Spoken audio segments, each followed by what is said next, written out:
faces shrivel with fear as they're humiliated. A result is reached 30 minutes later. 29 failed students from the second grade are lying defeated on the ground. Linsicott is staying on the last opponent. He thinks about his journey to success, where only the best survive.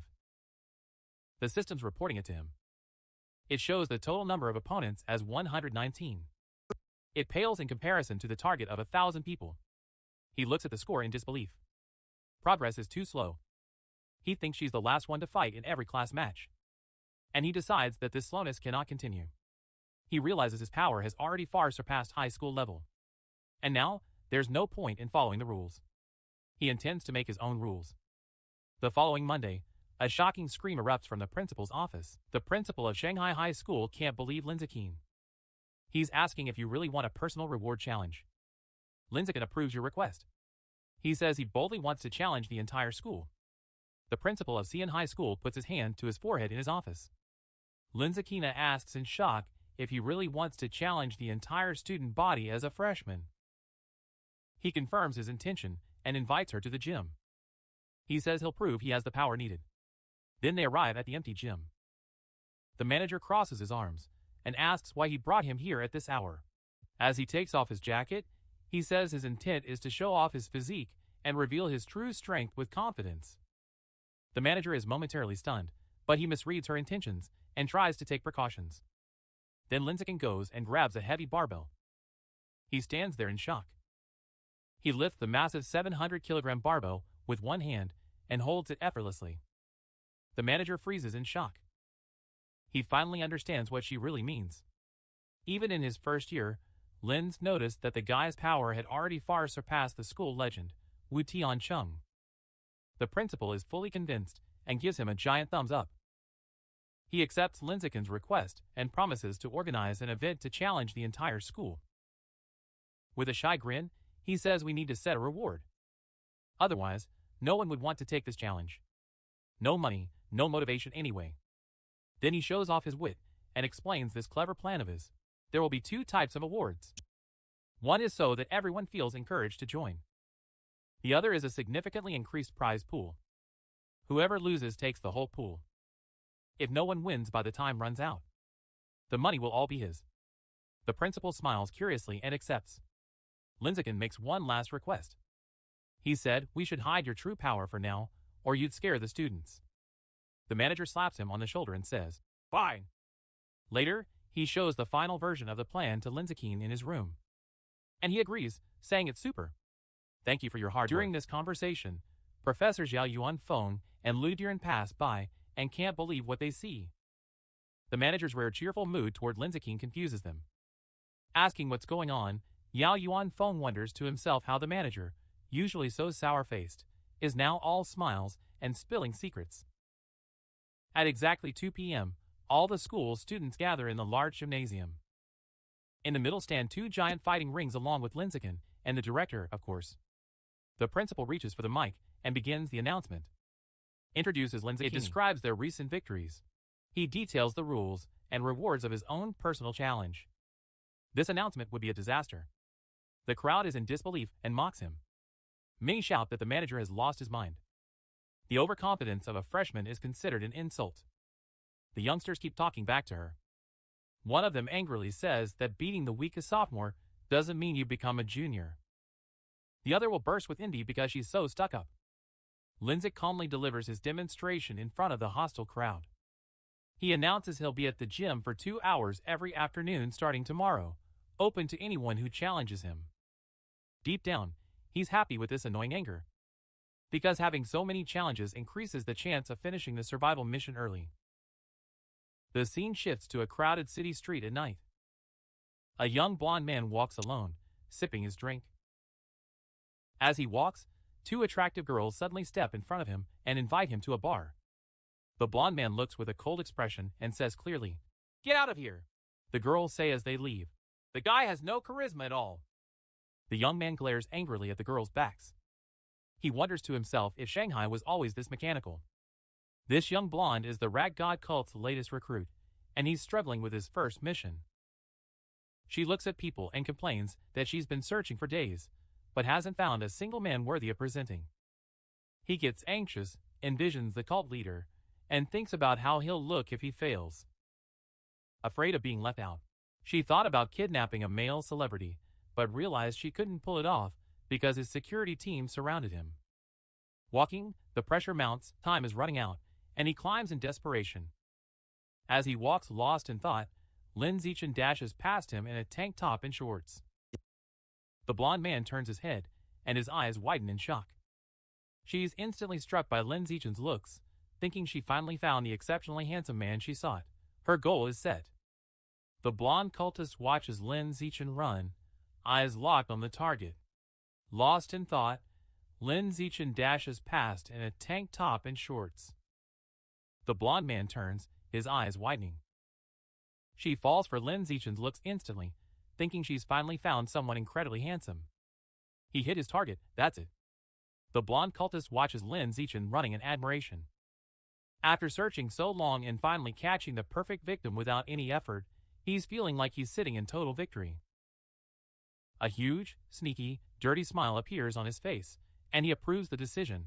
Lin Zichen will be the victim. He's starting to go after him. Seeing Lin Zichen turn into a desolate industrial alley, a sinister grin spreads across the thug's face in this secluded place. "All right, now is the time," he says, releasing his power and undergoing a hideous transformation with the energy he's gathered. It turns its body into a nightmare monster filled with giant teeth. But just as he's about to attack, a brick suddenly drops from the sky, slamming hard onto his head with a bloody, sickening thud. The transformed creature stumbles, clutching its head, trembling in pain and confusion. Lin Zichen, who threw the brick, calmly emerges from the shadows. "I went for a run and stumbled upon a mouse cemetery." Just her luck, she's celebrating because she got an unlocked point for her guidebook. The monster is shaking with fear. He doesn't understand a single damn thing this guy is saying. She thinks the misfortune of her life is that this man is the most terrifying creature she's ever met. Before it can recover further, the creature collapses and turns to ash.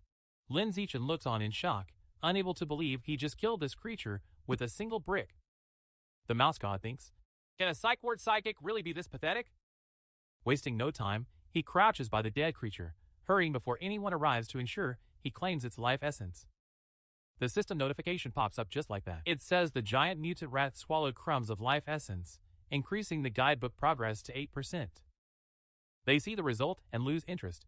It's like it only went up by 1%. He wonders if it's because of this frail life essence that this mouse thinks his computer is so weak. Thinking of his own life, he's putting off night conditions for a while. Because he knows not everyone is this helpless. Some of Halton's lackeys gain such powerful bodies after the transformation that they can even withstand bullets. The next morning, Lin Zai is shocked when she turns on the TV at home, because at 3 a.m., the Municipal Public Security Bureau and a chemistry lecturer from Shanghai University teamed up to destroy the rat god cult. The news says that professor is a high-level gene fuser and tells how he defeated the massive rat king alone. The broadcast shows the giant multi-eyed monster's sharp spikes terrorizing the red-haired winged gene fuser. Fuser hangs on but wins in the end. In that battle ending in just 30 seconds, the rat king collapses and victory is firmly seized. Watching the screen, Lin Zai looks grim, lost in deep thought. They wonder in awe if this power is the style of true high-level beings. In a fully modern, brightly lit room, two men in tactical gear are talking. The blue-haired man took a sip from his glass, looking at the spiky orange-haired Tian Chung. "Were you able to contact the teacher?" they asked. Tian Chung says still no news. Adding to this, the powerful team sent to clear the chaos is still missing. The blue-haired man asks about the current state of the area.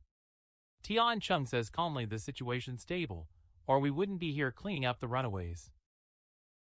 The blue-haired guy is a bit tough, questioning his every word. The blue-haired man weighs the Rat King's immense power in his head and vibes to it. A monster that leaves everyone feeling hopeless. He destroyed the Public Security Bureau. But then she realizes that next to this brilliant genius Tian Chung, that terrifying Rat King is actually just a tiny cricket. Changing the subject, the blue-haired lad playfully puts his arm around Tian Cheng's shoulder. They say since you're already here, why not stop by our old school and give a lecture? Tian Chung is resisting, saying, "I'm not an idle man, I've got things to do, look. The blue-haired man stubbornly insists on feeding our hairy children a dose of ideological supplement, as if it's an appetite. Deep in a dark cave under the moonlight, it turns out that Mouse King Wutian has survived his battle with Chung Lu. The monster explains his recent activities. First he ate the beggars, then he snatched the youths for his belly. Now he kneels and surrenders. Because he finally got a taste for spoiled elites. The Mouse King is not alone. A new, much more terrifying creature appears as if bowing before you. A huge green-skinned beast with glowing red eyes and massive strength. The new monster angrily scolds the Mouse King, saying he worked so hard to bring him here so his clan could dig tunnels, but the Mouse King disgraced them by eating humans instead, thus drawing unwanted attention. The giant creature asks the Mouse King if he has faced death. He looks at him mockingly, as if questioning whether his failure was deserved. Trembling with fear, the Mouse King begs his master for one more chance. The giant creature considers this plea and accepts it. But it also clarifies he'll tighten the rope. Without a word, he strikes the Mouse King with his claw, splashing blood everywhere. Deep in the cave, the green giant keeps punishing the Rat King, having already taken one of his eyes. Holding the bloody red eyeball, he says that even though sewer rat eyes smell bad, they taste amazing. Then he admires the cleverness of capturing the cowardly Mouse King, hiding him, and setting up a decoy to take his place and ensure his defeat. This means the creature Wu Tianqing fought was nothing more than a charade. But finally, he gives a chilling warning. If the mole rat doesn't do its job and dig tunnels, it means death. Meanwhile, at Shanghai High School, the day of Lin Zika's personal challenge has finally arrived. Whispers in his ears as he walks to the gym, students point him out as the arrogant freshman who dared to challenge the whole school. Lin Zikan's head is buried in his phone, checking a notice for 9 fugitives from the Mouse God cult, noting a 500,000 yuan reward for their capture. He sees them as walking fortunes, but the reality is clear. If he runs into someone, his own safety comes first. The reward comes later, he tells himself. When he gets to the gym, he finds the ring surrounded by students, just as he hoped. Looking at the crowd, he understands this turnout is not just about the challenge, but also the prize ticket, the final piece of his plan. Shen Sinan is shouting through a megaphone, saying there are raffle tickets for everyone, and to try your luck for the grand prizes. This statement drops a bombshell. The male students burst into cheers of excitement. They talk about great prizes like the latest game consoles and smartphones, but one kid is more interested in the chance to hold Shinsinga's hand during the draw. That kid rushes forward eagerly, about to speak up and be the first volunteer, when a schoolgirl skips right past him, steps on his head, and shouts, "I'm going first!" Right after that, all hell breaks loose. The girls block his path, while the boys get shoved aside as everyone fights for a chance to spar with Lin Zichen. Soon, the arena is swarming with a huge army of girls surrounding Lin Zichen, all excitedly shouting that they want to challenge him. But the challenge soon turns into his girlfriends clinging to him. One girl grabs his arm and shouts, "Oh my God, you're so strong," while another strokes his face and swoons, "You're so handsome." Completely surrounded, Lin Zichen thinks this situation has gotten very strange. Although he doesn't want to fight the girls, he pulls himself together, realizing there's no other way to complete his achievement. Combining her strength with gentle yet firm pushes, she flings the girls out of the arena one by one. Finally, he blasts an energy wave, blowing them all away and clearing the space with an apology. When the chaos subsides, Lin Zichen checks his system. A notification pops up. Survival success has progressed toward the goal of 309 out of 1,000. Despite getting beaten, the girls won't give up. A girl with pink hair immediately raises her hand and shouts, "So we can fight again." But Lin Zichen, cold and firm, says anyone defeated by the rules cannot challenge again. The girls are upset, one's muttering that the rule is unfair.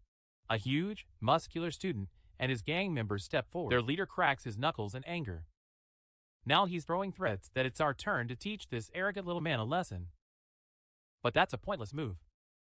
Lin Zichen easily deflects the opponent's rapid punches.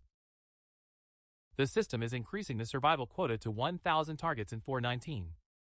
Coming soon. The unconscious student stands atop the mountain in a victory pose and asks calmly, "Who's next?" Right then, a much tougher opponent emerges. "I'm still here," yelling that I'm ready to fight. Hopping into the arena.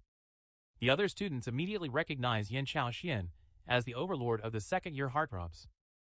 They're whispering, wondering who's going to win. The consensus is Yin Chao Shua's mastery, because he once brought the entire class to their knees all by himself. But finally, one of the third-grade teachers put him in his place. Yin Chao Xuan enters the arena.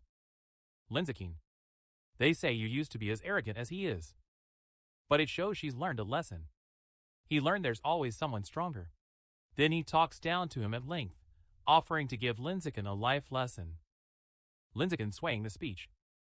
He turns to the teacher and asks if we can start. The surprised teacher starts the match immediately, before Yin Chao Xuan even had a chance to give advice. Linzikin sends him flying across the arena with a single devastating kick, as Yin Chao Xuan hits the far wall. Linzikin relaxes and sticks her finger in her ear. Now he's commenting that there's silence. The students just freeze. They cry out in shock, asking how the school's famous overlord could be defeated like this, and just how strong Linzikin really is. The stunned silence is broken by long, slow applause. A new rival, a muscular student with spiky red hair, moving through the crowd. Students immediately recognize Chen Wuxing as the school's number one. They're bursting with excitement, thinking the real show is about to start. Linzikin is watching the newcomer. The young one thinks that when he's defeated, the elder will come. Chen Wuxing steps into the arena with a confident smirk. Yin Chao says he didn't expect Xuan to be defeated by a lower-grade student. But just as she's about to start her speech, Linzikin cuts her off again. He turns to the teacher and says, "Let's start." Even though Chen Wuxing objects, the teacher starts the match.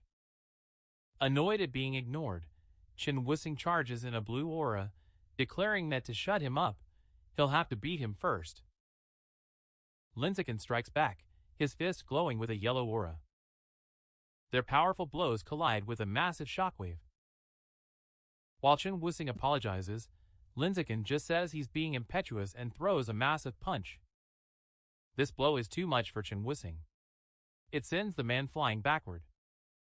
With his shirt torn and a look of total shock on his face, he asks how this could be.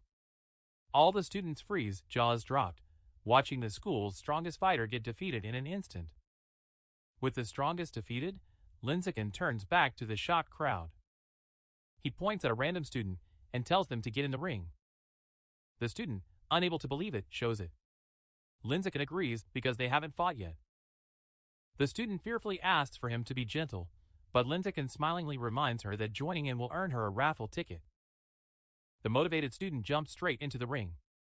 Linzikin promises she'll like it, but that promise doesn't last long. With one punch, he knocks the student hard to the ground. The system notification says your survival progress for survival of the fittest increased by 1. Seeing this, the other students realize that losing to such overwhelming power is no shame, and they still have a chance to win the raffle prizes. Hoping for a new phone, the crowd surges forward in excitement. After that, effortless and systematic victories begin for Linzikin. He easily overcomes every challenger. The system counters increase with each one eaten. When the last student falls, a massive system notification appears. It announces mission complete after eliminating 1,000 different opponents. Right after, it's reported that the new biological trait grants survival to the strongest. Linzikin clenches his fist with a look of pure victory, happily enjoying the reward of his hard work. Once the mission ends, the system details Lin Zichen's new reward. The strongest has gained a survival trait. It increases the damage dealt to others. Scratching his chin, he says it's a simple and practical damage-boosting skill. But he's slightly bothered that the system doesn't show the increment amount. Having achieved his goal, Linzikin jumps off the ring and declares the challenge over. The girls are disappointed, complaining that it ended too quickly and they wanted to watch more. Without wasting a moment, Lin Zichen takes Shinsingen's hand, weaves through the crowd, and they quickly exit the emptying gym. Then a hearty laugh is heard from the principal's office. Inside, the principal of Shanghai High School sits at his desk, congratulating Lin Zichen on being the school's #1 fighter. She leans in and asks playfully, since you beat Chen Wuxing instantly, you must be hiding your true strength. Sitting on the sofa with Shen Qinggan, Linziken sips his drink and says humbly that he's keeping some for later. The principal looks at him with disbelief and mentions Chen Wuxing's recent Kyoto University entrance exam, saying he lifted a 69 kilograms barbell with one hand. Compared to this, she thinks Lin Zichen's single-hand lift must be 800 kilos, knowing deep down that he shouldn't learn of her much higher true power. He agrees with what she says immediately. He says your guess was almost spot on. And according to official data, he made a lift of exactly 795 kilograms. The manager laughs, celebrating his victory. Like, I told you so. Linziken is trying to get attention right away. Once declared the school's strongest gang leader, he immediately returns to his true priority.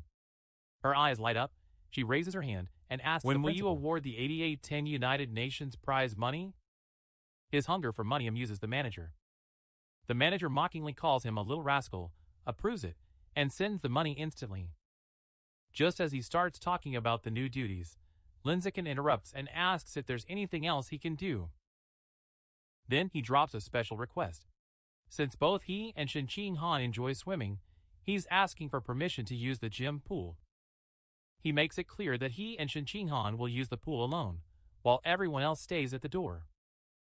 The manager smiles and approves immediately. He's wondering what happened to him, how he gave in so quickly. Linziken adds one more condition. He says he hates being watched in swim trunks, and they'll turn off the security cameras. This remark makes Shen Qinghan flare up, like his beard's on fire. The manager's mind immediately drifts into hidden fantasies, like, is this boy gonna be alone with a girl? The story begins in an old Chinese house on a pitch-black and stormy night. A group of men in black robes waited silently in line. One of them asked if anyone was there. Puddles had formed, and outside, a scruffy boy, soaked from the rain, was staring at the men in black robes. That graveyard silence of theirs was incredibly eerie. The red-eyed men studied the boy, wondering how he could be living in this abandoned martial arts academy. He called the boy a young warrior and politely asked if they could stay the night to shelter from the rain. The boy watched them closely, wondering who they were.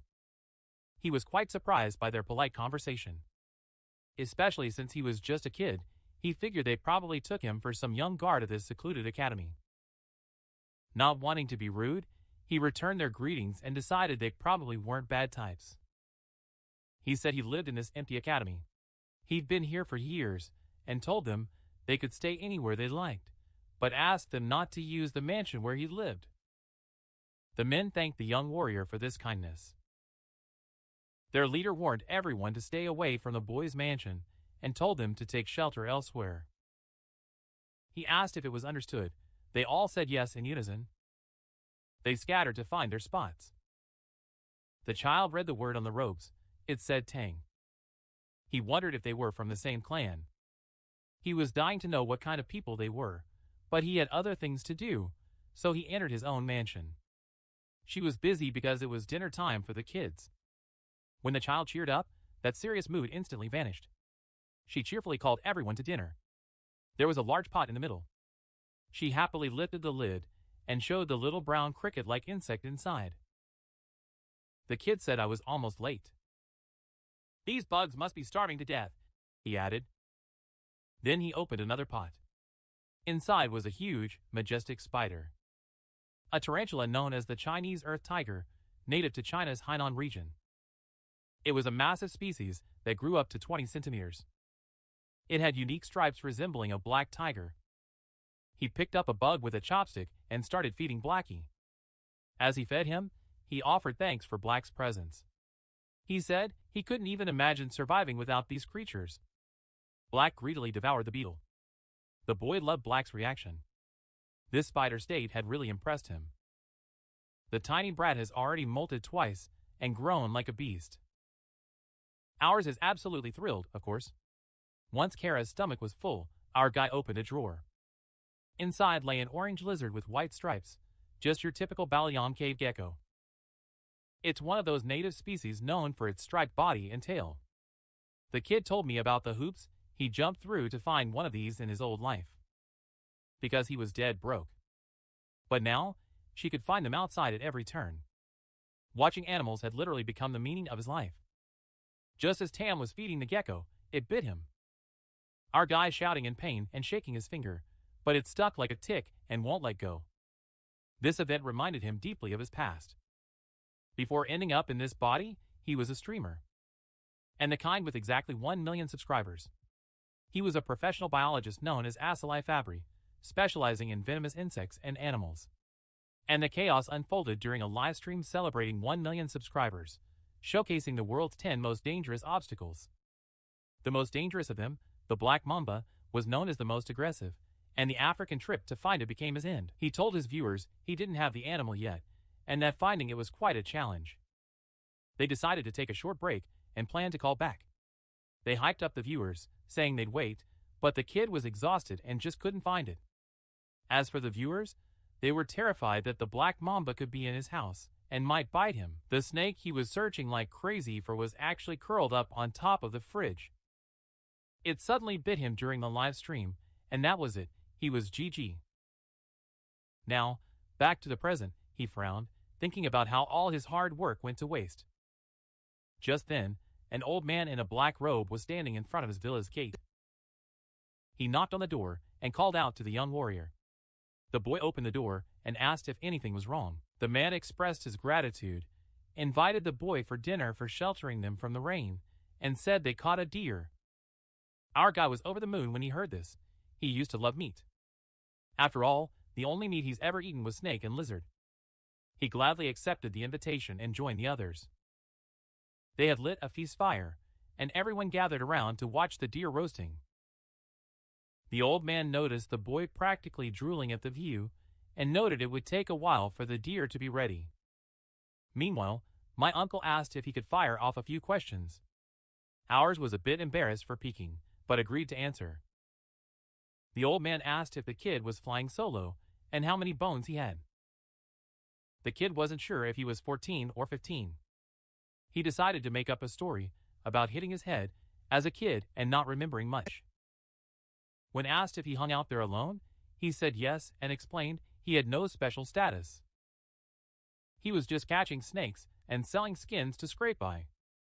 The old man was stunned he'd take such a risk, but the boy said he was used to it. Someone brought cooked meat so they could eat something first. An old man said the young warrior's stomach must be growling. The child thanked the old man. He said he hasn't been able to eat meat for a long time. There was genuine pleasure on his face as he bit into the meat. She thought to herself, this must be what happiness is. The old wolves watched him with a smile. They asked the kid to eavesdrop while eating his meal. The old man said they're looking for something and asked if you've seen anything unusual around. The boss hesitated to give more details.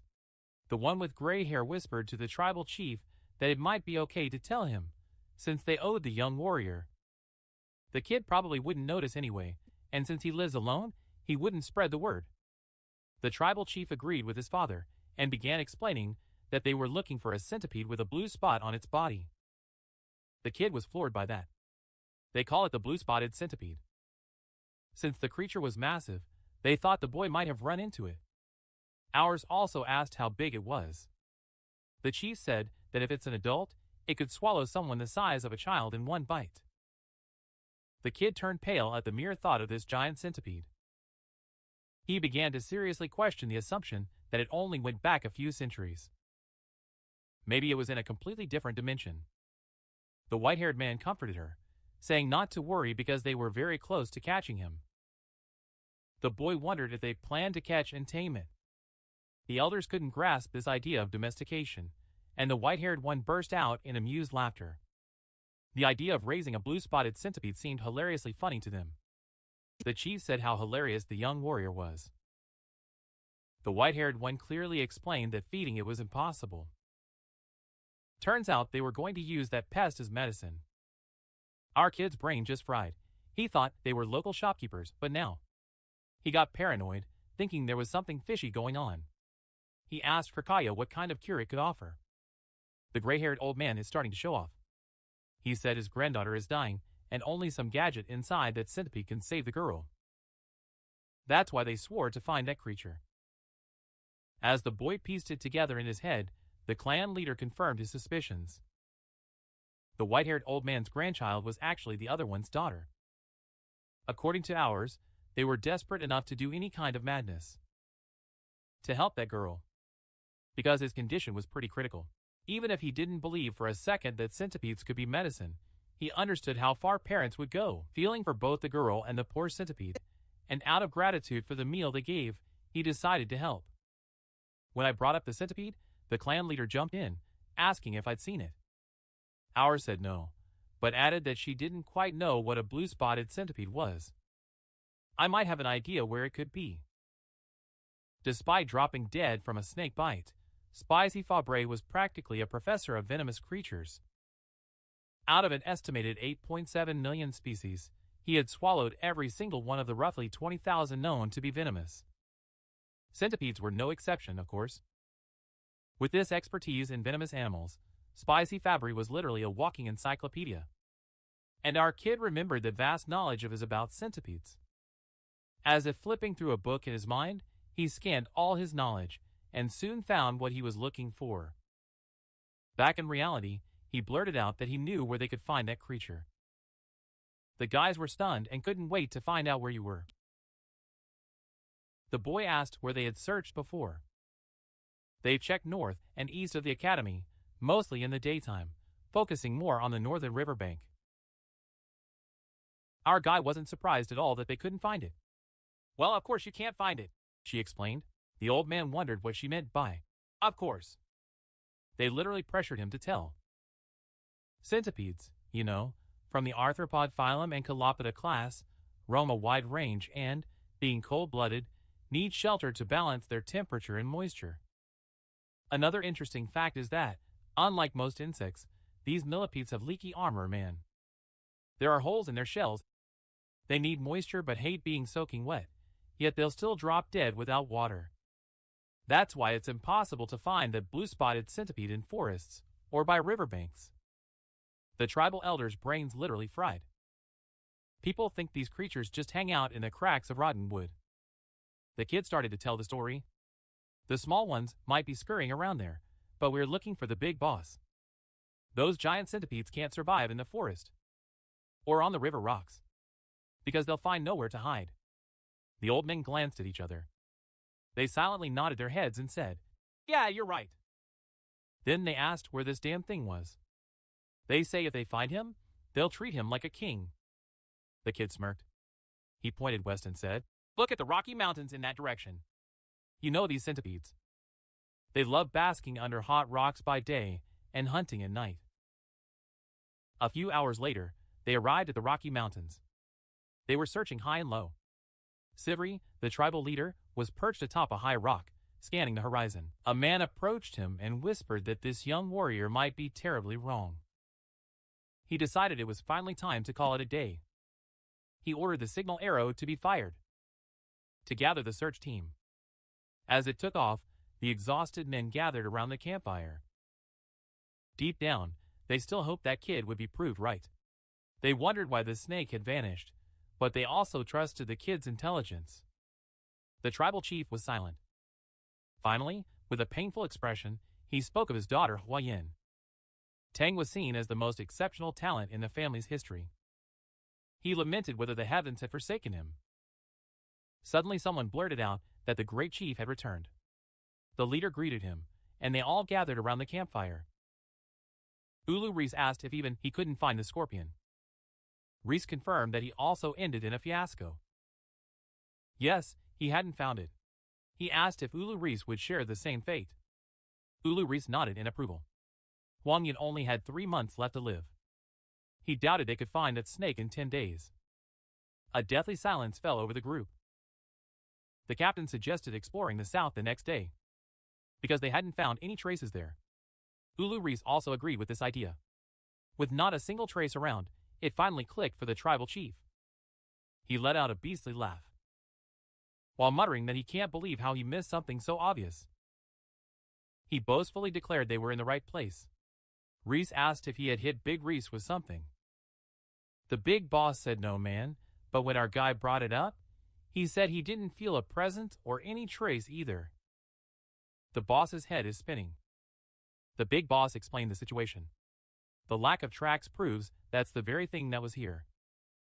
He interrogated the boss. Hadn't he seen anything abnormal at all?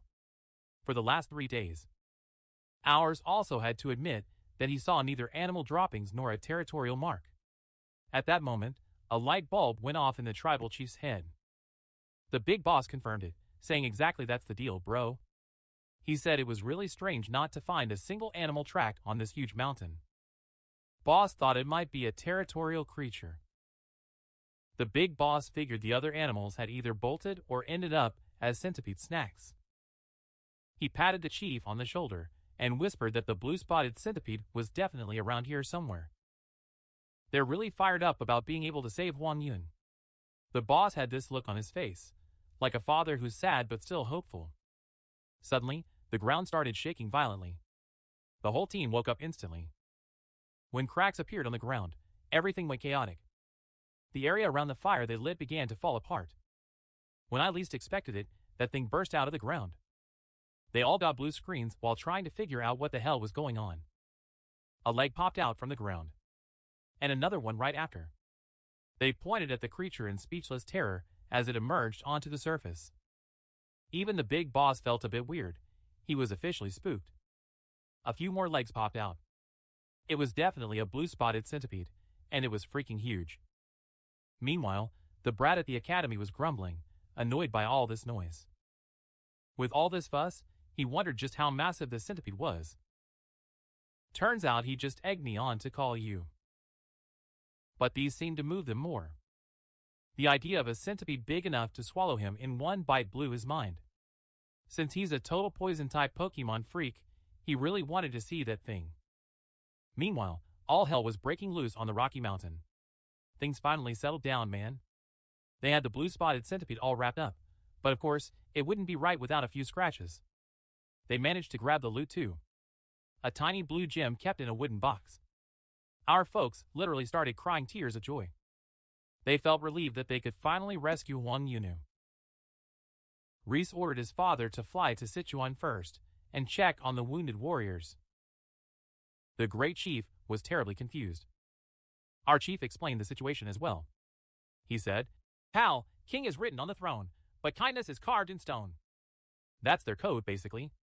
They still had debts to fulfill. The big boss finally got it. Focusing only on Huang Yu, he realized how badly he had messed up. He also agreed it would be right to host the young warrior and give him whatever he desired. The leader ordered the wounded to be treated in the village and paid a visit to the young warrior himself. He probably thought the young warrior would wonder about the last airbenders. Meanwhile, things were messy at the academy. The kid was lovingly surrounded by 3 yellow Pokemon ripoff creatures. Now, a new trouble awaited the young warrior. Unexpectedly, she became the caretaker of 3 baby blue-spotted centipedes. They looked like tiny caterpillars. They were so sweet and cute. Especially the way they rub against your face and all. Looking at the pot, something clicked from the time he got back home. She cleaned the eggs and put them on the nightstand. When she woke up, they were all cracked, and a centipede was happily hanging out on its head. He felt their presence, but didn't expect them to crack so soon. He looked at the centipedes clinging to him and tried to gently pull them off his shoulders, but there was a problem. They couldn't let go because they saw them as their parents. Let's do a quick recap of what happened last night. Our boy was super curious about this new species of centipede. It was so big he could swallow it in one gulp. He told himself that enduring this challenge still proved what a badass he was. Even in the den of the blue-spotted centipede he discovered. Giving in to curiosity, she called him and accidentally kicked a bug. Losing his balance in anger, his torch fell, but he sighed with relief when he saw the 3 eggs he found were safe. Luckily, the rain had stopped. Otherwise, he might not have been able to save even one. He realized he had to move fast. He stood up to go back and clean the eggs. He tucked them firmly into his waist and promised he'd give them a proper bath.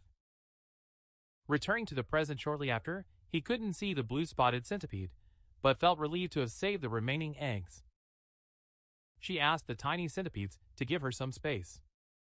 He knew they wouldn't eat after the first 2 molts, so feeding them wasn't a problem yet. Even so, them clinging to her was a bit of a nuisance. Then he had an idea. Maybe if he went into the water, they'd leave him alone. With a wicked grin on his face, he decided to take a shower. The tiny centipedes probably didn't know what this meant, but one of them shivered with anticipation. A few hours later, the old stallion arrived at the academy. He approached the mansion, knocked on the door, and asked if the young warrior was inside. There was no answer. He waited, then reached for the doorknob and decided to go inside. Inside, he saw herbs, jars, and even some medicines. And that got him curious, wondering if the young warrior was a healer. He realized how rude it was to barge in like that. Later, he decided to turn back, but a rustling caught his attention. The sound was coming from one of the pots. Caving to his curiosity, he returned and opened the jar. To her surprise, she saw a spider inside. His curiosity piqued, he turned to the drawers and pulled one open. A lizard came out of it.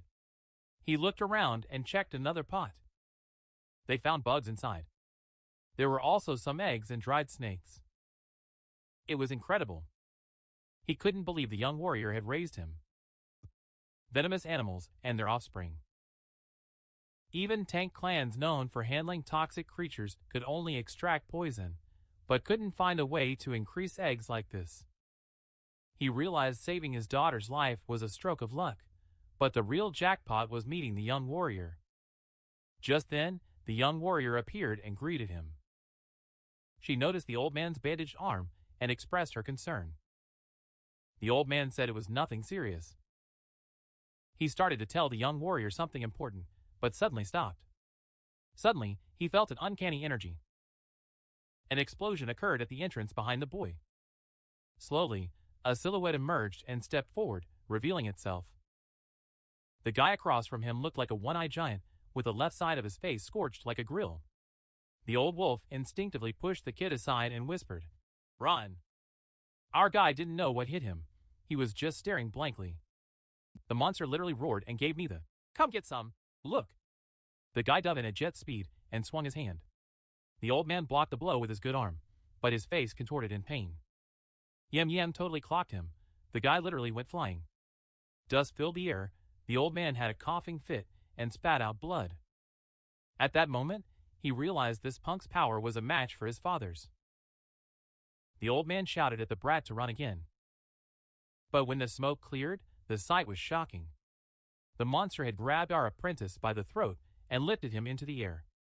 The monster burst out laughing, while the child was choking with a cough. Monster heard that the tank clan dropped by the farm and talked trash. No one would have expected it, of course, from the son of 1,000 poisons. That the divine ruler would be caught alone and wounded like this. The old man snapped, "Who do you think you are, brother?" And he asked, "What do you want from this kid? What's your problem with us?" The monster was like, "What? You don't even recognize me anymore?" He acted all tough about this face and this fist. "I am the bloody dancer. That Taken, you know, that loser father of yours did this to my face." The old man's penny dropped. He finally remembered the name. So Taken Yong, who was hit by the poison palm and fell off the cliff, didn't die after all. The old man begged, "Please, just take my life." But a Yong said, "No, it's not that easy." He swore to wipe out the entire lineage of anyone from the Feng clan. The old man was cursing him as a demon under his breath. This term was used for powerful fighters who caused a stir. The fire had no intention of letting the boy go at all. The kid's face turned pale as chalk from the lack of air. A burst out laughing and shouted, "You're dying!" Ours groaned with a weak, "Please, brother." The battery was about to run out. Suddenly, 3 pairs of wild eyes appeared. The mini centipedes darted toward the fire lever. Now, it was their turn on stage. But it's so tiny. Fierce centipedes started biting and stinging Yang everywhere.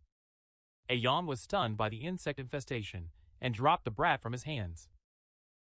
Fuming with rage, he roared, "Is the 3-cent centipede going to hurt me?" But what is that? His neck suddenly turned bruised, and he started vomiting blood. He collapsed to the ground, writhing. Our apprentice just stood there, stunned and confused, watching Yang get busted so suddenly. Adam slipped away and asked the old wolf if a Yang was really a troublemaker. Of course, the old fox had seen it all. His jaw dropped. But then he smirked and realized this brat wasn't just some ordinary guest. The old wolf thought this kid definitely had to join the Tank clan. A few days after Soryon let himself go, someone let out a sigh. Our young kid was waiting by the old wolf, putting a wet rag on his forehead. While he rested, the old geezer said thanks. Instead of saying thanks, he just said, "Tell me where your buddies are so I can check on them." But then he realized he couldn't leave this old man all alone. Plus, they couldn't even call a doctor or anything. The old wolf hyped me up, saying I'd be fine in a few days and not to push myself. The boy marveled at how the old wolf stayed so relaxed after such a heavy wound. He told the old man to stop being so carefree. While the guy's on his deathbed, the old wolf replied, "I'm a martial artist, kid, I'll be fine." Our kid had no clue. He asked if martial artists were just those types who go flying and jumping through the air. And as for launching fireballs and stuff, the old wolf chuckled and brushed it off, saying not everyone can do it, but that's more or less it. Soryon's brain is fried. This was further proof that he had officially fallen into another dimension. Otherwise, what sense would a house-sized centipede even make? The old wolf said he owed his life to this kid who saved him. Despite his condition, he introduced himself formally. His name is Tank Ace, from the Sichuan Tank clan. Our kid finally introduced himself. His name is V. Soryong. The old wolf quipped that even though he's small and cold, Ryong means dragon. Not a bad name, he thought. Then he said he had a lot to ask you. Soryong also encouraged me to spill it out. The old wolf asked if the centipedes on Soryong were poisonous. Soryong nodded, tickling the belly of one of the centipedes. Because these are blue-spotted millipedes. When he heard this, the old wolf jumped up from where he lay, completely shocked. Soryong asked if they had tamed these or not. And he added how he achieved it, seeing other venomous creatures while waiting for the old wolf. And Soryong's brain fried thinking about whether he fed these two or not. Soryong said it's a deep subject and asked Kelson if his brain could handle the story. Kelson looked like he was saying, "No problem, let it rip." Soryong started spilling everything, beginning with the blue-spotted centipede egg. After Kelson finished speaking, he wanted to confirm that Soryong had raised that creature from an egg. Soryong nodded. Kelso couldn't fathom how he could more or less predict when it would crack. How did this brat pull off this inconceivable feat? Soryong said, "Wait a second." He reached into one of the drawers, pulled out 2 lizards, and shoved them right in Kelso's face. The first lizard had a brown body, yellow stripes, and white bands on its tail. It was just an ordinary striped lizard, you know. But then there was another one. By breeding ones with wider white tail stripes, he ended up with one that had a brown body and a solid white tail with no stripes. Kelson asked Soryonga, "So you mean you produced this color yourself?" Soryong nodded, flushing with joy, and said he thought it turned out really cute. Kelson finally came to and asked Soryong if they could breed the ones with stronger venom to create an even deadlier species. He reacted by saying, "Soryonga." He thought to himself that this was theoretically possible. He explained that if they know which venom is worse, it's likely this can be done. Before he could finish, Kelson burst out, "Really? Is that even possible?" Soryong was stunned by the old man's over-the-top reaction. Kelson immediately began to beg her to join his family. Soryong was dazed, and Kelson egged him on even more. He said if she joined, they promised to teach her all martial arts thoroughly and give her free access to all kinds of elixirs, medicinal herbs, and any poison her heart's desire instantly. According to Kelson, a talent like Soryong could even capture and raise the poisonous creatures of the legendary 10 Great Central Plains martial worlds. To make matters worse, Kelson added, not to brag, offering a chance to meet one of the 3 flowers of the mid-plains, his own daughter. Soryong shouted, "Wait a sec," and asked Kelson to repeat what he had just babbled. Kelson noted with amusement that Soryong's blood was boiling after all, despite his youth. He kept talking about the flowers of the Central Plains, but Soryong cut him off. He was telling her to let it go. Soryong was dying to know about the 10 legendary poisonous creatures of the Central Plains, and asked if they were as fierce as the blue-spotted centipede. And Kelson, of course, hyped it up, saying baby. He said the blue-spotted centipede wasn't bad, but it was a total amateur compared to the others. Compared to the 10 great poisonous creatures, from giant crepes to golden frogs, it was nothing. No matter what Soryong imagined, the reality was mind-blowing enough to fry even his brain. Kelson grinned, seeing Soryong so fired up. Soryong's eyes were practically glowing with excitement. He was dying of curiosity. 2 days later, a guy from the Tank clan was stunned to hear about the arrival of Bloody Elrakasa and Tak Yong. Kelson explained that he retreated into his shell to grind skills and nearly reached his father's level. Tank clan members realized that if the chief sent such a man to his death, he might have reached the 10,000 poisons level. They immediately showered the man with congratulations.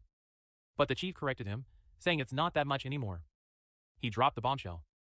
This was a young warrior. The Tank clan members, who cornered ING, were left speechless, with their jaws dropped. Someone instantly grabbed Soryong's hand. He wouldn't stop thanking him for saving the chief of the Sichuan Tank clan. They asked if you're some old geezer who drank a rejuvenation potion. Soryong is completely confused. Seeing this confusion, the old wolf told Soryong to put on a show. The Tank clan realized what was coming, and Soryong beat his chest to call his little buddies.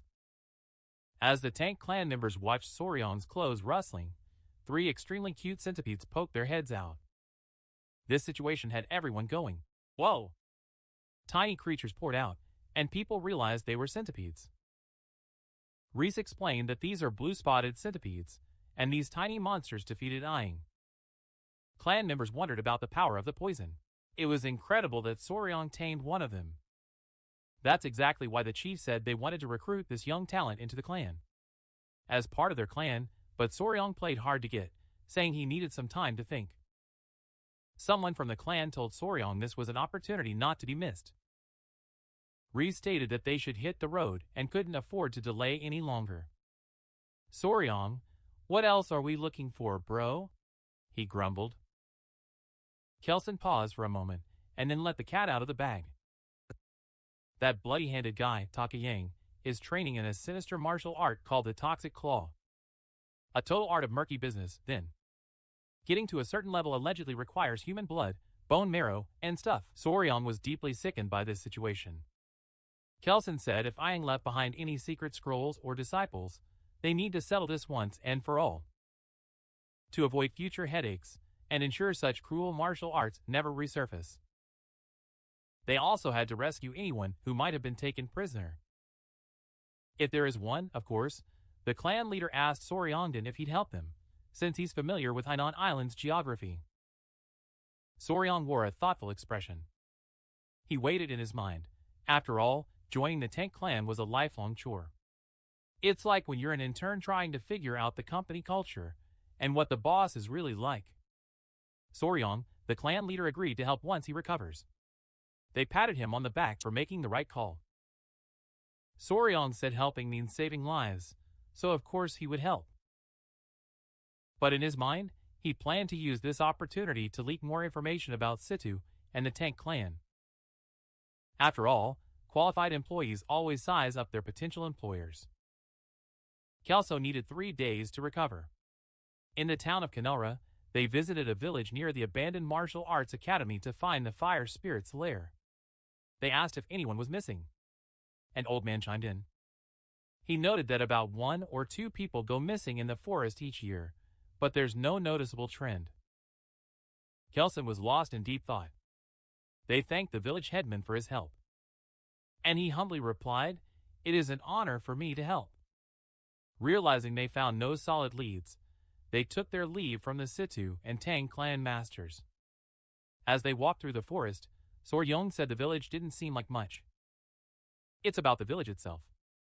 When Kelson's scout found them and showed up, he explained they were nearby, but finding the top was harder than pulling teeth. Seal Young found it super weird that there was no trace at all. When he remembered what Aang said, it suddenly clicked. He asked Kelsona if she remembered what Kelson said. Kelso confessed that when he showed up, his brain glitched from the fire strike, and he barely remembers a thing. Meanwhile, Soryong reminded that his father babbled about hearing the Tang clan had arrived in Hainan. So someone snitched on him. So the case was simple.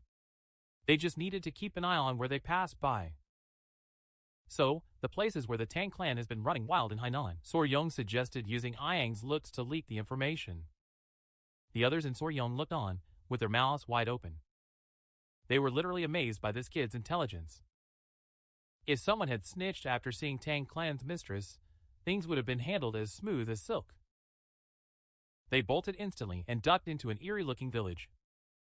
A guy from the Tang clan reported that based on rumors at Hunan Port, this village is the place they're looking for. The tribal elder noted this was where the dance people lived, silently hoping they wouldn't bother us.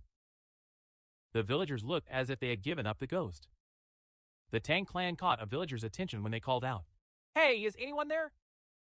When the villagers saw the Tang clan, they lashed out, wondering what the hell these guys were doing here. An old man, likely the village head, walked toward them. The chief was holding a little girl's hand, 2 guards by his side, but they all looked completely wrecked. Kelson introduced himself. Soryong was watching the whole thing intently. He noticed how exhausted the boy was and how lifeless the village felt. Alighting other villagers drifting along as if they were high. The village chief assured them that no one was missing and nothing unusual was happening in their village. He literally tried to brush them off. The tribal elders started talking about the gap between the houses and the population, but the village head cut him off, insisting it had nothing to do with them. Once again, they said move on out. Kelson and Soryong are out of control. Kelson whispered to Soryong, mocking how he thought these valley people were so easygoing. As Kyongdan, there's been no sound. His eyes were fixed on the little girl again. The girl suddenly collapsed to the ground. Everyone was stunned. The village head took the girl in his arms. She started begging the major not to leave her. Her eyes welled up with tears. Since they were the only relative left, he couldn't bear to see them sick. Kelson approached the village chief. He offered to help with his limited medical knowledge. He was just trying to get permission. The village head asked if Central Plains medicine was actually this. Kelson agreed, saying he understood a bit of medicine though he wasn't a doctor, and asked if he could examine the child.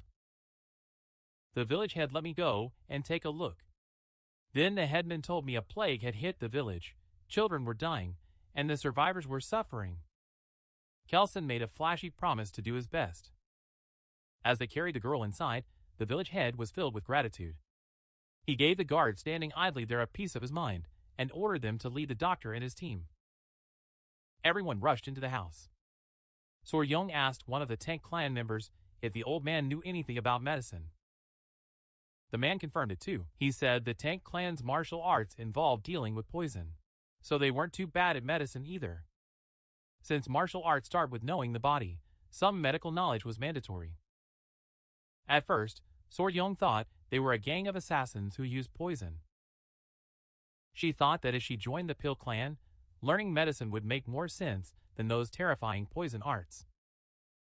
The guy also added that sometimes they catch the bad guys, inject them with toxins, and watch their reactions. Sir Yongan's facial expression was worth seeing, because he officially interpreted this as a human experiment. The more he imagined it, the more his village streets were empty. Someone sighed from inside one of the houses. Kelson explained that he transferred part of his energy to stabilize the girl's breathing. The village head thanked him many times. He was literally begging for his only grandson's life. Kelson said there's something strange with the boy's pulse and asked if he was born with a weak heart. The village head said the girl's been sick for 6 months. Besides her grandson, others in the village had also fallen ill. They called it a mysterious disease. That's why he told them to get the hell out in the first place.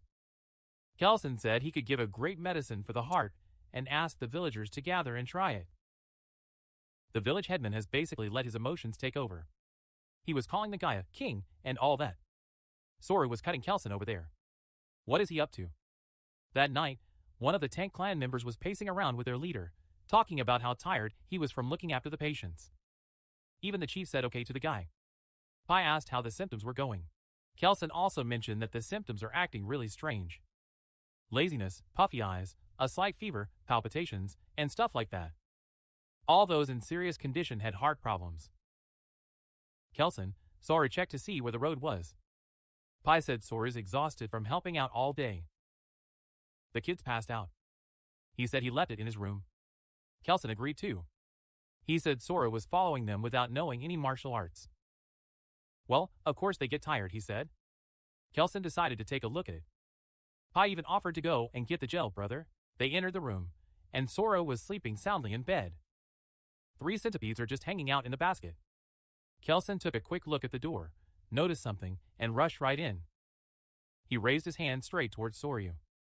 His hand landed with such force that Soryu bolted awake with a nasty sting on his cheek. Kelson was staring at him. Stunned by this sudden movement, Sully instinctively stepped back and grabbed her aching cheek. He gritted his teeth, losing his temper, and lashed out at Kelson. "What the hell do you think you're doing?" Saying he was in pain. The old man apologized and mumbled something about there being a bug on Sora Yon's face and trying to catch it.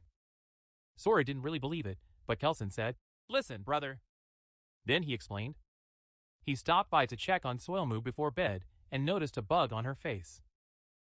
With so many toxic pests around, Kelson thought it would be too dangerous to leave it there. That's why he couldn't sit still. He showed me a solifuge, said look at how big it is and all. Sora Yon was shocked to see the bug, then it clicked. Kelsona confirmed that although patients show various symptoms, they all have heart rhythm disorders. Kelson said the exact same thing. At that moment, Sora solved the mystery of the town's illness. He showed the bug and dropped the bombshell. This kissing bug is a freak from the Radugati family. The kissing bug gets its name from biting near the eyes or lips to suck blood silently.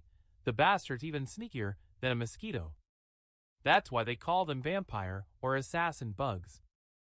The bugs themselves are poisonous, but their stomachs are literally crawling with harmful parasites. And when they bite, people easily catch the infection from their droppings.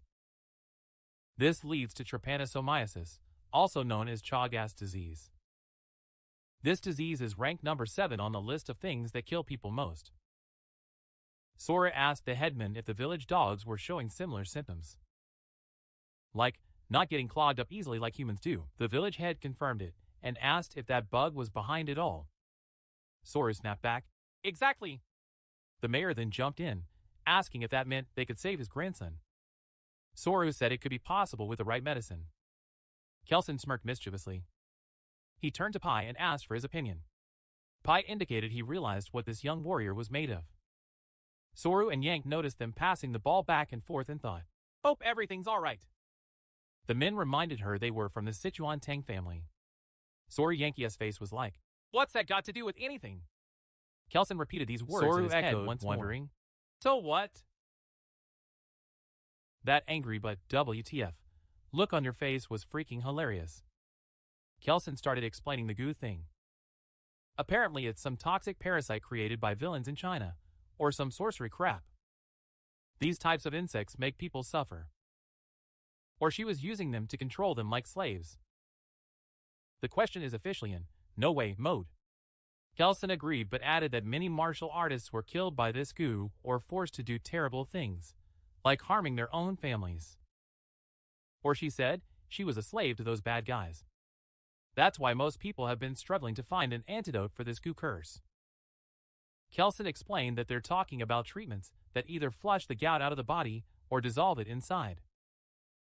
The penny was finally dropping for Sora Yankin. Kelson then asked who could make such a medicine and proudly declared that it was, of course, the great Sichuan Tang family.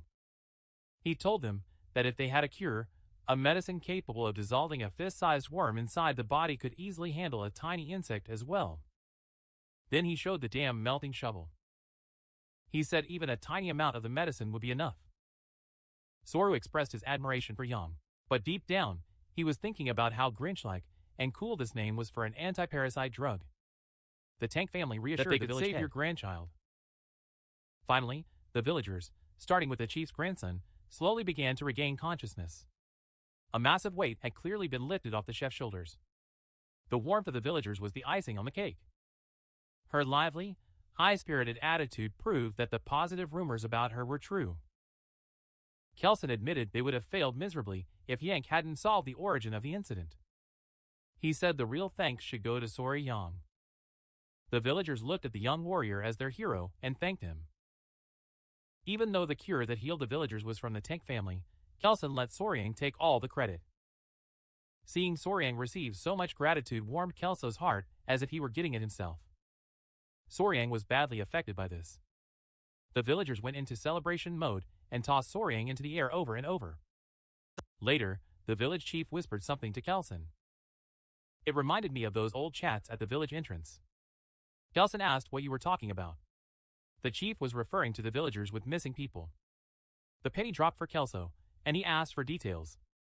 In return for their kindness, the old man shared a strange story he'd heard among the village women. One was from another village and told him about a tragedy a few years ago where people just evaporated. They thought they found a clue. Kelson asked where the village was. The chief said there's a small village in the west. When they arrived, they were met by the stench of a rotting corpse. That's when they knew they were on the right track. Kelson inspected the scene. The place was full of corpses, trash, and insects. And there was a toxic mist in the air. Pai warned Soryanga not to look at this disgusting sight. But Soryang had already seen everything with disgust. A guy pointed out something unusual. A golden chicken foot. It kept pecking at a snake carcass.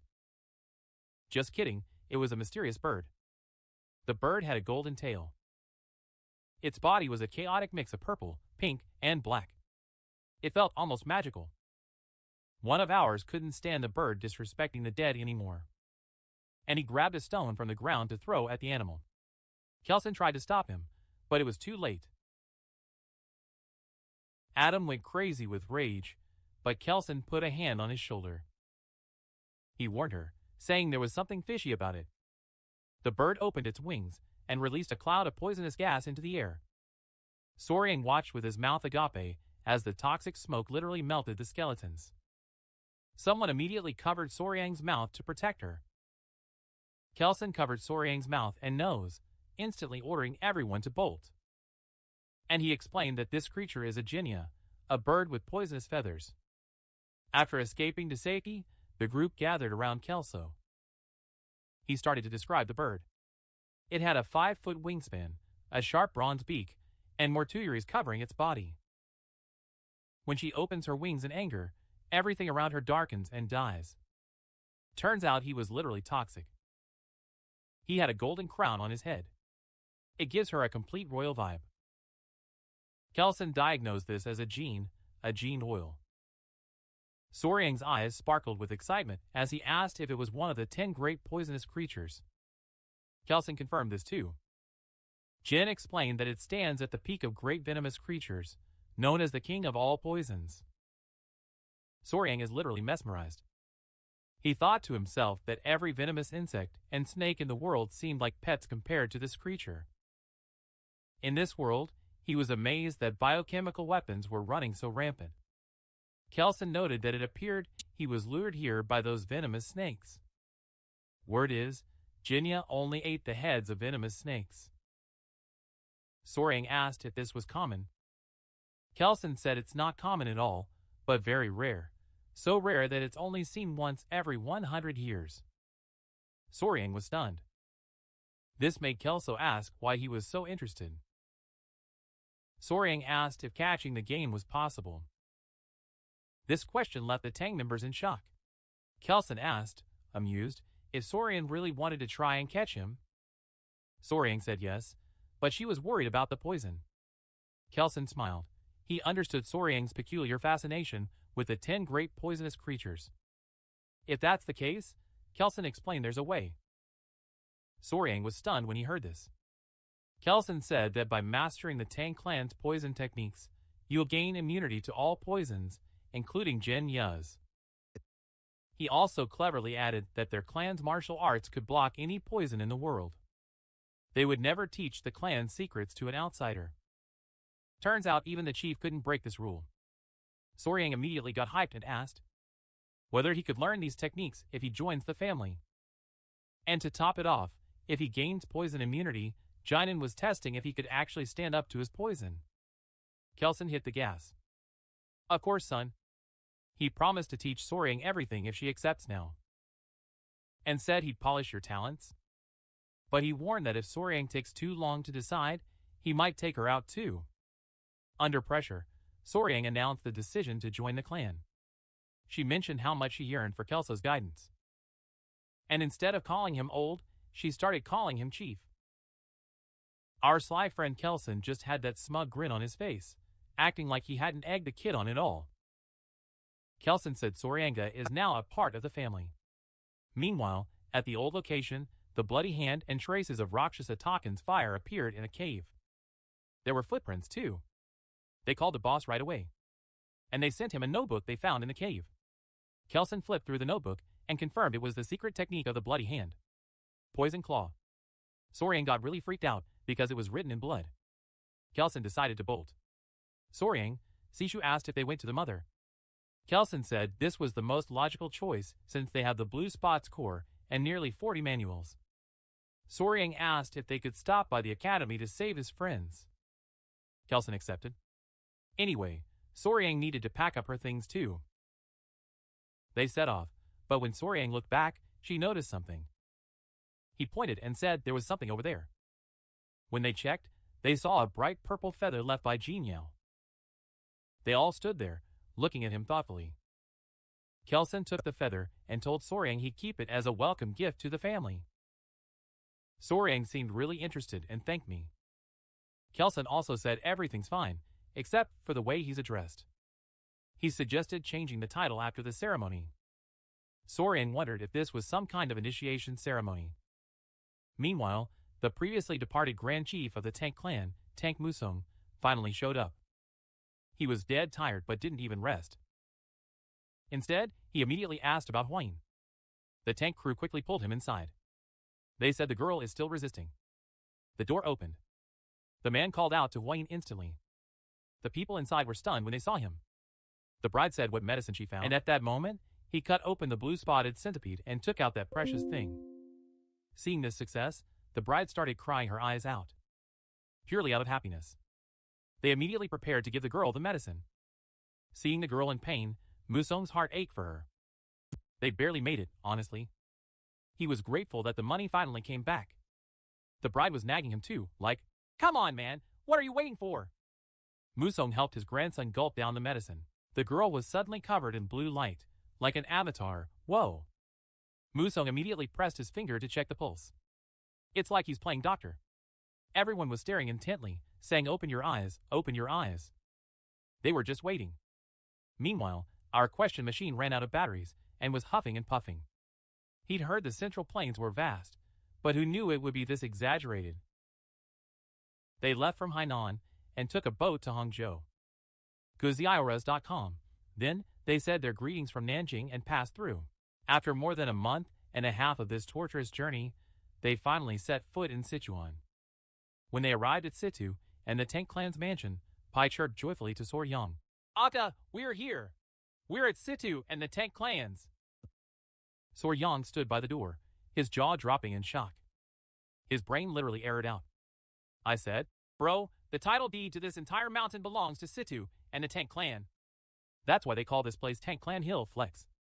Soryang looked around in shock, swallowing hard. The Tank Clan members had literally poured out to greet the chief. Soryang was surprised by how crowded it was.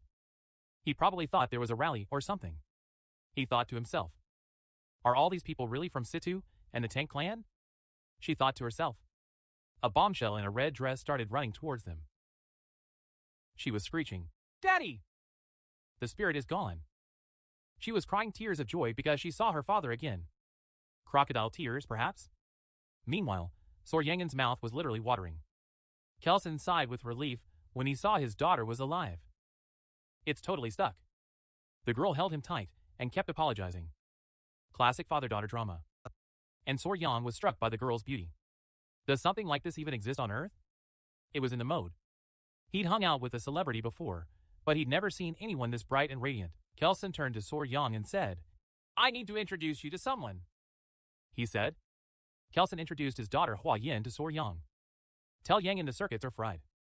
A loading screen appeared in his brain. Soryang stammered, "Is this that thing you were talking about? They asked.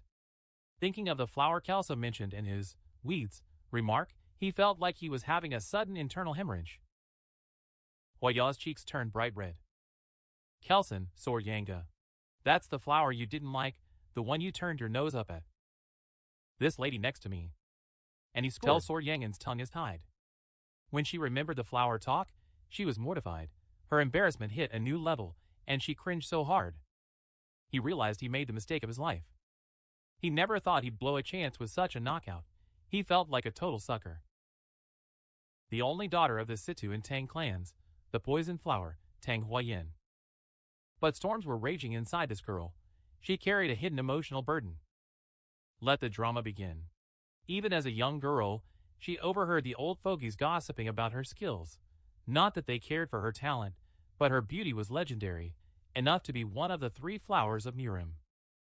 They'd been talking about finding a suitable groom for her. One of the elders chimed in and suggested that the clan chief take a second wife. But boss, no way, he said, and the guy was stunned. When Huayan heard this, he realized how right his parents were. He got fired up about martial arts and wanted to prove himself to those dinosaurs in the clan. He wanted to show he could contribute to the family even if he isn't the man of the house. But as they say, haste makes waste, and he messed everything up. When people get impatient, they can lose their way. That impatience let a demon in, causing his chi to go wild. Then Huyin woke up. At that moment, the big boss, his mother, and 2 others were right there by his head. There was a look of relief on his mother's face, knowing he was safe. Huya's eyes brimmed with tears as she cried and apologized to her mother. I wanted to help the clan, but she complained that I wiped out the entire liquor supply. His grandpa called him a little rascal and asked if he was acting up because he worried him and his father. He said how he reached that 100 poison level he wanted so badly. Stop whining and pull yourself together, he said. He was stunned when he heard the words, face poison. Looking at its shimmering aura, he asked his grandfather what it was. The big boss also told him that he had a story to tell. There was a mysterious young warrior who didn't just save his life. At the same time, she gave him an undergarment of 1,000 poisons, not just 100. Back to the present, boss. He's asking about the weed situation. Still no word from Yongdin. He's really upset because Kelso called his daughter a weed. Because he's totally obsessed with the story of the 10 great venomous creatures. I need to think about this, he muttered to himself. He tried to brush the subject off. He said the boss took the joke way too far. Then he turned to the girl and said he was glad to meet her. It was also pure comedy to see the clan members grinning as they watched these 2 youngsters meet. Ask Yang to introduce himself. And he muttered that he knew you were sick, but was glad to see you healthy now. Hu Yang said he's pleased to meet you. Then Hu Yang introduced himself as the poisonous flower and thanked her for saving his life. He was swearing that he'd be a coward if he ever forgot this favor. Sor Yang's brain literally lagged because of the girl's beauty. Kelson from Sor Yanga asked, What do you say to this? Sor Yang was stunned when he heard a voice inside his head. He thought it was some kind of mental voice transmission or something. How could the poor soul have known? Kelson asked Sor Yanga if his daughter was a real beauty, and if he'd like to meet and get to know her. Soon after, Sor Yang found herself enjoying a relaxing soak in a massive bathhouse. The centipedes were sleeping soundly in a basket. Tell Yang in the battery was dead. She felt like she could faint at any moment. He looked totally messed up. Then he noticed something. He gave the centipedes a little smile. One of them woke up and literally smiled back at her. Under normal conditions, it was impossible for those centipedes to fall from there. But when he told them hot water hurts their skin and stayed in the bucket, they all piled back in as if they understood. This seemed incredibly mysterious to him. It was as if these insects understood him. Kelson also hinted that they had overreacted to their intent to kill. 2 centipedes had woken up and were now watching him. The guy teased them, saying he was embarrassed they were ogling his naked body like that. With that, those 2 centipedes hid inside the bucket. This last fire thing was so much fun. He suddenly remembered Pine saying centipedes were spiritual creatures. He made a mental note to research this spiritual creature's matter in depth. He later racked his brains over this. After what Kelso said, she just couldn't calm down. He knew he had to get out of here soon. In another mansion, the whole clan gathered around the table. The patriarch, the oldest founder of the family, was there with his wife and daughter.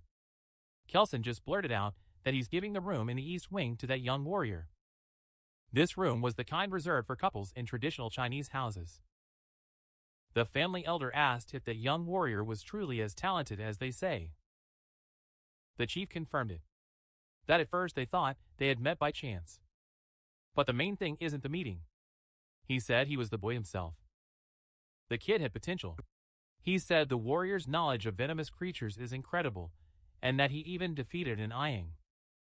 What's more, he had even encountered legendary spiritual creatures like the poison-feathered bird. And she had crushed the blue-spotted centipede's eggs herself. He said the leader, the oldest member of the family, had found a virtual treasure. All eyes turned to Huayan.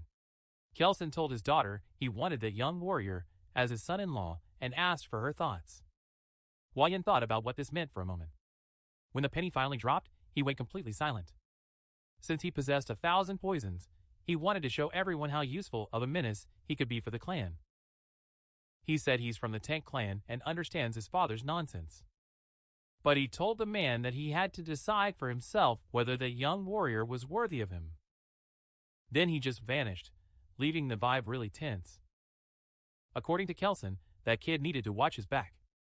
No matter how stunning his daughter was, she was just as prickly. Huayan hurried away, looking extremely annoyed. He now possessed the body of 1,000 poisons. If he gave up here, those dinosaurs would never take him seriously. He decided to scrutinize that rookie warrior, from his skills all the way to his character. Meanwhile, Soryang was wondering what the hell to do. He knew the girl held a grudge against him. So he consulted the centipedes, who had children. He asked for advice, that's all. When Huayan suddenly appeared, he lost his mind.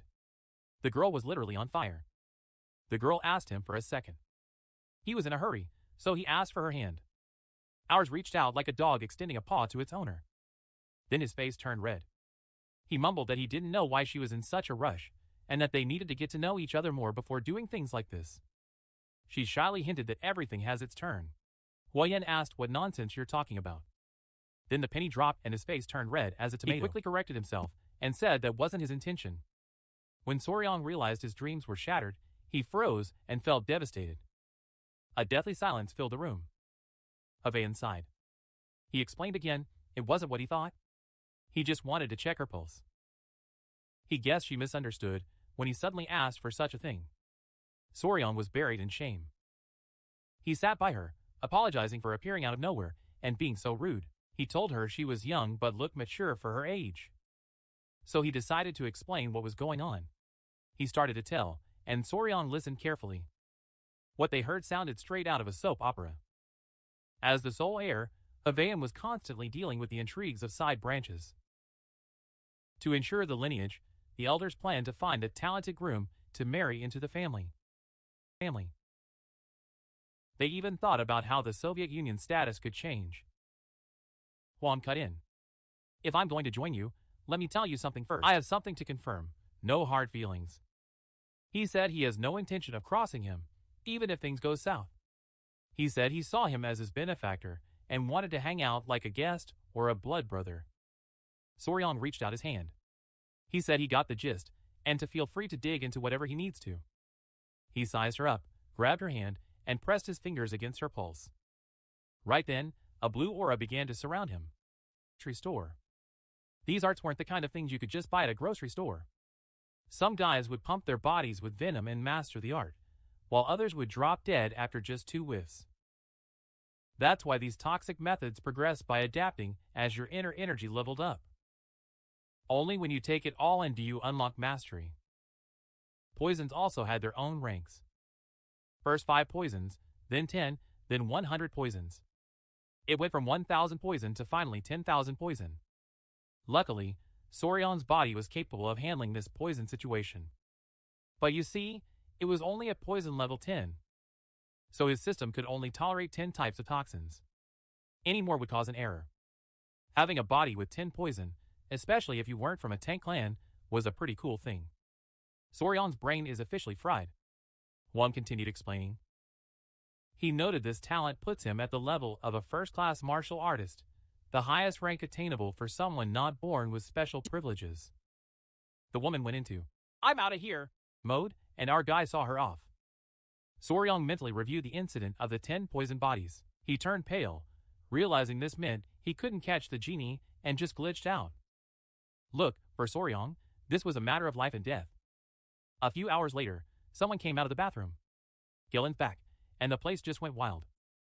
The girl noticed a strange smell coming from her body ever since she devoured the inner core of the blue-spotted centipede, despite scrubbing herself many times a day. While getting dressed, she wondered if this was some divine punishment for being ungrateful to the man who saved her life. So he just started tripping out. Meanwhile, Soryong was on the 7th layer of the dream realm. He was talking to someone in his dream. This person was thanking her for her kindness or something. He saw that this habit was sworn. "Am I dreaming, man?" he asked. "This habit might seem like a dream," he said, this thing in the form of Boo, who explained that he borrowed the appearance of the girl who swallowed his inner core. "It's not." To avoid scaring him, she introduced herself as the mother of those creatures, the blue-spotted centipede. Soryong circuits fried, of course. 3 little girls approached him. Ours finally realized these are its babies. He asked how you teleported to Hwayama. The woman told how she was brutally murdered, leaving her children behind, and that her resentment reached the heavens. That's why he said her soul was stuck to that inner core. While cursing from inside the body of the girl who swallowed her seed, an opportunity arose to appease her grudge, letting her slip into her dreams. It turns out the whole reason was that Soryong brought all his babies along with him. Soryong realized he unknowingly had a hand in the blue-spotted centipede's downfall. It wasn't intentional, but he still felt like an accomplice in all this.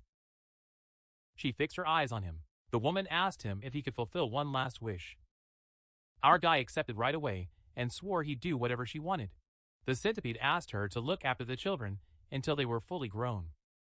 Soryong's brain was fried because centipedes would fend for themselves after molting twice from their mother's body. Mom explained the centipede situation. He said their young depend on the liver in their inner core until they molt twice. After that, they're said to need the raw essence of other beings to grow. Soryong asked if the baby should be attached to the Hwa in this situation. Since she's the one who swallowed the inner core, Mother Centipede spilled it all. It turns out he had cursed the girl so badly that her body would exude a foul stench, ensuring no man would ever come near her, and she could never have children. The Mother Centipede offered to let her children suck the energy from Hwayu's inner core in exchange for lifting the curse. He even whispered that this way, Soryong could win Hwayu's heart. Soryong thought for a moment, then grinned and said this business made him sick. I didn't want to take advantage of Hwayun's difficult situation. Mother Centipede admired his bold attitude and asked how he planned to overcome this challenge. He also mentioned that Hwayun is looking for a strong man. And the girl said she couldn't provide the inner cores of the 10 great venomous creatures. This gave Soryong a bright idea. Kirkaya told him to trust him. He assured her that he'd handle it and everything would be fine. The next day, Soryong and Hwayun were sitting side by side. Hwayun finally understood the reason for the scent coming from his body. The issue was the inner core of the blue-spotted centipede.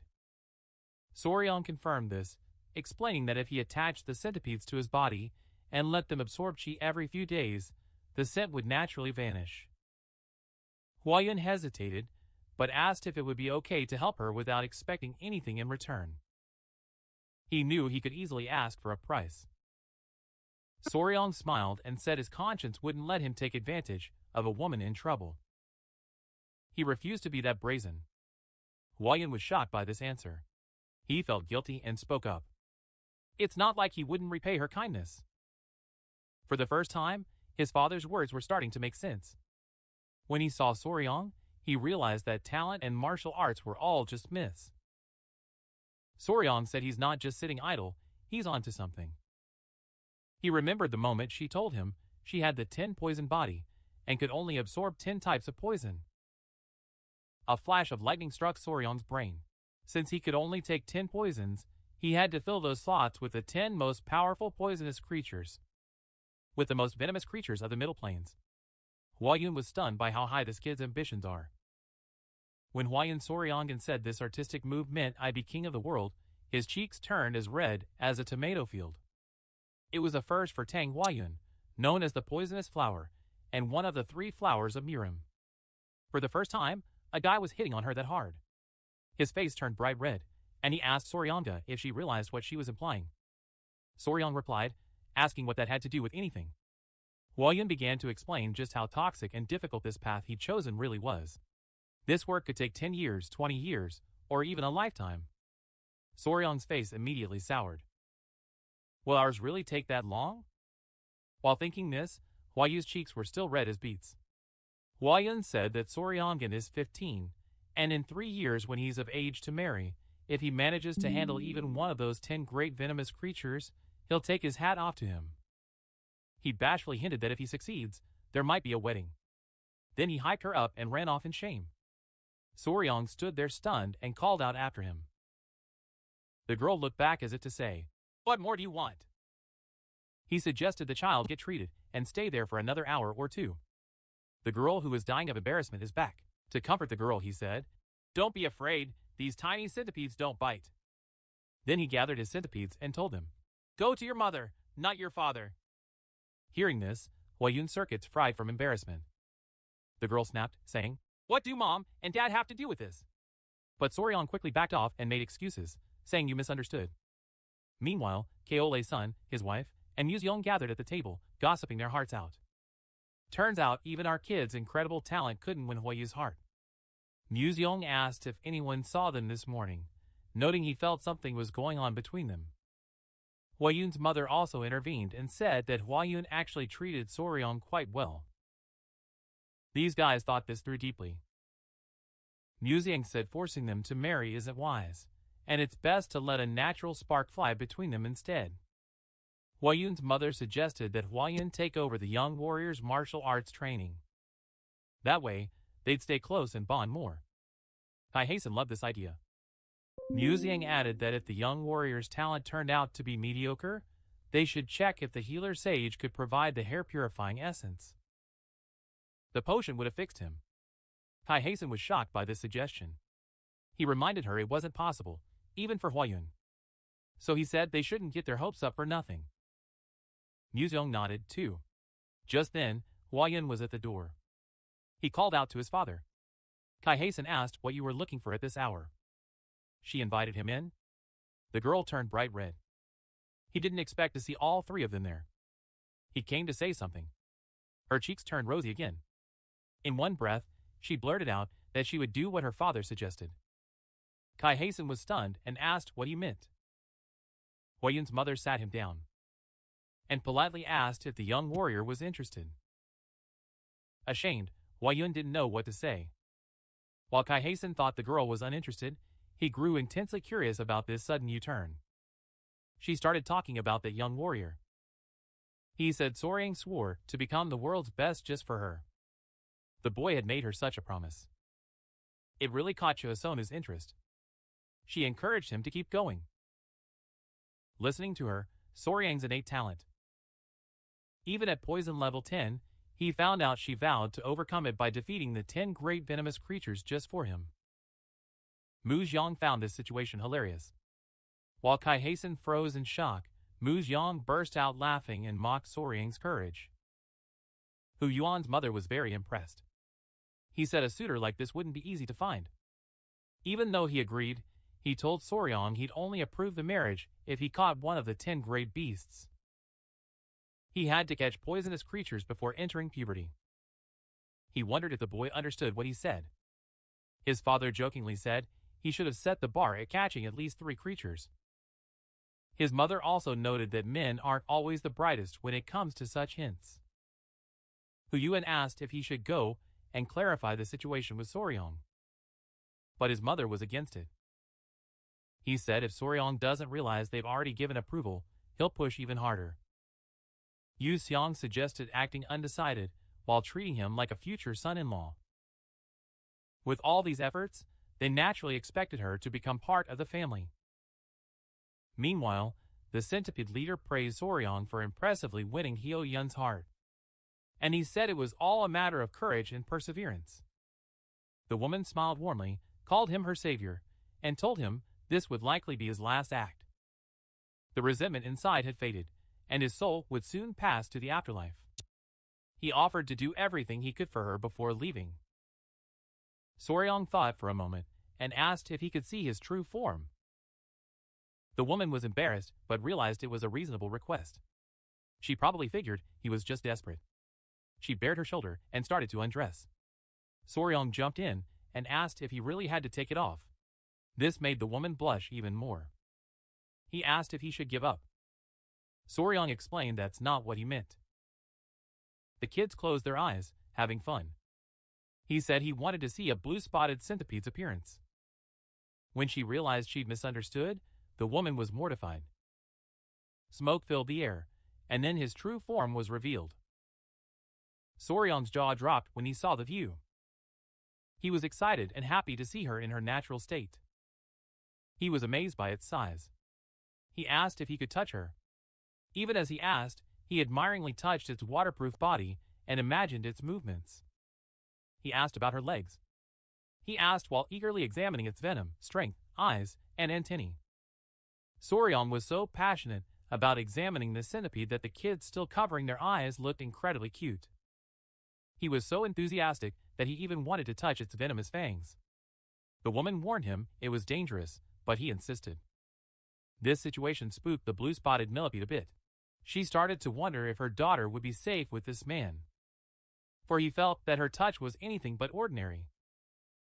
It was both hilarious and weird how Soryang was literally drooling while caressing the girl. Then Chief Olsen sat with Soryang for a cup of tea. She bluntly told Soryang she heard everything from Huyen, and that he'd now be treated as their son-in-law. Soryang mumbled that she thought she had to wait for 3 years. Wilson cut him off, saying the wedding would resolve itself once Soryang came of age. Soryang tried to clarify things, but Huya's mom got so excited that she welcomed her into the family and introduced herself as her mother-in-law. Musong loved this job too. He said Huya found a perfect match and their clans will be even more thrilled. Soryang stared at Huyen in a daze, stunned by this sudden acceptance when there should have been many conditions for marriage. She probably figured they accepted her without much effort and decided to go with the flow. She said everyone is looking forward to your guidance. When Musong suggested things to Soryang, Soryang's brain fried. He said they had to get to work right away or something. Soryanga said that before he learns the Soryanga Tank clan's poison arts, they have something to show him. What's the third one? They asked. The elders smirked wickedly as Soryang dropped the bombshell. He said this place is the Hall of 10,000 Poisons, and that Soryang would absolutely love it. They've been waiting for this moment, for Soryang to take her first step into the 10,000 Poison Hall as a family member. It's an incredibly precious tradition for the whole family. Soryang, by saying Musiona, showed how eager she was. Soryang got hyped, thinking it was a place where 10,000 types of poison gathered. But looking at Huya from the side, he was literally speechless at her beauty. Soryang remembered the saying that beauties are best watched from the side. And at that moment, it was like a live photo shoot. When he blushed, his future relatives had a field day with it. They smirked knowingly. Jeev teased that at this rate Soryang would make his daughter's face grow old, saying Huya was already his woman. But he was still just staring blankly at the girl. She mentioned that her mother-in-law is totally smitten with Soryang. Both Huyen and Soryang blushed like tomatoes. Watch where you're going! Huyen snapped, and Soryang stammered a quick, okay. A moment later, they stood before a massive door. On both sides, 2 mountain-like guys with bulging muscles were posing proudly. This view somehow reminded Soryanga of Yupin and Ipin. And in the middle stood a guy in a graduation robe. And he was welcoming the great ancestor. Muzi Yang ordered them to open the door, saying he wanted to show his future son-in-law something. 10,000 poison halls. The men obeyed the order immediately. And Soryang was thinking to himself, holy cow! It was ridiculous how tight security was for a place straight out of the Middle Ages. The man in black robes announced the doors were opening, and those 2 muscular guys started pushing the heavy door with all their might. The guy in black said the door opened faster that day. Soryang was naturally surprised by this finding. When the door fully opened, those two muscular guys looked absolutely spent. The man in black invited them inside. Shaholson gave Soryang a side-eye as they headed inside. Soryang felt the need to offer some comfort while looking at that exhausted, muscular guy. Shaholson explained that the iron gate was forged from Kunyu steel. He said this steel came from the wild lands in the south. He added that even opening the door was considered an honor. They finally reached the hall. This was the treasure room where the Sichuan-Daki Tank clan stored all their poisons, known as the Hall of 10,000 Poisons. And it had exactly that much poison inside. Mu Ziyang warned Soryanga not to cause trouble or touch anything. Soryang comforted him, saying she understood. And he had them confirm if there really were 10,000 poisons in the hall. Shaholson explained that the poisons were meticulously categorized, including the paralyzing ones, sleep toxins, and much more. It was clear the elders really enjoyed messing with the young couple. This became clear when Soryanga asked Shaholson to explain the poisons, knowing that Huangdan would enjoy listening. Huang and Soryang turned bright red with embarrassment. Their cheeks were literally glowing. Nonetheless, Huang took on this task. Soryang took him by the hand and led him to the most potent poison of the Tang clan. The elders watched them with affection. Huang began by showing the poison to Kyokidan. Martial artists fear this poison because once you inhale it, you can't use your energy. He warned Soryang to be extremely careful. She even showed him fantasies like gut-ripping poison, soul-shattering poison, bloody puree poison, and 7-step soul-stealing poison. All these poisons hit hard, but he said the Tang clan's ultimate poison is on a whole other level. Then she pressed a tiny seed into his hand. Soryangan's brain is fried, of course. He thought to himself that it looked like a tiger bean. Hiei explained that this is the strongest poison in existence, apart from the venoms of the 10 great poisonous creatures. They added that it's a castor oil seed, which symbolizes the Tang clan. Soryang was seriously obsessed with this castor bean thing. He thought of ricin. That toxalbumin is deadly. Just 2 milligrams is enough to send an adult to the other side. This poison is famous for it. It was used during the Cold War in the assassination where Bulgarian dissidents were hunted with umbrellas. Ricin is a toxin that hits 100,000 times harder than cyanide. Soryang stated that this poison is closest to the Tang clan's ideal. Colorless, odorless, tasteless, and shapeless. That's why they call it the rarest and most precious of all toxins, golden venom. When used to dispose of someone, it was known as golden death. Huang told her never to forget which poison is the strongest. It's not the one that hurts most or brings the foulest death. The true king of poisons kills silently, quickly, and leaves no trace behind. Huang mentioned that the Sichuan Tang clan's poison arts strive for this exact ideal of secrecy and precision. In Soryang's mind, they were pictured exactly like an assassin clan. Mu Xiang said enough with a chatter, and eager to see Soryang, invited him to see the venomous creatures. Mu Xiang even offered that if Soryang is interested, she could personally care for the animals, and the clan would provide full support for everything needed. The thought of people sponsoring his hobby echoed in Soryang's mind, making his eyes light up. Just as they were about to get out of there, the tribal chief received an urgent call. Pai rushed in, panting from all the running. They asked her what was so urgent. Pai said the tribal chief must go to the Black Turtle Pavilion immediately. The tribal chief asked the reason. Pai was just mumbling something about the ancient spell when Mu Xiang angrily cut him off, yelling that he wanted to know what those scumbags were up to again. Soryang wondered if they were talking about the branch family members who Yinan mentioned. Pai dropped the news that there were 2 problems. First, the medicine sent to the city lord of Sichuan didn't work. As expected, he sent a letter full of insults. Pai glanced at Soryang before she could set off a second bomb, and Soryang let out a deep sigh. Pai then explained that the matter was related to the Omi Poison Hall, and Mu Yong realized the rumors had already spread. They decided to bolt for now, but Mu Yong insisted that Soryang go with them. Back at the Black Turtle Pavilion, once the old-timers noticed the chief, they started nagging him about that critical decision he made alone. They're deeply resentful over matching Hevionu with some random orphan. This remark tilted Shiol Xianggu, and they were really pissed off. So they call Soryong an orphan of unknown origin. Sheol Seong began emitting a green aura from his body and asked if they were insulting his son-in-law. The clan elders insisted that their concerns were perfectly justified.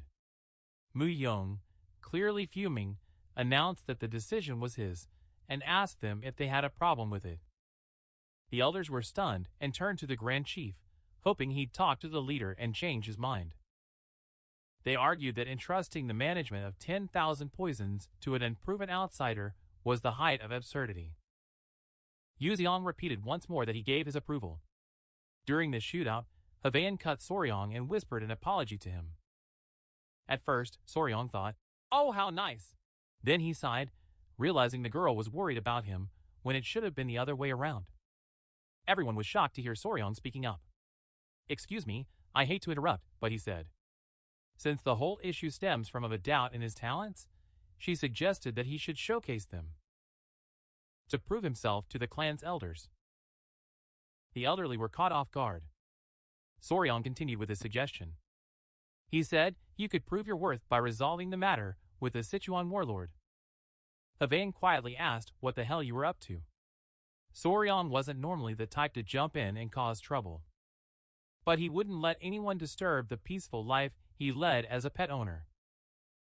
It had effectively buried the elderly in silence.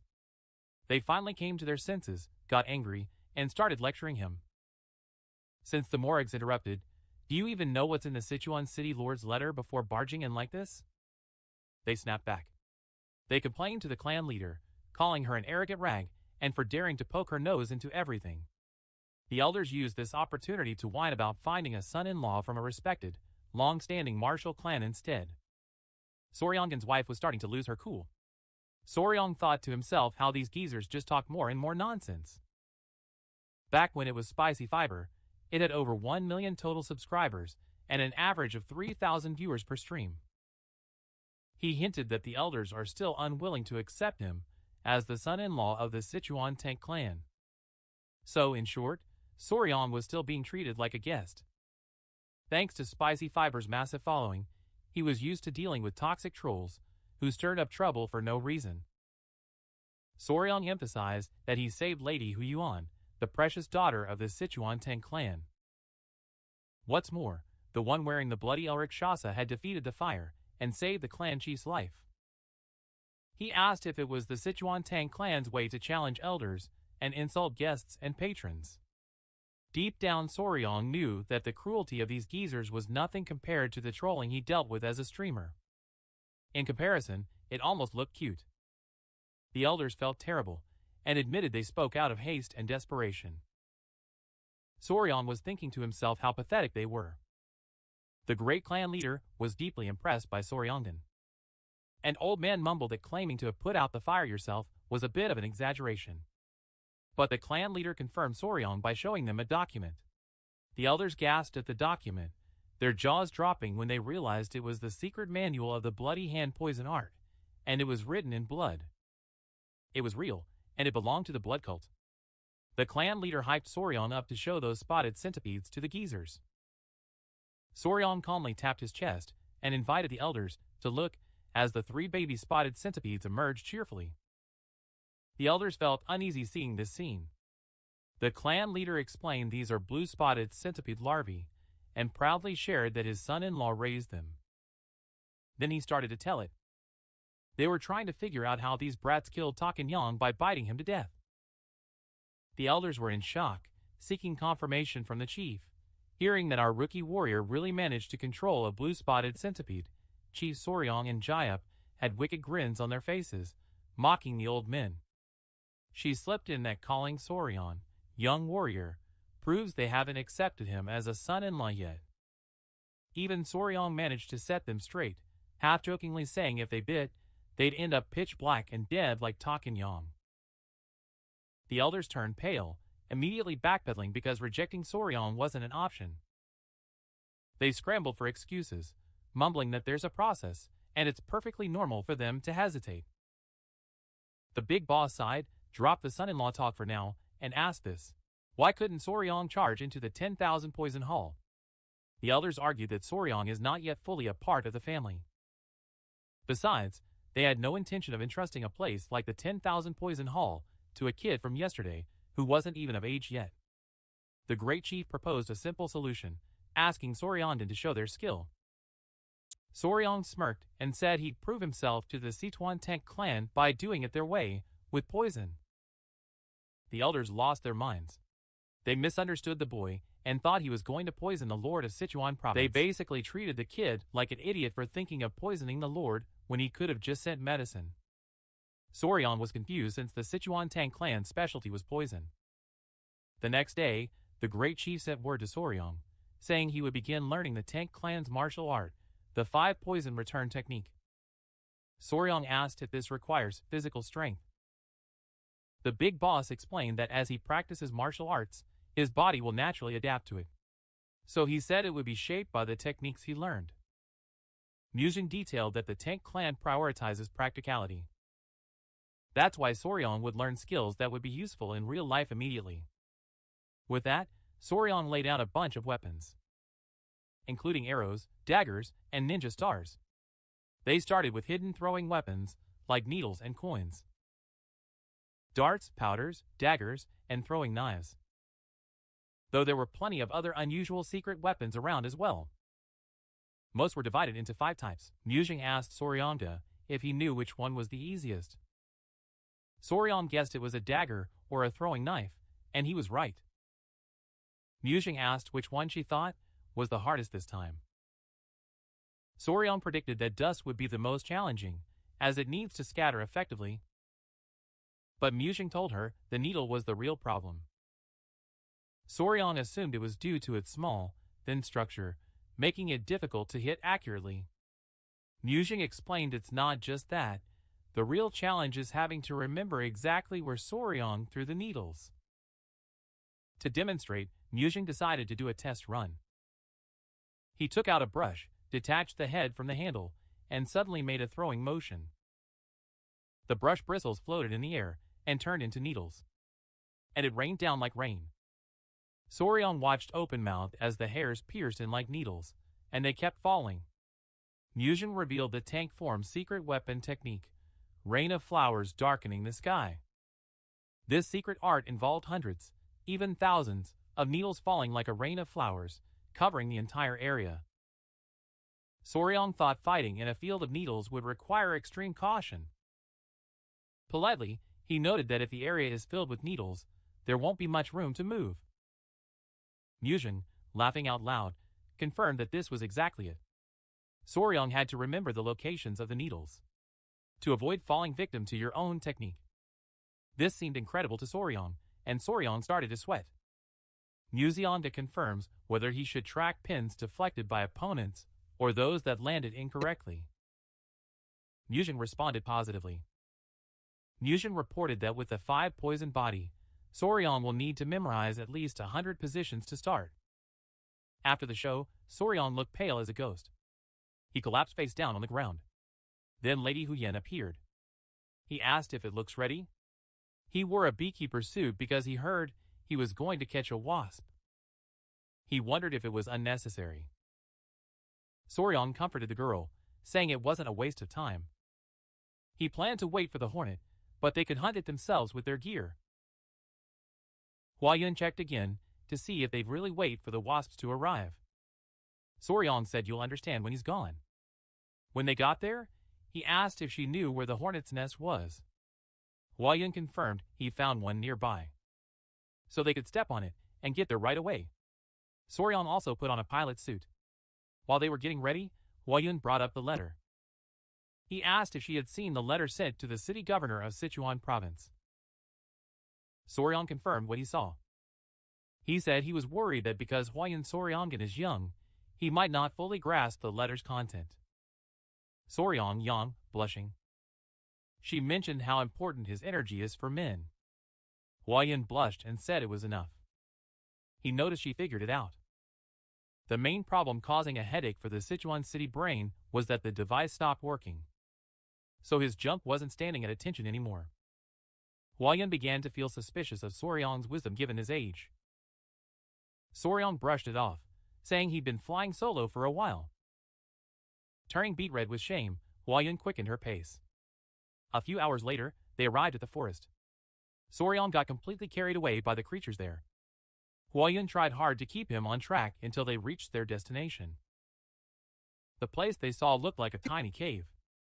It was quite the hangout spot for wasps. Huayun asked about the importance of finding a bee. In a caseless way, Soryang explained the situation to him while putting on his muscles. Even though they came looking for wasps.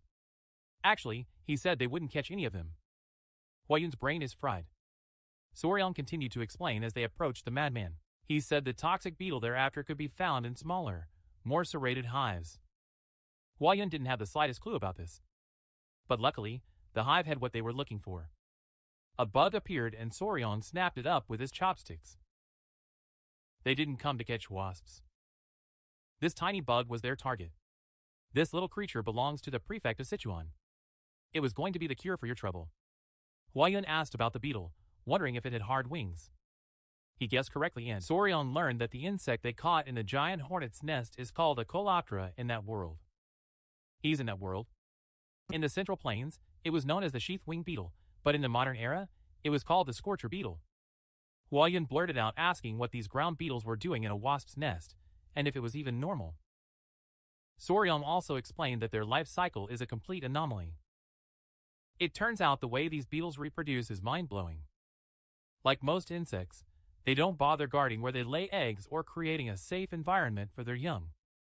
Our beetle friend here lays eggs wherever it wants. He even said in a sketch to the boss, "Hold on, boss, I gotta drop a few eggs here before we hit the road." Anywhere is fine. Forget about any special treatment. He's just leaving. The only decent thing he did was dump them all in the same place. Then, when that miraculous moment arrives and the beetle larvae hatch, they all start climbing toward the nearest high ground. And when they reach the top, they do something crazy. They cluster together, literally mimicking flowers. And the bees, thinking this fake flower is real, would fly right up to it. Once one bee stings, the entire swarm jumps onto the carpenter bee, and it's game over. Total game over. So that's how the carpenter bee's nest gets GG'd. Soryang wasn't sure why they were so obsessed with giant hornet nests. But apparently, it was the ideal environment for the ground beetle larvae to grow. Huayun feels terribly sorry for the giant hornet. But Soryang, there's nothing we can do. He dismissed it, saying it's the law of nature. Huayun knew this bug causes skin burns. He even heard that eating more could be fatal. Soryang confirmed this as well. That orange fluid secreted by the blister beetle contains a toxic substance called cantharidin. This substance apparently causes blisters, like burns the moment it touches the skin. Huayun turned bright red. Does it really have that effect? They asked. Soryang confirmed that the substance can make a man's tool rock hard instantly. This made Huna sink into the ground with shame, and prevented him from explaining further. He encouraged him to return to the 10,000 poison hall. Soryang wanted to catch a few more, but they'd already secured the ground beetle, also known as a coleopteran. Afterwards, they returned to the hall and showered the warriors with instructions on how to prepare the medicine. Soryang told them to keep their ears wide open. He ordered the crickets to be dried and ground into powder. It also noted that 1/10 of the dust is toxic. They explained that swallowing 3 drops of this poison is a one-way ticket. If a person ingests 3/10 of a mu of venom per guana body weight, about half of them will die. So Soryang asked them to make a medicine using 1/10 of a mugsun's poison. This roughly equals 10 drops of liquid, since 1 mu is 3.75 milligrams and 1 guan is 3.75 kilograms. He asked if it was understood. Deep down, Soryang felt like his head was about to explode from all these calculations. A warrior took off his mask and said Soryangan's explanations were incredibly detailed, adding they never expected him to be so good at math. Warrior Soryanga gave his word that they would definitely succeed. Soryang stated that she trusted them. Later that night, Myung Sang was telling Huayun how surreal the situation felt. That beetles can have such effects. Myung Seong said this situation prompted the Tank clan to reevaluate the poisons in their arsenal. Huayun joined him. Myung Seong and then Soryangan mentioned his mastery of mathematics. Huayan explained how Soryangan calculated the solution's concentration and how incredible it was that he estimated it to match the weight of 10 drops. Maung Xiang considers himself knowledgeable about poisons, but he said Soryangan is on a whole different level. The more she learned about Soryang, the more she realized what a precious gem this young man was. Teasing her, he asked if she liked Soryang even more now. Huayan turned beet red and expressed regret for acting so hastily at first. Maung Xiang comforted her, saying that what matters most is making up for it from now on. Maung Xiang then asked how they planned to test the medicine once it was finished. Huayan blushed even more, turning red as a tomato. Yen mentioned the elders said Soryangan was too arrogant, so Soryang jokingly suggested testing the medicine on those elders instead. Maung Xiang was stunned, but found it funny and burst out laughing. The next day, everyone gathered in a hall. The clan elders were skeptical. A warrior handed Soryanga a wooden box, explaining he had mixed licorice powder and honey inside. Soryang was touched by this thoughtful gesture to make it sweeter and easier to drink. Soryang asked the warrior if he followed the recipe exactly. The warrior nodded. She followed the recipe to the letter. Other clan members, P. How legendary can it be? And they turned up their noses. The clan leader silenced everyone and asked Soryang how she would prove what this medicine does. Soryang acted like she was totally shocked by this question. The clan elders argued that confirming the medicine's effect was their natural right. An old man shouted that we'd never send something of uncertain content to the city lord of Sichuan. Another elder added that if something went wrong, it could lead to a major disaster. Soryang accepted that there was no other way. The warrior understood what was happening. The clan elders were stunned when the warrior medicine was handed to them. They got annoyed when Soryang looked at them as if she was waiting for them to try. An old man with a booming voice held them to account. Do you know what this is, brat? He asked. Another old man added, This boy has been outside for so long. It's totally pitch black inside. Soryang grinned and called out to his grandfather. Mujiang Soryangan asked what you wanted. Soryang reminded Mujiang that his seniors once said masters of martial arts are never afraid of poison. Mujiang joined the game and confirmed this. Soryang implied that the elder's hesitation was a sign of fear. Mujiang agreed with her again. Soryang used reverse psychology to fire up the clan's great elders. He mocked these men who claimed to have conquered 100 toxins by asking if they were afraid of something as simple as dung beetle venom. This remark infuriated the elders, and one of them split the medicine in two. They said this. We're not going to be afraid of such a simple poison. They took the medicine and accused Soryangu of underestimating them. They warned him that if his medicine didn't work, he would face the consequences. An old man thundered like this. We uphold the clan's laws and principles. He chewed the pill. After a moment of silence, they smirked nastily. They declared that nothing happened. But soon enough, the old man's manhood surged. The snakes sleeping for years had awakened. They were in shame, and that day the clan's laws and principles were literally rewritten. And in such a glorious way. The drug was sent to the city brain of the mouse. Apparently, it wasn't a bad job. A moment later, that council of elders was pacing back and forth in the hall, by keeping their pants away from them to hide the evidence. To be honest, back in the day, I also used to walk with a bit of a limp. Soryang said that according to Muzianga, once you pump the old-timers up with that poison stuff, they swallow the bait instantly. Muziang understood that they had nothing left but their egos, so this outcome was inevitable. But Mu Ziyang didn't ignore that these actions stemmed from their extreme love for the clan. Soryanga told them not to hold much of a grudge against them. Mu Ziyang said that in the end, you're all in the same mess. Soryang replied, Understood, Captain. Right then, Huayun rushed over in a panic, saying something terrible had happened. They asked Huayuna what was wrong, and she said her children were acting strange. Soryang's cheeks flushed, and as she stood dazed, Mu Ziyang snapped and grabbed her by the collar. Mu Ziyang roared, What kid? And why do we have a kid? Soryang broke out in a cold sweat. Mu Ziyang grabbed Soryang by the neck. We haven't even sat at the wedding table yet. He was demanding to know what child this was. Huayun cleared it up. He said he wasn't talking about a human child, but the spotted centipedes raised by Soryang. Soryang's brain just fried. He literally got a 404 error. Lately, he was so focused on building muscle that he passed the centipede duty to Huayun. When she realized she'd completely forgotten him, she was terrified something had happened to her babies. He reached out to Huayun and said, "Show me those." It's like she carries them in her pocket. "Huayun, they're not with me," she shrieked, asking if I'd gone mad. Mu Ziyang was speechless. A moment later, they found 3 blue-spotted centipedes turned brown and exhausted. A slap mark remained on Soryang's face as a funny reminder of her recent nonsense. Soryang stared at the centipedes without blinking. Mu Ziyang wondered to himself if they had just fallen right out of the Huayun clouds.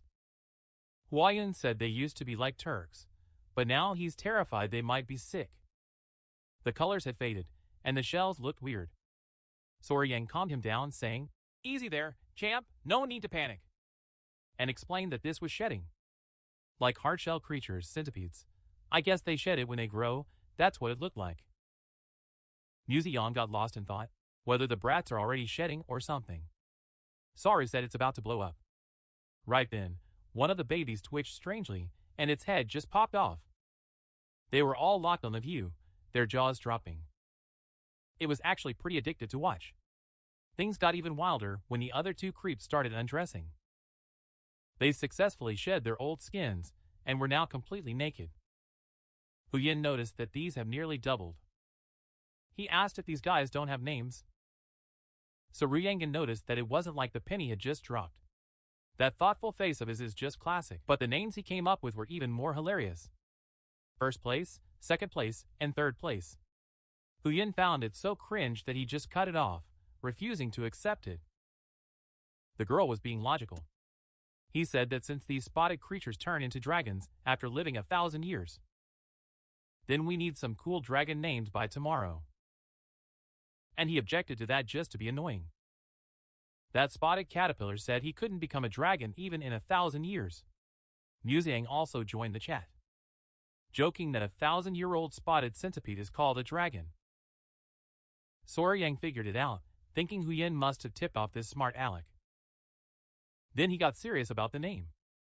He decided to name them Nova, Myra, and Grace. Nova means a new beginning.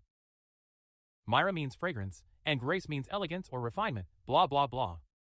Huyo loved it so much, he didn't make a sound, didn't make a sound, didn't make a sound. After all, naming the babies is the father's duty, tradition, or whatever. Those spotted creatures now had a name.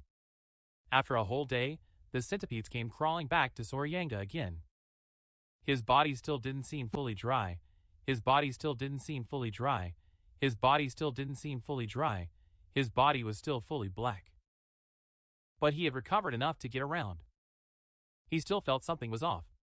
Those creatures were heavier now. They grew from the size of a sausage to the size of a man's arm. It seemed Soryang's embrace was too tight for them, so they coiled around her arms and waist like snakes. He overheard a conversation while he was fooling around with those creatures. 2 guys were passing by. One of them was holding a pouch filled to the brim when this guy shouted, "How many playboys are there in the Yuan-Tang clan?" The 2 guys headed to the joint, giggling about how easy it was to make some free money. The mansion gossip had firmly caught Suryangan's attention. Chi Alsun dropped a bombshell. C said the medicine they said to the city lord worked, and the lord sent a thank you note along with a generous reward. Soryang and Huayun were super happy about the news. Chi Alsun was beaming with pride for making such a huge profit from this. Right after accepting Soryang as his son-in-law, he pulled off a heist like this. Soryang truly made history. Soryang was happy to be useful for once, so Chi Alsun offered to give Soryanga one of his potions. Of course, knowing Suryangan, he knew he might act humble and reject it if called a reward. Suryangan remembered his grandfather's words, "That potion really fires up your inner energy." Huayun jumped right in. Like, what kind of elixir is that? Chi Alsun just brushed it off, saying it was no big deal. only the honey from the golden fur king bee. Soryang thought to herself, "This is pure honey." But knowing how critical internal energy is to becoming a martial arts master, he decided to accept the offer. He was about to thank his father-in-law when Huayun cut in. Since Chi Al-sun was rewarding Soryang, why did he just brush it off with honey? Chi Al-sun was actually a bit spooked seeing Huayun this fired up. Soryang argued his success was no fluid dream, claiming even if the gold-feathered king bee is a mid-level venomous creature, its honey is the weakest among all elixirs. She stressed that Al-sun shouldn't be so stingy when rewarding Soryang. Such a massive success was literally putting Soryang to shame. Scolding his father, he said, "Instead of a potion for just 2 months of inner energy, give the man something that'll boost him for a whole year." Chi Al-sun felt discouraged, but defended himself, saying it was just a potion and it cost a lot to find. Huayun totally lost it, yelling that compared to Soryang's contributions, this reward was mere pocket change. Chi Al-sun was totally cornered. Soryang interrupted and asked about the golden feather king bee. Chi Al-sun also explained that it was a mid-level poisonous creature. He said it hangs out in forests and is about the size of a small dog. It was said that whoever drank its honey would gain inner energy. It's equivalent to exactly 2 full months of meditation. Picturing the bee's size, Soryang felt both pumped and found it hilarious. But Huayun silenced the voices in his head for a moment. He made it clear that Soryang's name really pisses him off. Chi Al-sun quickly smoothed things over. Turns out his goal wasn't to downplay Soryang's achievements. He just thought ours might want to see it. That golden mane queen bee, in person. These words got Soryang fired up, and he asked Chi Al-sun if that's what he meant. That he could see the bee himself. That was exactly what Chi Al-sun had in mind. Soryang thought to himself that this was an invitation to gather this honey with his own hands. Back when he was a YouTuber, he used to get into things like this too. They got carried away and showed up at the door. Soryang claimed to be almost an expert when it comes to bees. Chi Al-sun knew Soryang would jump at this idea immediately. Soryang asked what the golden mane king bee looked like. Chi Al-sun replied in a super troll way, "It just looks like a bee." Huayun could only sigh at this, and so their honey collecting adventure began. Chi Al-sun leaked VIP information to them. So they weren't expecting any competition. But guess what they saw? The two clans were at each other's throats when they arrived.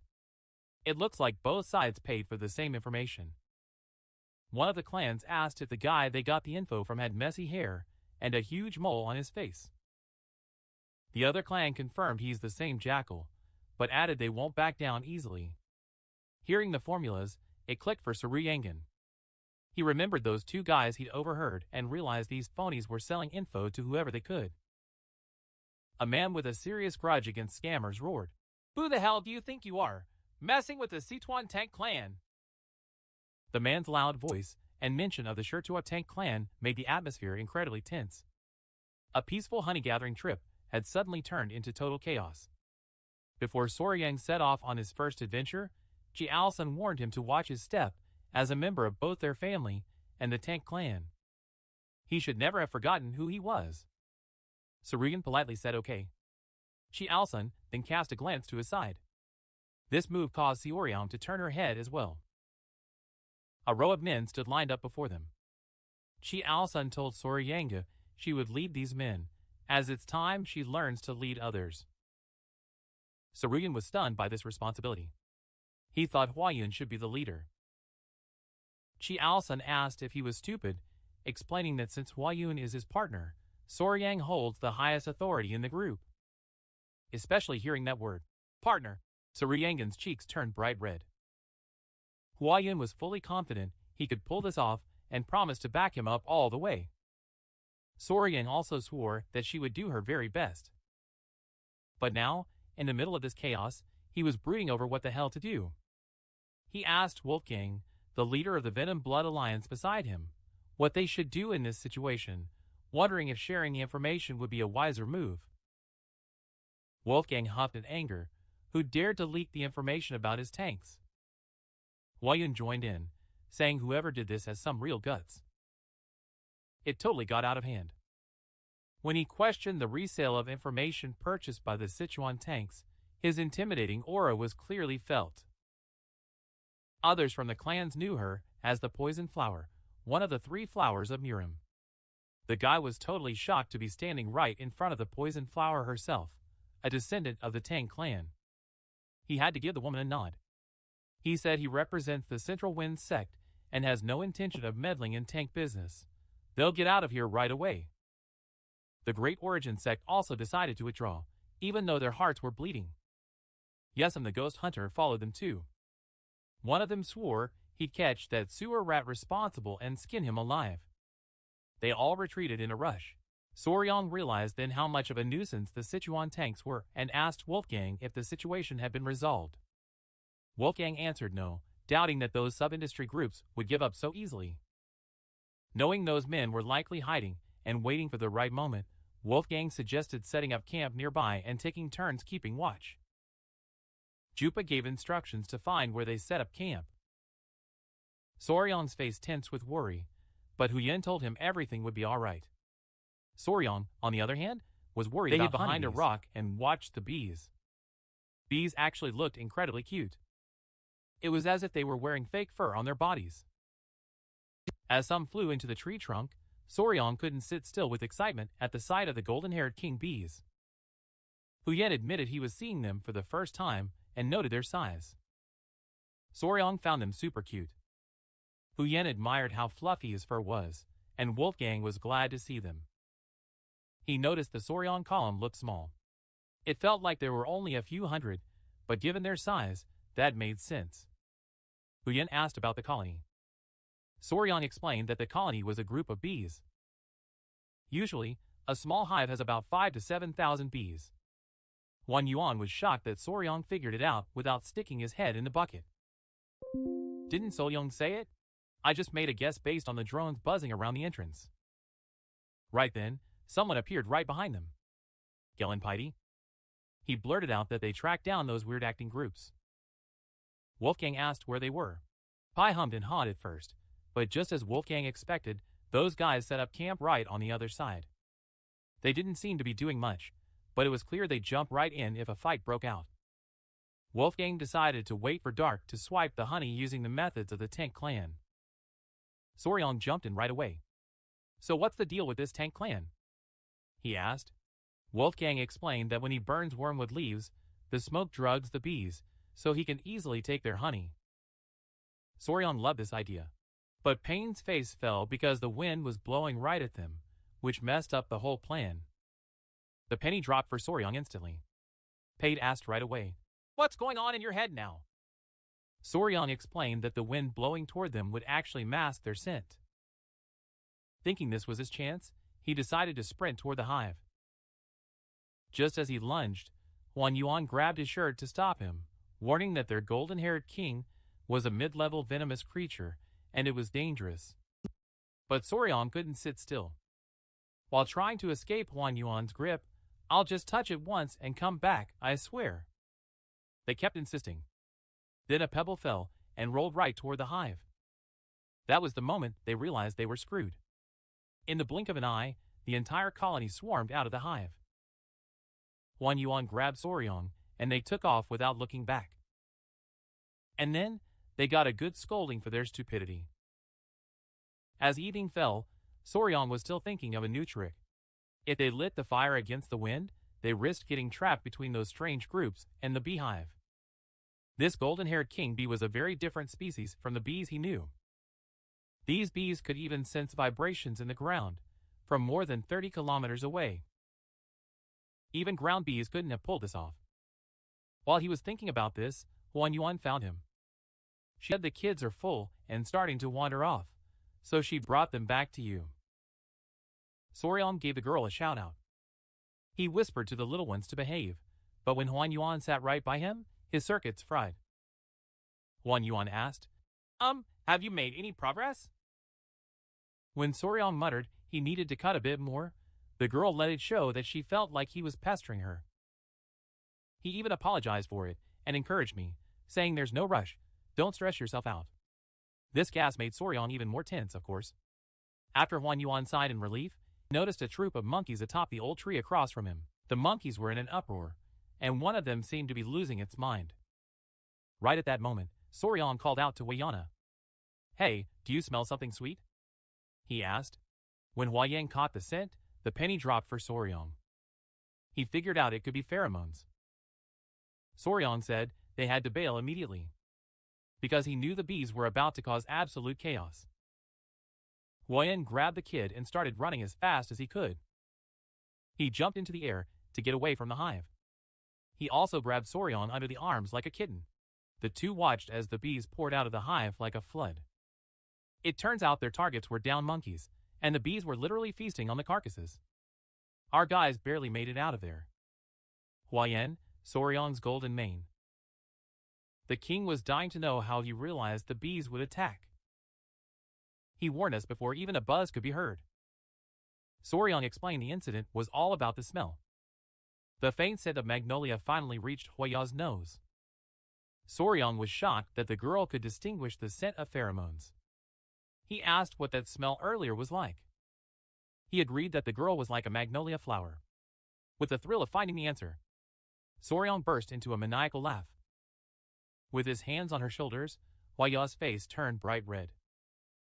With a devilish grin, Soryong said he found a way to deal with those shady types chasing the honeybees. At that moment, guys from different clans were gathered around a campfire, just relaxing. They were sipping their drinks and devouring the meat. One of them asked when you think the Tank clan will come to collect the honey. Another one answered that it's hard to tell. 3 days ago, the Tank clan was all over the place, but now, a deep silence prevailed. Someone theorized that the clan might make a move soon. The other one just brushed it off, like it was maybe possible. Another guy questioned if the beehives were actually worth that much money. Another person, slightly annoyed by this absurd question, chimed in. The guy literally looked like he just crawled out of a cave. Apparently, he said those candles made from the Golden King bee's wax were treasures strictly for the imperial family. He foolishly thought the Tank clan would just take the honey and leave the remaining hives to them. Those guys had evil plans for after their Tank clan was wiped out. Someone threw this walking poisoner out there. 3 flowers of Mura. So I decided to look after her so she wouldn't die. I'll hit that girl with an oak piece. Since you're a beautiful lady, I like this idea. It was obvious how thirsty they were by how excited they got at that thought. They even cracked a joke that one of them might marry into a Tank clan. Then someone noticed a smell, and they suddenly went silent. It was a pleasant scent, and one of them thought it was the smell of the poison flower. They assumed the girl's natural scent was that bad. Suddenly, a terrifying noise interrupted them. When they looked up, they saw something forming in the sky. They were terrified and stunned. They realized it was a swarm of golden-haired bees. They panicked and bolted instantly. The bees chased them, and they screamed in pain as they attacked. The mixture that created the scent had spilled on the ground. It was laid out like a path. Soryong, Huan Yuan, and Wolfgang were watching from behind the bushes. Huan Yuan and Wolfgang watched in amazement as the bees flew in a single direction. Huan Yuan, not expecting bees to get so angry over a flower scent, asked Soryong what the hell he was up to. Soryong explained that he ordered a total attack on the bees with a simple game. Huan Yuan's mind was in total chaos. Because Soryong had only crushed a few flowers and fruits and sprinkled their juices around, that was all. Soryong explained the scent was a trigger for the attack command. He explained that pheromones are chemical signals used by animals of the same species to communicate. Social insects like ants and wasps, especially, rely heavily on these signals. The pheromone Seo Yan gun used was the exact scent bees released to signal an attack. Otherwise known as isoamyl acetate, Huan Yuan asked if magnolias emit the exact same scent that bees use as an attack signal. He found this situation extremely interesting. But what really caught Seo Young's interest was the girl's ability to recognize this scent. He subtly mentioned that the Huayan sect experts are masters of poison, making his sense of smell as sharp as a hound's. The timing was curious. As the yellow-maned hornets attacked, Soryong got hyped, thinking it was time to dive into the hive. And they used stealth to sneak off with the honey. Soryong had brought some makeshift incense wrapped in leaves. Wolfgang said this is swimming in dangerous waters, and took the sacrifice of going first. They all stared at the bucket's massive size, Mouse Agape. It was mind-blowing. The cones are huge from the ceiling. It hung like a golden chandelier, creating a stunning sight. Luckily, the bees had already left us alone. This allowed Soryong, Hwayun, and Wolfgang to infiltrate. Soryong sensed something strange. There wasn't a drop of honey. Wolfgang was stunned.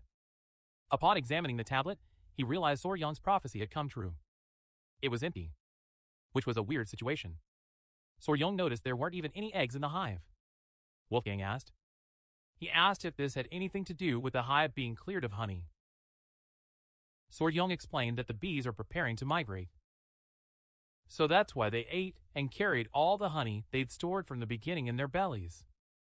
The theory is they caught too much human scent, and that told them it's time to hit the road. Hwayun joined the statement of Soryong Gun. When bees prepare to migrate, they stop laying eggs because they can't care for the larvae. Just then, something interesting caught Soryong's eye. Suddenly he saw a bee's big butt. He asked Wolfgang how long he could maintain the movement arts. Wolfgang said if he sets his pace and runs steadily without resting, he can last about half a day. Wolfgang, Soryong wondered why you asked that. Suddenly Pai appeared and announced that the yellow-maned bees had returned. Sor warned Yongu to get out of there immediately. They started running away quickly. Wolfgang advised Sor Yonga to give up on this.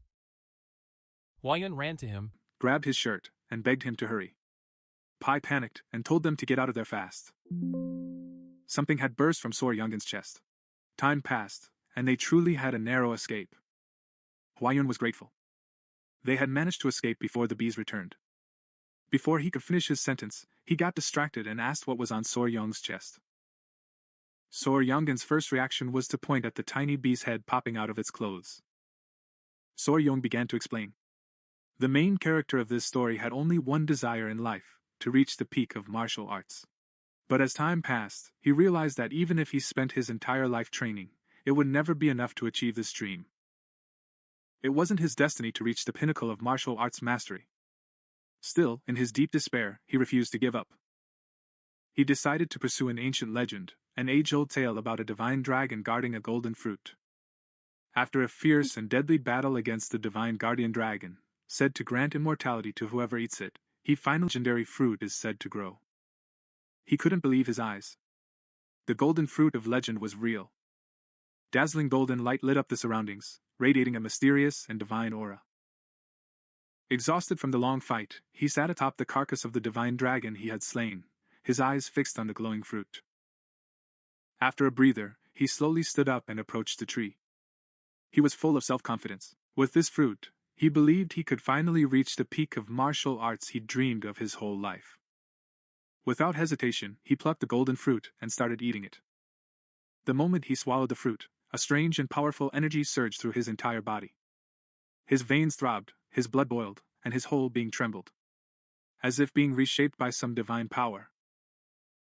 That was when it was revealed that this man's name was Giltaz Dragon. The one known as the strongest person in the world. But decades later, Giltaz Dragon had grown old. He lay weak in his bed, surrounded by his children and grandchildren. They whispered that his time was almost up. And they were talking about how they had to accept that he would soon pass away. The eldest son Gilliam held his father's hand tightly. The head of the Dragon family, Giltaz, told his son he didn't want to see sadness on their faces. He just said, "Your time has come." With a forced smile and a trembling voice, Gilliam said the manor was already gloomy. She said gloom settled over the manor when their mother died, and it would become even more desolate once their father was gone too. But Giltaz gently reminded her not to give in to weakness or be overwhelmed by grief. Then, as silence filled the room, Giltaz thought of the golden fruit. After all, he admitted to himself that maybe no one could truly believe in ancient legends, yet he still felt lucky. Because he had lived long enough to start a family of his own. He told his loved ones that he lived a long, full life and had no regrets. But deep down, he knew it was a lie. Even now, he couldn't give up on his dream. If only he had a bit more time, he would have kept chasing the peak of martial arts. That dream that eluded him his entire life. And so, in his final moments, he clung to this desire until his last breath. But unexpectedly, Giltas opened his eyes once more. Confused, he wondered if he had just fallen asleep. Everything was strange. The room His was body different. was light as a feather, and his surroundings weren't familiar at all. When he finally looked at his hands, his eyes widened in total shock. These aren't my hands, or am I a baby? Before long, he realized he was in a strange situation. But as a 10-star martial artist, he wondered how someone could do this without him noticing. Then it suddenly hit him. The divine dragon and the golden fruit. He finally understood that the fruit's effect wasn't immortality. On the contrary, it was a rebirth. Unexpected as it was, this realization filled him with joy. He was given one more chance. A second life to reach the summit he couldn't reach before. Soon after, he realized he wasn't alone in the room. Looking around, he realized he was in the annex of Long Dragon Manor. Somehow, he was reborn into the same family. Then she noticed the room was full of other babies. Just as I was wondering why there were so many babies here, a group of maids walked in with bottles in their hands. But strangely, instead of milk, they were carrying a red liquid. Gilphus watched the servants pour. She thought they were going to feed that bright red substance to the babies in bottles. But suddenly, one of the servants brought in a goblin. They forced the bottle into the goblin's mouth. Seconds later, the goblin began to shake violently. A red light burst from his body. And then he exploded into a bloody spray, soaking the whole room. Gilphus froze in shock. His mind was filled with fear and confusion. What the hell is going on here? One of the servants calmly said that the mixture would be safe if they adjusted it with the right amount of water. As they began feeding the red liquid to the other babies, another servant took Gilphus himself into her arms. He looked at the bottle and knew right away it wasn't milk. The energy radiating from it was terrifyingly powerful. He could feel the liquid was dragon's blood, and it was far too dangerous for a newborn's delicate body. But before she could react, the maid pressed the bottle to her mouth. Like every baby, he instinctively began to drink. Instantly, a surge of immense power coursed through his veins. His small body trembled with pain, but Gilphus recognized the feeling. The blood of ancient dragons flowed in his veins. He thought it was dangerous, but maybe it's also an opportunity. At first he thought about stopping, but then he realized that if he could absorb this power, he could even surpass his old self. Finally, he could reach the true peak of martial arts. With unwavering resolve, he continued to drink the dragon's blood. His veins bulged, his body contorted in agony, but his will remained unbroken. Don't underestimate me, he thought. I'm Ben, the Glussel Dragon. He repeated these words in his mind like a mantra, endured the pain, and miraculously overcame it. The servant watched in disbelief as he kept drinking and survived what should have been a death warrant. Inside that tiny body, two massive dragon energies vied fiercely for dominance. When one finally overcame the other, Gilphus couldn't believe how easily he absorbed the power as the two dragon forces finally merged within him. He realized it was a perfect opportunity. After drinking the very last drop, he couldn't believe he'd survived that crushing pain. His body didn't explode, on the contrary, it adapted. He noticed a few more babies had survived, which made him smirk inside. So, he thought, one should never underestimate a newborn baby's survival instincts. But as expected of a baby's body, exhaustion soon overcame him. His eyelids grew heavy, and despite his victory, the reborn strongest human, Gilphus Dragon, slowly fell into a slumber, 7 years later. Now he was doing intense physical training, doing one-handed push-ups with a massive rock on his feet. When he finally reached his 1000th rep, he tossed the rock up, and as it thudded back onto his shoulders, Gilphus couldn't believe the power his body now possessed. Gilphus, the former head of the Eldragon clan, was now living as Zeke Eldragon. Zeke wondered how he'd attained such physical strength at such a young age. He realized this was entirely thanks to the ancient dragon blood flowing through his veins. Word is that every being in this world possessed something called a power source. But the ancient dragon blood given to them as babies contained a massive amount of this power. Those who drank it and survived would develop bodies many times stronger than ordinary people. Thanks to the divine dragon power source within him, Zeke knew he had already surpassed the limits he reached at the same age in his past life.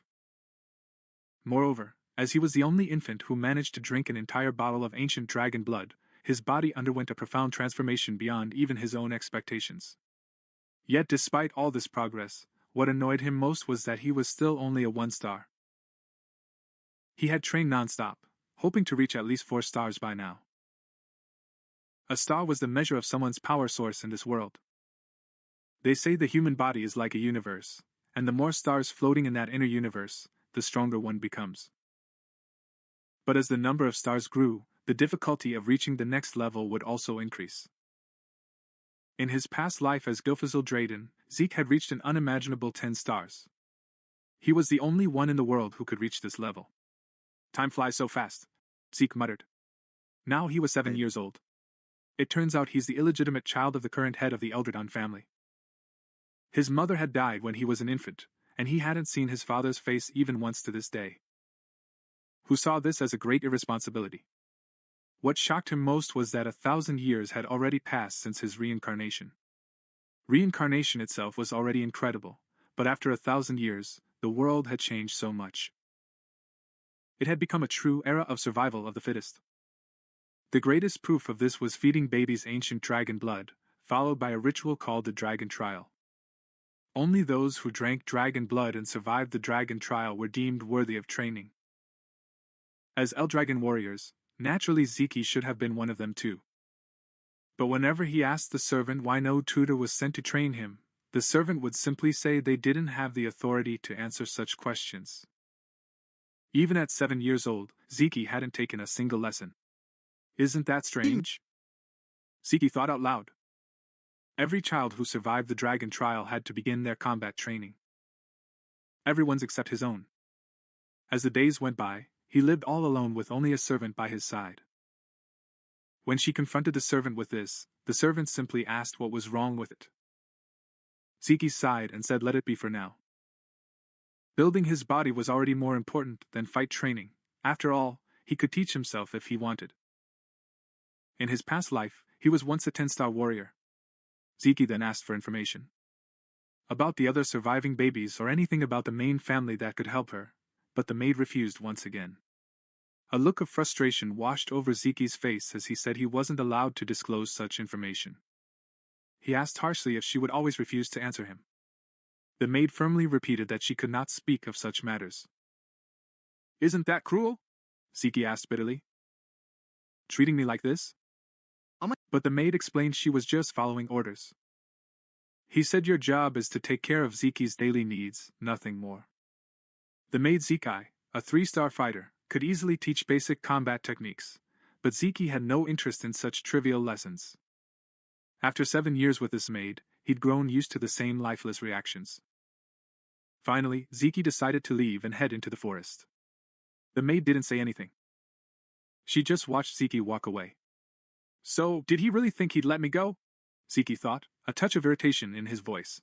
Deep in the forest, Zeke uprooted the wild poisonous herbs and ate them without hesitation. It tasted disgusting, just like before. But this was part of his training method. Then she suddenly noticed something. He took a deep breath, forcing himself to stay calm. Repeating, be patient, to himself, he could feel someone or something watching him from afar, observing his every move. No matter how hard he tried, he couldn't get rid of this entity. A few minutes later, Zeke sighed. They followed me all the way here, huh? When he couldn't take it anymore, he called out. If you have something to say, you'd better show yourself. Then he went into the tall grass, hiding himself. A few seconds later, while crouching in the grass, Zeke felt a dark, oppressive aura nearby. Looking toward the source, Wrath saw a creature known as a wild boar. He wondered what this aura was all about. The chaosis surrounding the monster was something he had never seen before. Even 1,000 years ago. While anger was eating hogweed, Zeke suddenly stood up, showed himself, and startled the beast.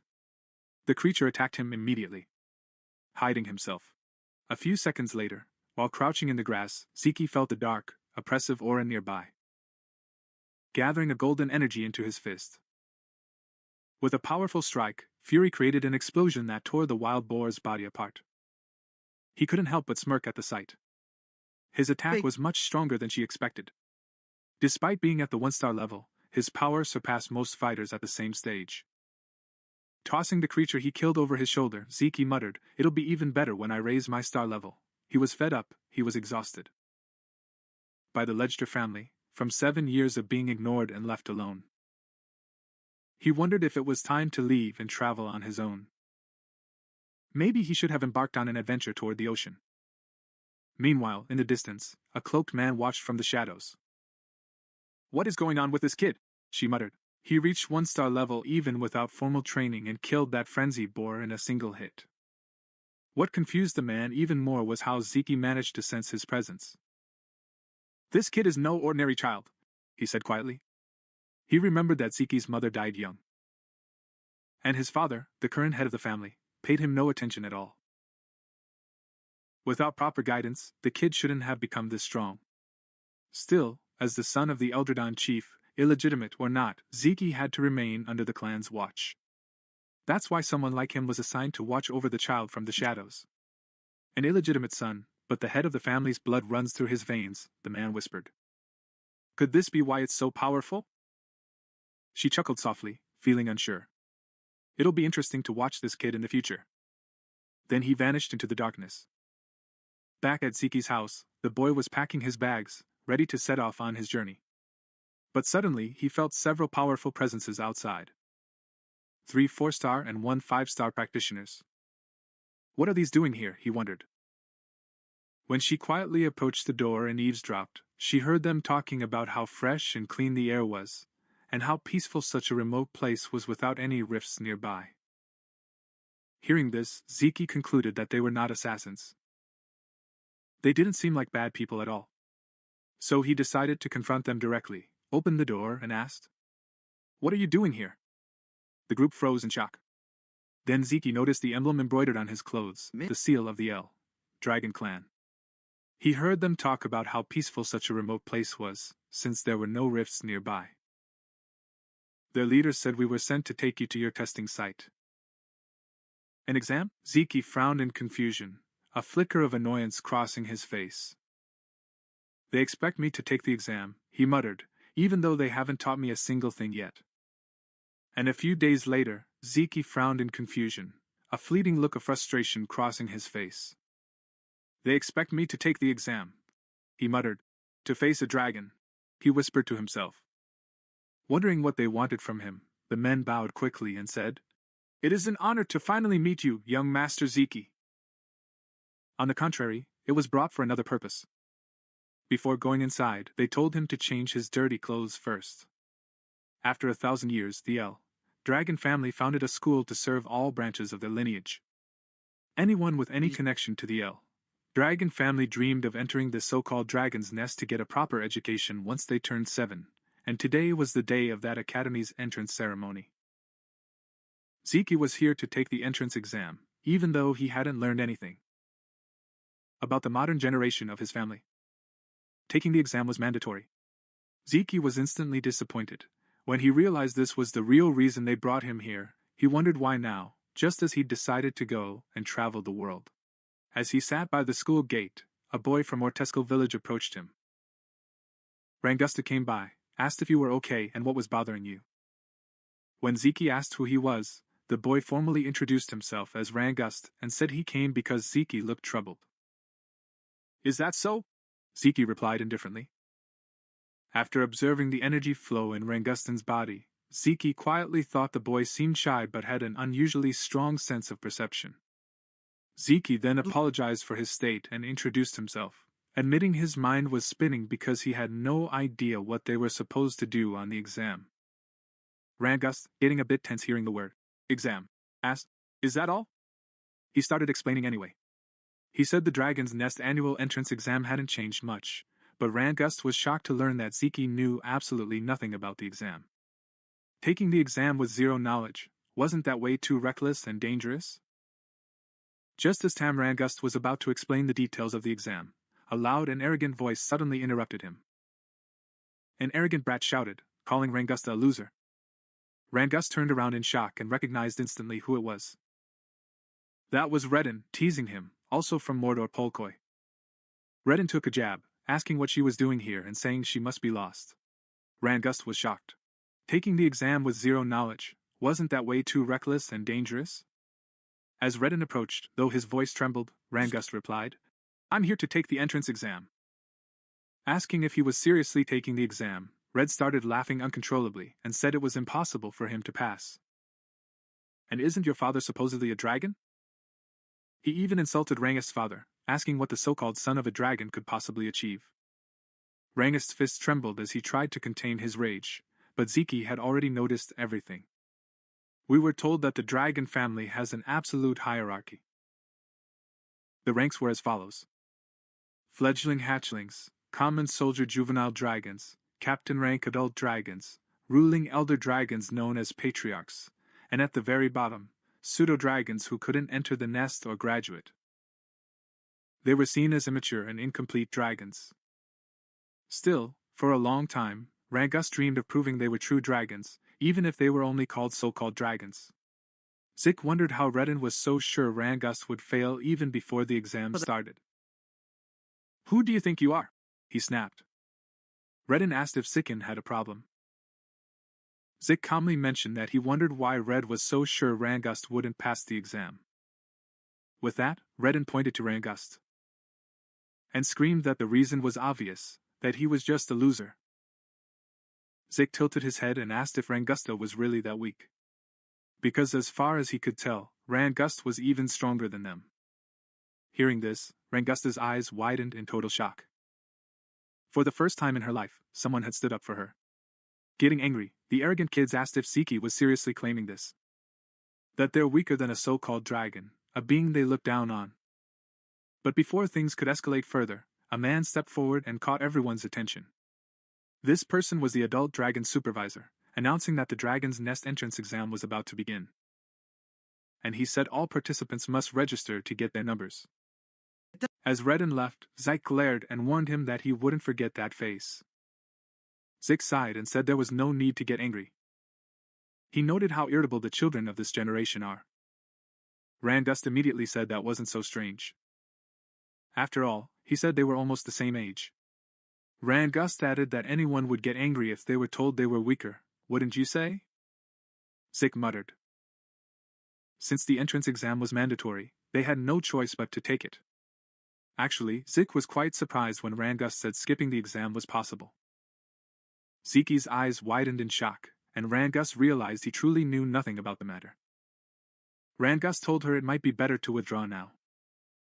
If you were told he's weaker than him, is that what you'd say? Zik muttered. Since the entrance exam was mandatory, he said he'd never back down from a challenge. Rangust just shook his head and could only say that Ziki was overconfident. Despite knowing squat about the exam, Zikai just laughed and said they had to hurry because the test was about to start, no matter what. Rangustan had no choice but to accept. When they reached the testing area, the proctor announced the exam was simple. To pass, all they had to do was make a scratch on the stones behind it. However, using weapons other than those provided by the academy was not permitted. Still, they could have used their bare hands if they wanted. But every participant only had 3 attempts. Is that all?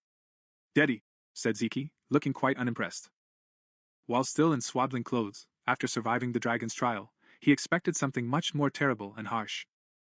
But that was disappointingly simple. The examiner called the first participant and instructed them to begin. Nervous but determined, the boy struck the giant paperclip with all his might. The sound of metal hitting rock echoed loudly, ringing in his ears, but as everyone watched in shock, the boy's sword snapped in two and the recoil shattered his arm. As the child writhed in pain, Zeke stood there frozen by what he saw.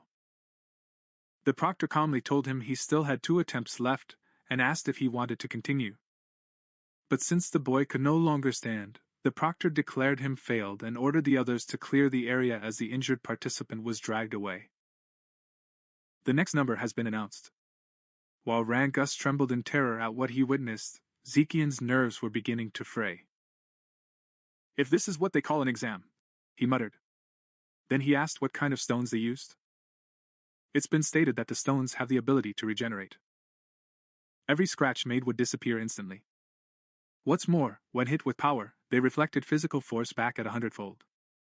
Zekian said such materials are overkill for an entrance exam, but Rangus explained it's still possible to scratch them. if he can properly circulate his origin power throughout his body before attacking.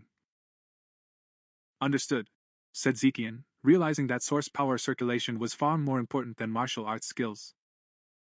After glancing at the other participants in this exam, he thought only a few people could pass, including those arrogant brats.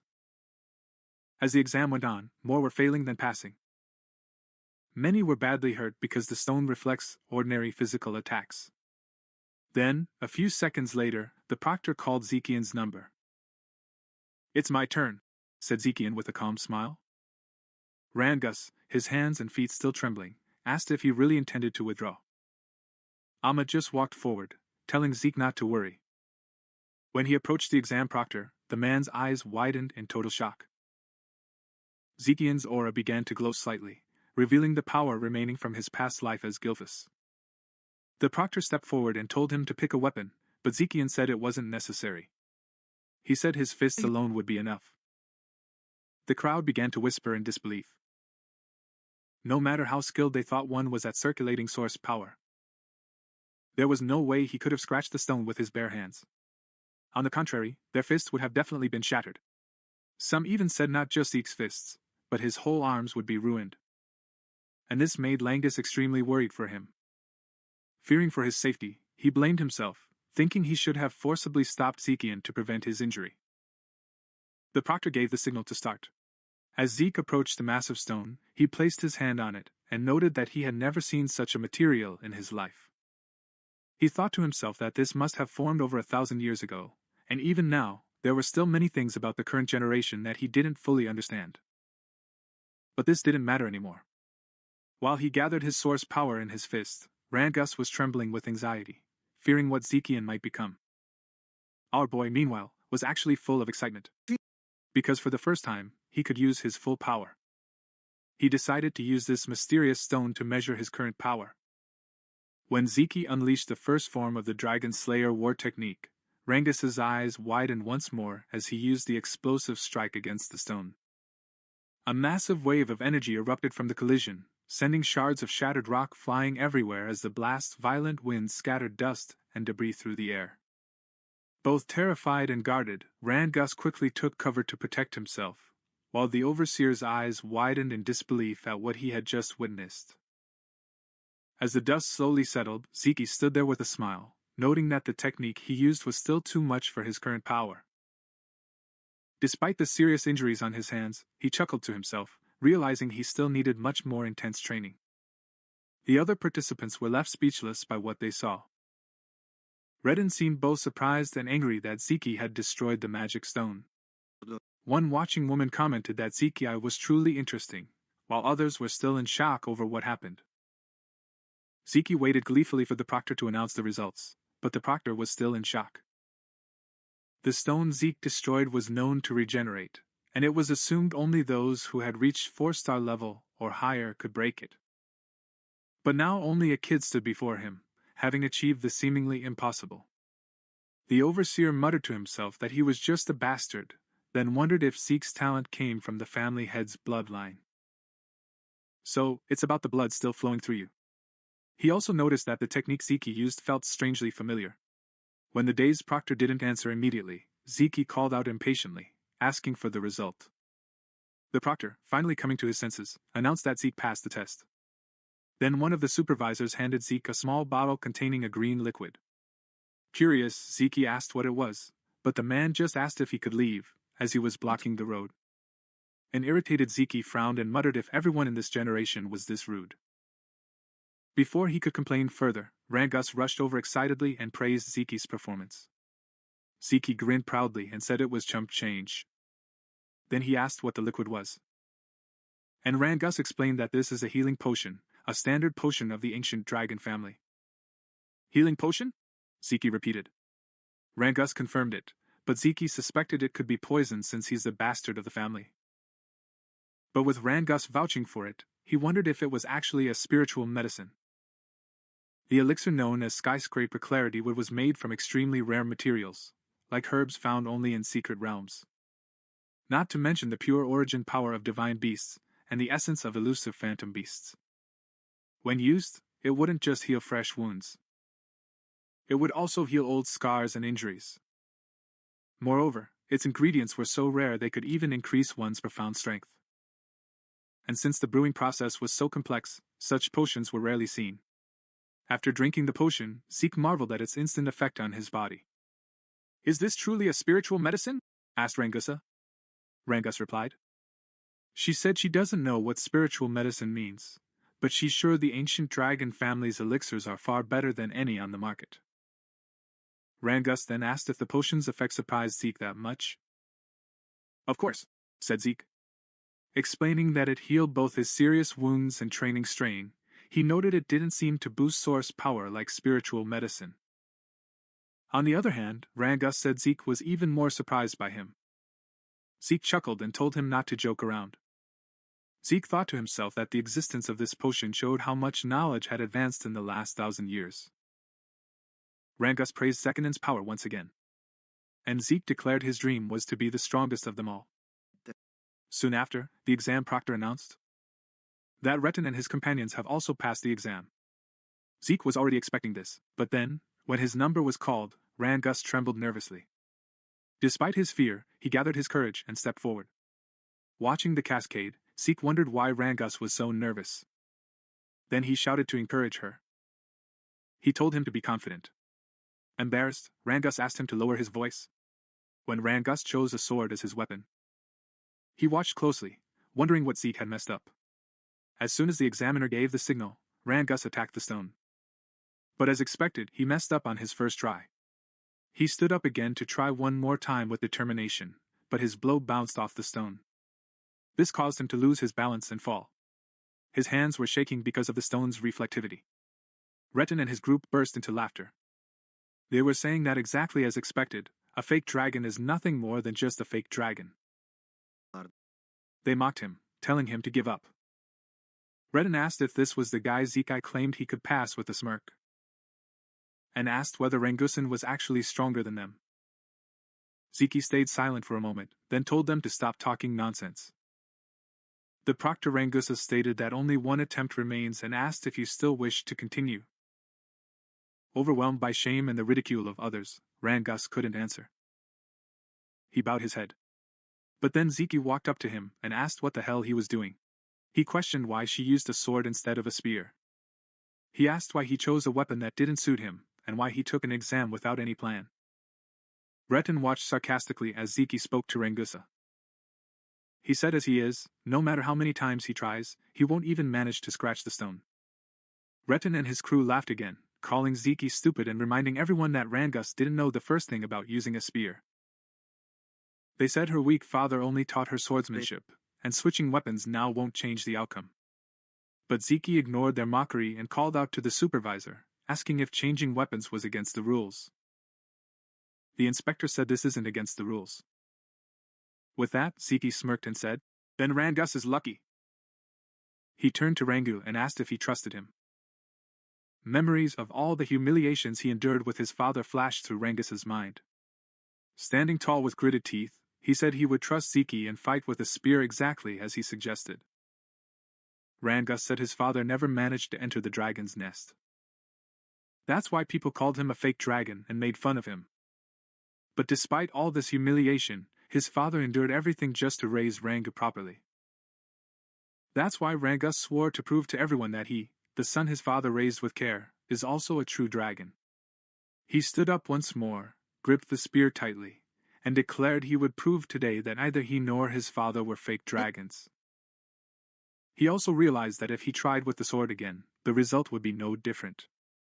So this time, she decided to trust Zeke completely. The only problem was, he didn't know how to use a spear. Zeke called to him and said there was nothing else Rangusa needed to do, as he pointed to the magical stone. Just drive the spear straight into the stone, think of nothing else, just pierce through, Zeke said with determination. Rangus gripped the spear tighter. Under normal circumstances, he knew that hitting the stone directly wouldn't cause even the slightest bit of damage, especially since the stone has such powerful regenerative properties. But Zeke was the first person to stand up for her, even though they had just met that day. It was a new and unfamiliar feeling for her, but that's exactly why Zeke chose to trust completely and believe in her own power. This time, He gathered his source power in the spear and immediately noticed something strange. Despite years of swordsmanship, he had never managed to wrap his blade with this much source energy. Now, he was doing this effortlessly with a spear. With a steady roar, Rangus unleashed all his strength and struck the stone with all his might. Rhett was dying of laughter. He was saying that just as he predicted, changing weapons wouldn't help pass the test. But Rangus didn't stop. He felt something different. It's something powerful. He felt the spear in his hand like an extension of his own body. Then, pushing the weapon with all his might, the spear pierced right through the magic stone. The shock on Retten's face and the looks on his cronies' faces were priceless. Even the proctors couldn't hide their pleasant surprise at what they just witnessed. The Rangus stone hadn't just scratched it, it had pierced right through. Ziki praised him immediately. While Rangus couldn't believe what he had done, even after the inspector officially declared him passed, Rangus still asked in disbelief if he had actually succeeded. Ziki smiled, put his arm around his shoulder, and confirmed it, over the moon with joy. Hugging Ziki tightly, Rangus was on the verge of tears and shouted repeatedly that he did it, that he passed the exam. But Red's group refused to believe it. They said it was luck, but Red himself stayed silent, trembling with rage. Just like Ziki said, he couldn't accept that Rangus was actually stronger than them. And the result was much better. Then the examiner announced that the exam had officially ended. He then announced that the entrance ceremony would begin shortly. Ziki immediately asked if the exam was really over. Rangus said it looks that way, but added there'll likely be more exams. When they entered the dragon's lair. Before long, a group of men emerged from a dark hallway. When they emerged into the light, the proctor announced that the head of the dragon family would give a speech to congratulate those who passed. The moment she saw the bright man, she asked who that cold and dark-faced person was. Rangus, who was clearly nervous, said he was the head of the family. Ziki, did he say she's the head of the family? Why does it look like that? She doesn't even smile, she's colder than ice. Rangus quickly covered Ziki's mouth. Whispering that it would be best to stay quiet, she begged him to stop talking. Ziki nodded as he looked back at the group. He stated that these people represent the current strength of the dragon family. Some were 7-star level, others were 6-star. Ziki thought their powers were impressive. Especially the current head of the family, Fazal Dragon, was an 8-star level powerhouse. 1,000 years ago, only a handful of people could reach this level. Still, Ziki wasn't sure how many of them there were in this current era. I didn't like this head of the family, Ziki muttered. But before she could say more, Rangus tried to silence her again. Ziki sighed and thought to himself. That you never expected this man to be your father in this life. A dark and fiery aura radiated from Batsia's body. It cast a heavy atmosphere over the whole area. The proctor quickly ordered everyone to be quiet as Master Batsi was about to speak. When Baz emerged, he said only a few words. All of them. El Dejdara must strive to be the flesh and blood of his family. When he speaks, the terrifying pressure of his aura. It spread to the living room. Ziki was unimpressed, but most of the test takers are trembling with fear. Some were struggling to breathe. As their bodies froze under that immense pressure, Ziki noticed even Rangus was affected. She couldn't believe how easily everyone around her was crushed by the patriarch's presence. What's more, Ziki could feel an intense hatred. Hidden within Balza's aura. She didn't know the reason behind it, but she still couldn't like this man at all. His so-called father. When Balza turned around, another man stepped forward and caught everyone's attention. She had blonde hair and thanked Nis and Balzea for their words. Then he said Master Balzan had high expectations. He said he would keep his speech short, just like his master. Ziki wondered who this man was. The speaker told everyone to just train hard and get stronger. One of the proctors murmured, "Is this it?" The man smiled and said people who worry too much go bald early, so he wouldn't bore me with long speeches. Ziki couldn't figure out what their problem was. But at least the atmosphere in the room had softened. The proctor then announced that the new students would now be settled into their dorms. Everyone whose number was called had to go there immediately. Ziki asked if they'd all stay in the same dorm, and Rangus explained there are 4 dorms. East, West, South, and North lands. Every student accepted to the academy was allowed to live in one of these 4 dorms. When Zeki's number was called, he stood up and waved to Rangusa. He was stationed in the East Dormitory. Walking down the hall, he told himself that much had changed in this place over the past millennium. After finding her room, she said it took a while to get there because she might have gotten lost, and her roommate probably arrived before her. When she opened the door, she cheerfully greeted her new roommate and apologized for being late. Then he said they'd share a room from today on, but surprisingly, his new roommate turned out to be Rangus himself. Zekai couldn't help but laugh and said it seemed like destiny kept bringing them together. He asked if anything else was planned for that day, and confirmed that Rangus training starts tomorrow. Zeki says it casually, "Is that so?" he said. This led Rangus to ask if you hadn't listened to the overseer's previous explanation. Zeki, on the other hand, admitted he was ignoring her on purpose. Rangus sighed and said they should rest early since training starts tomorrow. As Zeki looked out the window, he thought about his plan to escape the dragon family and travel the world. But after what he learned about the regenerative magic stone and the healing potion, he realized he had discovered many interesting things during the exam. If he truly wanted to understand all the changes that had occurred, he thought, staying with the fire dragon family for a while might not be such a bad idea after all to grasp what had happened in the past millennium. After all, a month has passed at the academy, and the training continues to get tougher. The instructor explained to the students holding heavy dumbbells that the dragon's breath technique he taught them is one of the most important, noting it was created by the 15th generation dragon family head. After reminding them they must master this technique under all conditions, the instructor's attention was caught by a few students. He noticed some had already mastered the dragon's breath technique, especially the young woman he called Astalika. His overflowing energy showed he was close to reaching 2-star level. But besides that, another student caught his eye, and he couldn't believe what he saw. While training, Zeki didn't just hold dumbbells, he also balanced large stones on his head and arms. The instructor looked on in disbelief, muttering to himself that the patriarch's blood truly flowed through Zeke's veins. However, rumor has it that no one taught Zekai anything since childhood, so everything she was witnessing now felt foreign to her. Meanwhile, Zeki couldn't believe that the technique the Dragon King once called the breath technique had been further improved.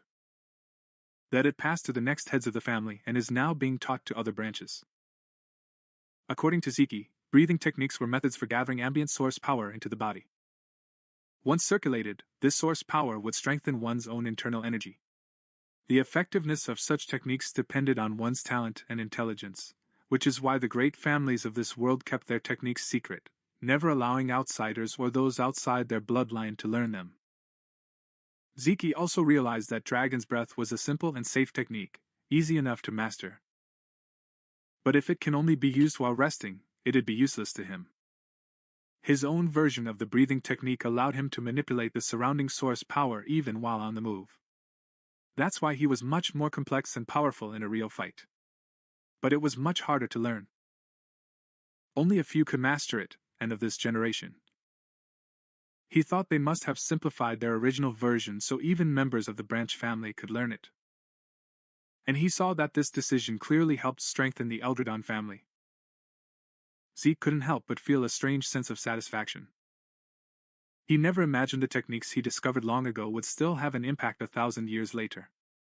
This made him wonder if the other martial arts techniques he created had also evolved over time. Interesting, he muttered to himself, liking the thought. Meanwhile, Lika watched Zeki quietly from a distance. Later in the cafeteria, the other students were astonished to see how much Zeki was eating. While continuing to eat his food greedily, he noticed Rangu sitting silently across from him. What's the problem? Zeke asked if you won't get stronger if you don't eat. Rangus only asked if Zeke himself found his own endurance strange. This is it, Zeke replied. If you want to get stronger, you need to eat more, train harder, and push yourself. He even offered Rangus some of his food, but Rangus politely declined, saying he had eaten enough. Right then, he was wondering how Zeke would be. Just as I was thinking some students were already well trained before entering the academy, a girl suddenly approached them. With a calm but confident tone, she said, "You're quite impressive." Zeke blinked and asked nonchalantly, "And just who are you?" Rangussen's bite immediately caught in his throat, and he whispered nervously, Don't you know who he is? She's the daughter of the head of the Ostalika family. Lord Balzas. Zeke said. Yeah, with a careless shrug. So what should I do now? I don't know him. Cold sweat poured down Ranguson's forehead. You can't talk like that. One of the candidates for mastery. One of the candidates to be the next head of the family. He's not someone you can talk to that casually. Is that what you think? Zeke replied. So what? I'm the child of a family man too, though I'm the bastard one. Rangus froze deep inside. Lika was looking at him with curiosity. He asked if this was true. Are you really the clan leader's illegitimate son? The narrator's voice continued. Lika, an heir to the Eldredon family and a member of the Eldredon squad, now stood personally before Zeke. Zeke shrugged and said, Why would I lie about that?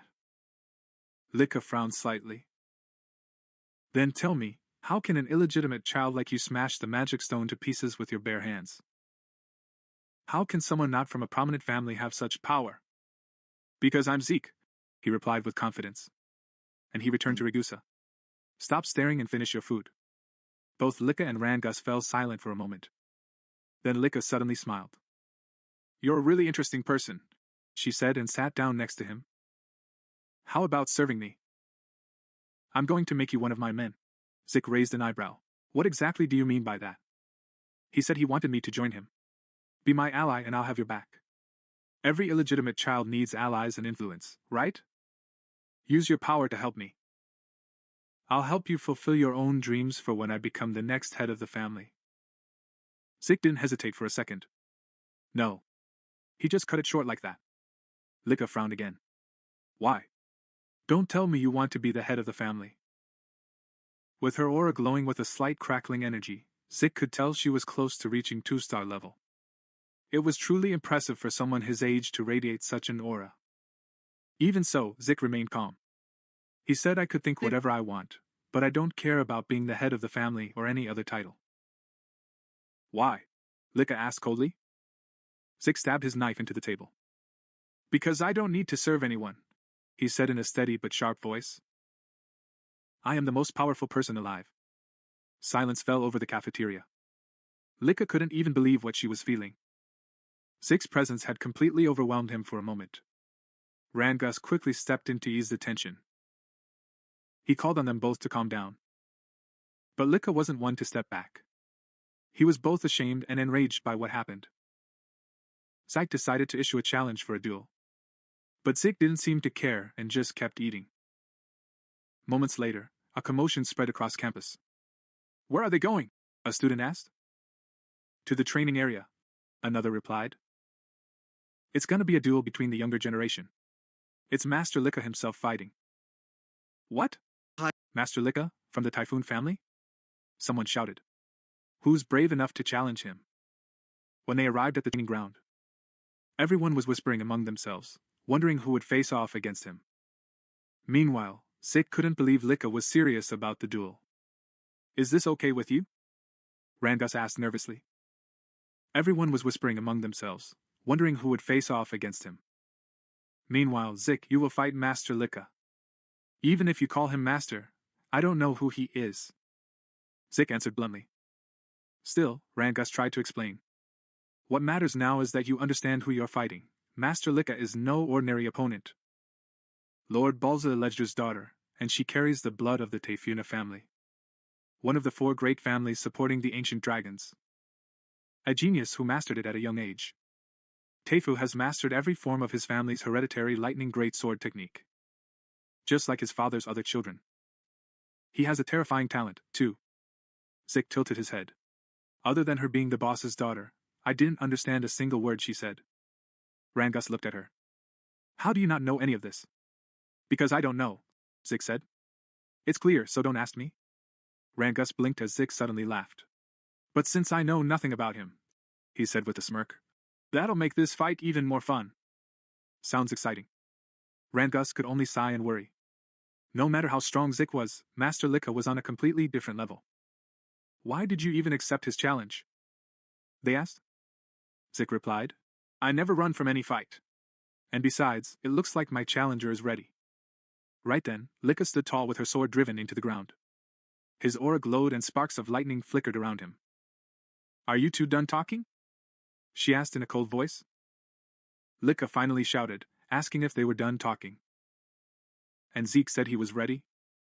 Trembling in fear and shock, Rang's presence vanished from them instantly. He warned Zeke to be careful in her fights. Zeke then turned to Lika and asked why she was so determined to fight him. Lika Edra announced her wish to head the family, and to do so, she had to defeat Zeke and make him one of her followers. What do you mean by that? Asked Zeke, wondering what he had to do with his dream of becoming the head of the family. Lika asked back in response. They asked if he really had no clue about the family's current state, and whether he caused it by being an illegitimate child. That he's so uninformed. Zeke simply said he didn't know and admitted his knowledge of their families was limited. So Lika began to explain. He said there were 5 candidates, including both of them. To become the next head of the family, all the siblings except Zeke were connected with the 4 main subfamilies of the Dragon clan. The position of clan patriarch was so important it became a source of conflict. This is strictly between families. Therefore, all of Zeke's siblings entered the dragon's nest to represent their families and receive training. With the succession struggle turning into fierce competition, Lika needed strong allies to survive. Against his brothers. Zeke immediately realized this was a power struggle between the 4 main branches of the Dragon family. His families. She found it all so complex and wasn't even sure she wanted to understand. Lika continued later. As a candidate for family head, he said he must strengthen not just his knowledge and power, but also his influence by gathering strong followers. Without another word, he declared Zeke's defeat and charged straight at him. And said he'd make him one of his aides. But Zeke easily dodged his powerful blow. And the rain of attacks that followed. But Lika still wouldn't let him escape. Viewers couldn't believe their eyes. The speed of his movements was incredible. Despite Lika's heavy sword, the attacks were so fluid and fast they seemed almost effortless. As they watched the war between brothers, the crowd began to whisper about Lika's precise control. They noticed how the source power and his strikes became faster and stronger over time. They could only admire the power of the head of the family's true daughter from one of the main branches. Some even said the outcome of the fight was already decided. But what they didn't know was that Lika herself was becoming increasingly frustrated. He couldn't understand how Zeke dodged every attack, or why it felt like he was just playing with him. Watching from a distance, Ringis couldn't help but be amazed, and his previous worries vanished. Watching Zeke's steady movements, Zeke later noted that Lika's martial arts were unlike anything he had ever seen before. He admitted that his movements were much faster than any ordinary star-level fighter. But an angry Lika shouted for him to shut up and focus on the fight. Zeke clenched his fist and said he was already focused, adding that was why he could land such a powerful blow so easily. The punch landed perfectly, and Lika died instantly from the impact. He fell to his knees in pain, clutching his sword and his stomach. The audience gasped in shock and began to whisper among themselves. They wondered how Zeke could dodge all of Lika's attacks, and who this mysterious boy really was. Struggling to stand up, Lika asked why none of her blows landed. He knew he was much faster than the other starfighters. So logically, Zeke shouldn't have been able to keep up with her. Zeke admitted he was indeed faster than any one-star fighter he had ever seen. But in his eyes, she was still just a one-star attraction. "You're a star too," Lika snapped. She said AI shouldn't have to keep up with its own speed and movement. "There's a simple reason for this," Zeke replied. "Your breathing, the movement of your eyes, even the twitching of your muscles. I can read it all. By observing these small details, I can predict their next move. It's all about experience." "Don't make me laugh!" Lika yelled, and launched another quick attack at him. But Zeke avoided it easily again, stating that he could see and read his every move, just as he said. Immediately after, he launched a powerful counterattack that slammed Lika hard against the wall. The audience screamed in shock. They were asking if Lika had really been defeated. "Master Zeke, that was amazing." "You beat Lika, Master!" Rangas shouted excitedly. But Zeke calmly said it's not over yet, that their fight isn't finished. When the dust settled, Lika was standing once again. Battered but still defiant. Ziki noticed he could withstand the attack by focusing his resources at the center. And thus, he avoided taking serious damage.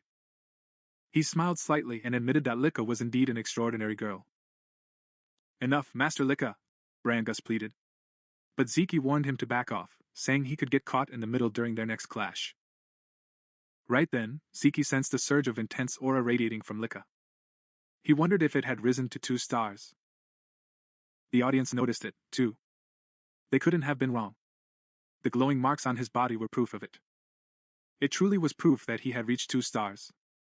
It was a stage where the source power of 2-star levels could be channeled into martial arts with a white aura. He could even manifest this power as an aura outside his body. Lika thanked Zikai, saying that because of her, she reached the 2-star level. And sooner than expected. But that's exactly why he declared you no longer have a chance to win.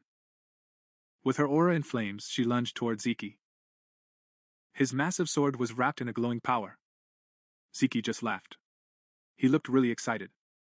You've really improved, he said excitedly, while evading yet another fast attack. Your speed is incredible now. But his expression suddenly changed. When you feel a sting on your cheek, like a superficial cut. Ziki thought he was sure he had escaped that attack. But Lika smirked. And he asked if she could finally see the power difference between them. Now this is my true talent, he said proudly. Now that I'm a full-fledged 2-star and have earned my aura. I'll show you the true power of the real lightning giant sword technique. Wow. Then I guess I'm about to witness a martial art I've never seen before, Ziki said with an excited smile. This is for him. It was the most exciting and enjoyable moment of their fights. Lika suddenly unleashed the great sword technique, lightning flash. His sword was crackling with a dazzling golden energy. As Lika lunged forward, Ziki was instantly engulfed in a lightning storm and shouted, forced to take a step back. Wait a second. What kind of technique was that? How can you control lightning like that? Isn't this a bit much for a practice match? Lika smirked and plunged her sword into the ground as a golden light rose around her. You look surprised, he said. He calmly called forth another move, the lightning net. Sparks flew from the ground, creating a glowing electrical grid. The master lunged at Zikai, but she escaped by a hair. He muttered to himself as he landed. His power has increased incredibly. His current power doesn't even come close to what it was. At this rate, this fight won't be easy at all. The audience whispered in awe. They couldn't hide their surprise. Ever since Lika rose to 2-star level, the tide of the battle had completely turned. Watching with concern, Rengus's anxiety began to grow. Ziki noticed that Lika's movements were simple. No new tricks compared to its 1-star form, but every swing of the sword now carried much greater power. The lightning greatsword technique overflowed with power, its aura intensifying every strike. What surprised Ziki even more was how fast it was. Lika was moving much faster than you'd imagine, and his lightning was strangely mysterious. Still, he felt confident. Even if he could shroud himself in thunder, he was sure he could resist it. Still, curiosity filled him. What kind of power was that? Dodging his constant attacks, he wondered how anyone could command a bolt of lightning. Meanwhile, he watched her every move, analyzing her aura and rhythm. Lika, however, had noticed Ziki's calm smile. Seeing that calm smile as she dodged his attacks like a dance, he frowned. Are you still smirking? He scoffed that you're too relaxed for a duel. Let's see how long this lasts. Using the swift thunder technique, his sword flashed with light as he lunged forward once more. He covered himself in golden lightning. But Ziki escaped at the last second again. He's as fast as lightning itself, Ziki thought, but just then, Lika swung his sword mid-attack. The impact hit home this time, sending Ziki flying backward. A powerful shockwave scattered dust and debris across the area. Rangusu was out of breath. And in a great panic, she lunged toward Ziki, but one of the spectators grabbed her arm to stop her. Just then, Ziki had stood up. His clothes were scorched, but his will was ironclad. Lika attacked again with another bolt of lightning, striking him head-on. Despite this, Ziki was still standing tall after the blow. Lika muttered in disbelief, wondering how it could still stay standing. Rangus ran toward them and shouted, Master Lika, stop! That's enough! We've seen your power! But Lika said in a cold voice, Don't you understand, Rangus? He snapped back that cutting the fight short would be an insult to Zeke. In desperation, Rangus turned to Zeke, pleading, "Please, Master Zeke, surrender already, enough." Lika giggled. "He's right. Looking at your situation, it's smartest to just give up. If you kneel before me and swear your allegiance, I'll stay." But Zeke just smiled silently. Lika's gaze hardened. "Even though you're a bastard, you're truly a proud ancient dragon," he said in a mocking tone. With his aura surging, he raised his great sword high. "If that's what you want, then I'll use all my power to end this." Thunder roared from the heavens as Lika summoned her first secret art. Celestial thunder crashed as a massive wave of golden energy descended, shattering the stones beneath Zeke's feet. Lightning struck his body with a storm of divine fury. Rangus screamed in horror as he watched his friend's body. Smoke rose from his charred body, swallowed by golden lightning. Lika plunged her sword into the ground. He took a deep breath and whispered, "I'm sorry, Zeke, but this is the end." But then a sound echoed through the crackling air. "You think so?" Suddenly, a brilliant golden lightning aura exploded toward the sky. When Lika turned around, her eyes widened in shock. "Impossible. How can this be? How do you have a lightning aura?" he stammered. Zeke smiled calmly as golden arcs danced across his skin. "So, this is the lightning aura you're talking about, huh?" he said it in passing. "If you're asking how I got this, I honestly don't know." His voice was calm, but his words sent shockwaves through the crowd. "Impossible," Lika whispered. He couldn't believe his eyes. Zeke grinned and said, "The truth is, I let you hit me on purpose. I wanted to study how your lightning flows and behaves, and somehow, I learned to use it myself." "This is nonsense," Lika muttered to herself.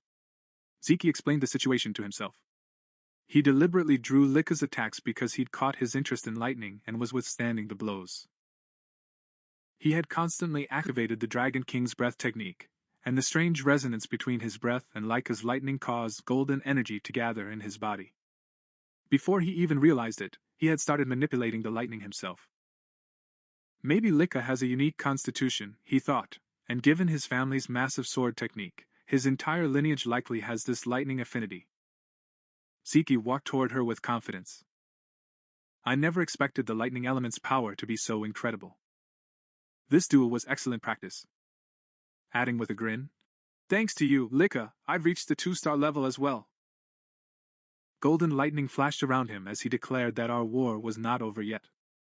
Lika roared and attacked again, her massive sword glowing with power. He launched another blinding attack, but Zeke effortlessly stepped aside and prepared a counterattack. But the moment he moved, he vanished in a sudden flash and reappeared at the opposite end of the arena. He just muttered about what happened. Then he realized that when a person gains massive resource power, their muscles and nerves become stronger. This new lightning aura must have changed my physiology. I can't fully control my speed yet. Rangus was speechless in the stands. He could no longer follow her movements. Both fighters were nothing but a blur of golden light and thunder. Is it just me, or has Lika failed to land a single hit lately? He wondered. Frustrated Lika, "Are you making fun of me, Zeke?" "Stop messing with me," she yelled. Zeke calmly replied, "No, I'm not, but I must admit it was a real threat." Then he lunged forward with a powerful kick, but Lika blocked it with her sword. The force of the blow pushed him back. Zeke straightened up with a smirk. "I think it's time to finish this." "Time to finish?" Lika repeated, narrowing her eyes. "Yes," Zeke replied. "I've been thinking about creating a new technique for a while, and now seems like the perfect time." "Did you say create a new technique?" he asked in disbelief. Zeke nodded his head. "Exactly." He paused for a moment, and then whispered, "Should I call this the first form, or a special form?" Lika blinked her eyes in confusion. Did this guy even have any proper fight training? Which family could he have learned this from? He wondered, as his thoughts were all in a whirl. Before he could react, Zeke suddenly appeared by her side. Lightning was flashing in his hand. Dragon Destruction Martial Arts. He shouted, "Special form, Lightning Summit." The attack hit him directly, engulfing him in a violent storm of golden lightning. His body shook violently, As the sword slipped from his hand, he collapsed onto his knees before her. Electricity was still crackling around him. The arena has fallen silent. Rangus and the others stared in disbelief. Zeke had won. Lika, lying on the ground, let out a shaky breath. A few seconds later, he forced himself to sit up. He shouted, "Special form, lightning summit." The attack hit him directly, engulfing him in a violent storm of golden lightning. He thought to himself bitterly. Zeke approached her and reached out his hand. "You were amazing, Lika. You're truly powerful," he said sincerely. Learning something new is always exciting. "It was worth the fight," she added with a warm smile. "It would be boring if this were our last fight. Let's do another practice match sometime." Lika froze. Her cheeks turned red. Looking at the hand he held out. Despite his defeat, a faint trace of happiness lingered on his face. Maybe out of pride. Maybe for the first time, out of admiration. One more time. Zeke said they should have a scrimmage again soon. With a confident smile, he added that he couldn't wait for their next showdown. Lika reached out to him, even though she was a bit shy. By accepting that it's not a balance. And he said he gladly accepted his defeat. Meanwhile, a few hours later, deep inside a dimensional rift, Balza Eldredon, father of Lika and Zeke and current head of the Eldredon family, was surrounded by countless. He was surrounded by strange and wild monsters. As the creatures lunged at him, Balza's eyes began to glow with an intense light. It released an overwhelming aura and dragon pressure, instantly freezing every creature in its tracks. Drawing his sword, Balza summoned the first form. The creation of the dragon destruction martial arts. With one fluid swing, all the monsters around were cleanly cut down. As he sheathed his sword, the Eldredon family soldiers rushed forward to finish off any remaining monsters that might have survived their master's blow. Balza turned toward tomorrow's exit. But before leaving, one of the soldiers called out to him, saying there was an important report. Balza stopped walking and asked what it was about. The soldier reported to him that Lady Lika had reached the 2-star level. Hearing this, Balza froze mid-step. Her glowing eyes flickered, and her response came out cold and distant. "So what?" The soldier, visibly nervous, explained that reaching 2-star level at only 7 years old was an extraordinary achievement. He added that with Lika's talent, she'd likely reach 4-star or even 5-star level by the time she graduates from the dragon's nest. Balza's reply was chilling. "Talent means nothing. Next time you report to me, I want to hear how you can be useful, instead of these worthless updates. Get out of my sight." As Balza moved toward the exit of the crevice, the soldier fell silent, but just as he was about to step out, he quickly added that Lika had recently lost a practice match. Balza stopped suddenly and turned his head slightly. The expression on their face was unreadable. He asked if he was defeated by one of his brothers. The soldier shook his head. "No, sir. Lord Zeke was defeated by someone his own age." "Zeke," Balza repeated in a low voice.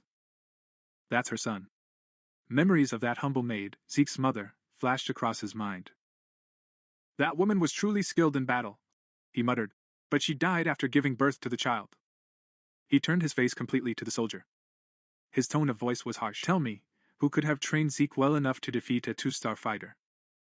The soldier hesitated before answering. "No one, sir. Lord Zeke never received any formal training. Lady defeated Lika entirely through her own power and skill. He has even reached the 2-star level himself." "I understand," said Balza expressionlessly. Then he turned around again and commanded, "Start the first test."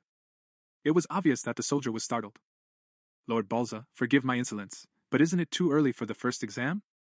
The students only started combat training a month ago. Most haven't even reached the 1-star level yet." Balza interrupted him. "I don't care. Death knows no time, level, or favorites. Only the strong deserve to survive. If they can't handle the first test, their star levels mean nothing. Those who fail are not worthy of the eldritch name." "Yes, sir," the soldier answered quickly. But then Balza added, "Also call Freya. Tell him to come back immediately." The soldier's eyes widened in utter disbelief. "Is it Freya, sir? Or do you mean Freya?" Balza nodded. "Exactly. If Zeke could defeat Lika using only his own power, Then he's much more interesting than I expected. I want Freya to design and supervise the first trial herself. I also expect him to observe each participant in person. The soldier bowed deeply. As you wish, Master Balza. For the first time in a while, a faint smile appeared on Balza's lips. He spoke softly, as a rare, almost warm expression crossed his face. That's the most interesting one of them. The next day, students continued their combat training at the dragon's nest, under Rengus's supervision. But Zeke was off to the side, leaning against the wall in a crouching position, practicing his breathing technique. He was balancing a massive rock over his head while holding dumbbells in both hands. This unwavering focus caught Rengus's attention. And he caught the attention of others, who couldn't help but watch him in silence.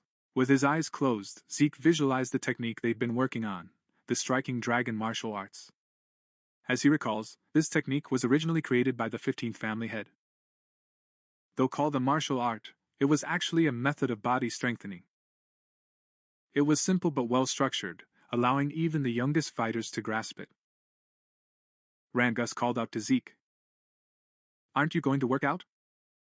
Zeke opened one eye. What do you mean? I mean combat training, Rangus explained. We are practicing striking dragon martial arts.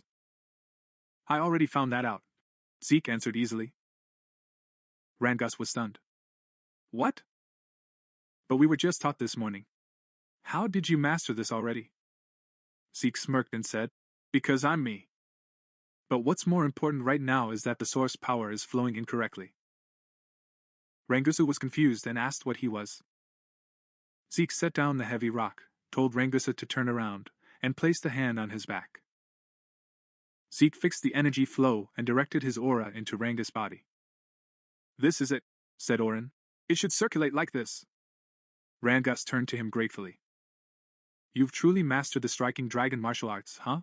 This is incredible. Zeke frowned playfully. Are you doubting me? What kind of a friend are you? No, it's not, Rangus said quickly. No one besides my father had ever taught me something like this before. That's why I want to learn everything I can. Lord Zeke, you already have your own martial arts. Lady Lick is strong enough to defeat them. I just thought basic dragon martial arts might be too simple and boring for someone like you. It's not boring, Zeke replied. Actually, I admire your consistency. It reminds me of my own dragon destruction martial arts.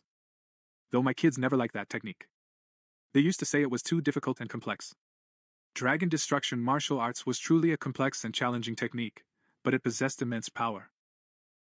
It consisted of 4 main forms, and Zeke created a 5th one during his battle with Lika. Beyond that, he even had a hidden final form.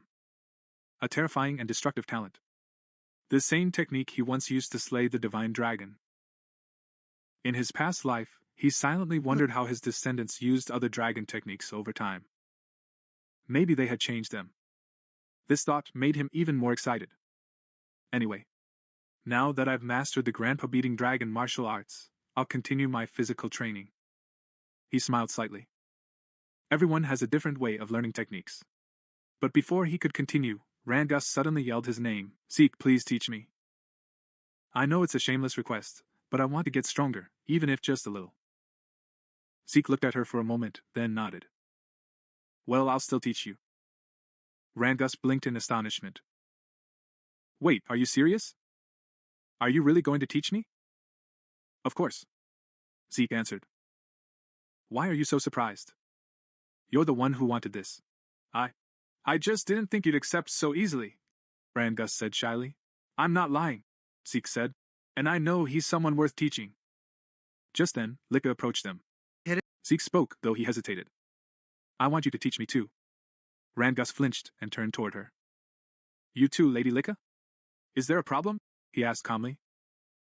To be honest, I used to think that no one could ever beat me. As the candidate for the next head of the Dragon family, I was confident in my strength, but yesterday's match shattered my pride. I still don't know how you can use a lightning wanderer, or how he uses it better than me. It was Zeke's drink. Well, is this my fault now? He muttered half-jokingly. Lika continued with determination. I want to be stronger. Strong enough to defeat our brothers. And you too, Zeke. Please teach me. Zeke went quiet for a moment, lost in deep thought. When Zeke didn't answer right away, Lika asked if it was really a problem for her, even though she is also a candidate for the next president of Eldon. Ranga Sekapik of the dragon family agreed, realizing that even as a child, Belzahel Dragon is still Zeke's father, which technically makes Zeke one of the heirs whether he likes it or not. Zeke calmly said he didn't care, but noted the real issue was whether Lika's body was fit for training. He added that from what he'd seen in their fights, healing those wounds would normally take at least a month. Lika shook her head and said she'd already used a healing potion, so there was no need to worry. He added that from what he'd seen in their fights, healing those wounds would normally take at least a month. But Ranga said if Zeke's talking about the basic potion from the entrance exam, it's not strong enough to heal Lika's wounds that fast. Because she was the head of the family's daughter, he must have used a much stronger potion. Zeke sighed in amazement, muttering that this era truly is something else. Lika nodded, admitting that without the potion, he'd have been bedridden for at least a month. But now, he said the most important thing was his own request, whether Zeke would agree to train him too. Zeke knew he had to train too, but he wanted to get stronger under his guidance. Zeke accepted without hesitation, saying he never turns down ambitious young people. Lika de Rangusta was surprised by this answer. Lika noted that he is young like them, while Rangusta added that they are almost the same age. Zeke chuckled in agreement, then asked mockingly if he was really sure he wanted him as his instructor. After all, he was the one who defeated him. But Lika firmly stated that she didn't care one bit. He said if he wants to be the next head of the El Dragon family, he doesn't have the luxury of being picky. He had to get stronger, no matter the cost. Zeke remembered Lika mentioning her dream of becoming the family head when they first met. Zeke asked why you're so obsessed with this target. Lika said without hesitation that if he failed to become the head of the family, he would only be used for a political marriage. Speaking bitterly, she noted that in the best case she'd likely be forced to marry a cousin, but the worst case would be marrying a total stranger. Zucchini's face fell, and with a flash of anger in his eyes, he asked what he meant by that. Lika said this was natural given how valuable El Dragon blood is, especially among the 4 branches of the family. Source powers were unique and could be used in countless ways. That's why they were obsessed with keeping their bloodline pure.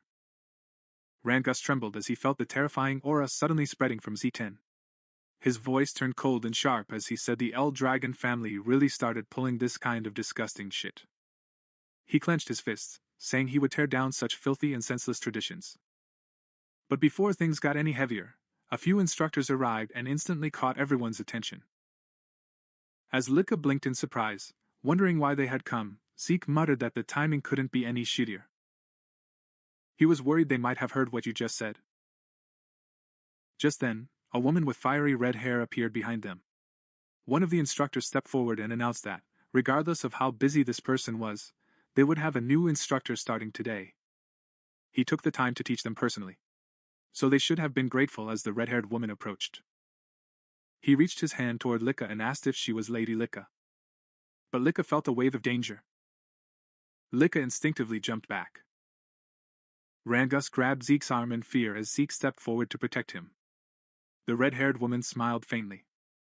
He praised Lika's sharp reaction, saying the quality of her aura wasn't bad at all. Zeke frowned slightly. Until now, he hadn't even sensed her presence. Rangus nervously asked who it was. With that, the instructor introduced her as Lady Freya, Freya Phoenix of the Black Dragon units. Freya greeted everyone with a polite smile. He said he was pleased to meet them all. Then she looked straight at Zeke and asked if he was Lord Zeke. When Zeke confirmed, the woman asked if he was surprised by her sudden appearance. Zeke calmly said that nothing he did was surprising. As Zeke's eyes began to glow faintly, Freya froze for a moment. Zeke said her hiding technique is quite interesting. Freya realized immediately why even clan leader Balsa and Drago were interested in this kid. Meanwhile, Zeke was analyzing the woman's movements. He noticed the origin power was concentrating in his lower body. It followed a flow pattern he had never seen before. This must be why the footsteps didn't make a sound. A spark of excitement appeared in her eyes. He was wondering what kind of martial arts the woman used. Then Freya took command of the class and confirmed she would be their new instructor. The students started to whisper among themselves in disbelief.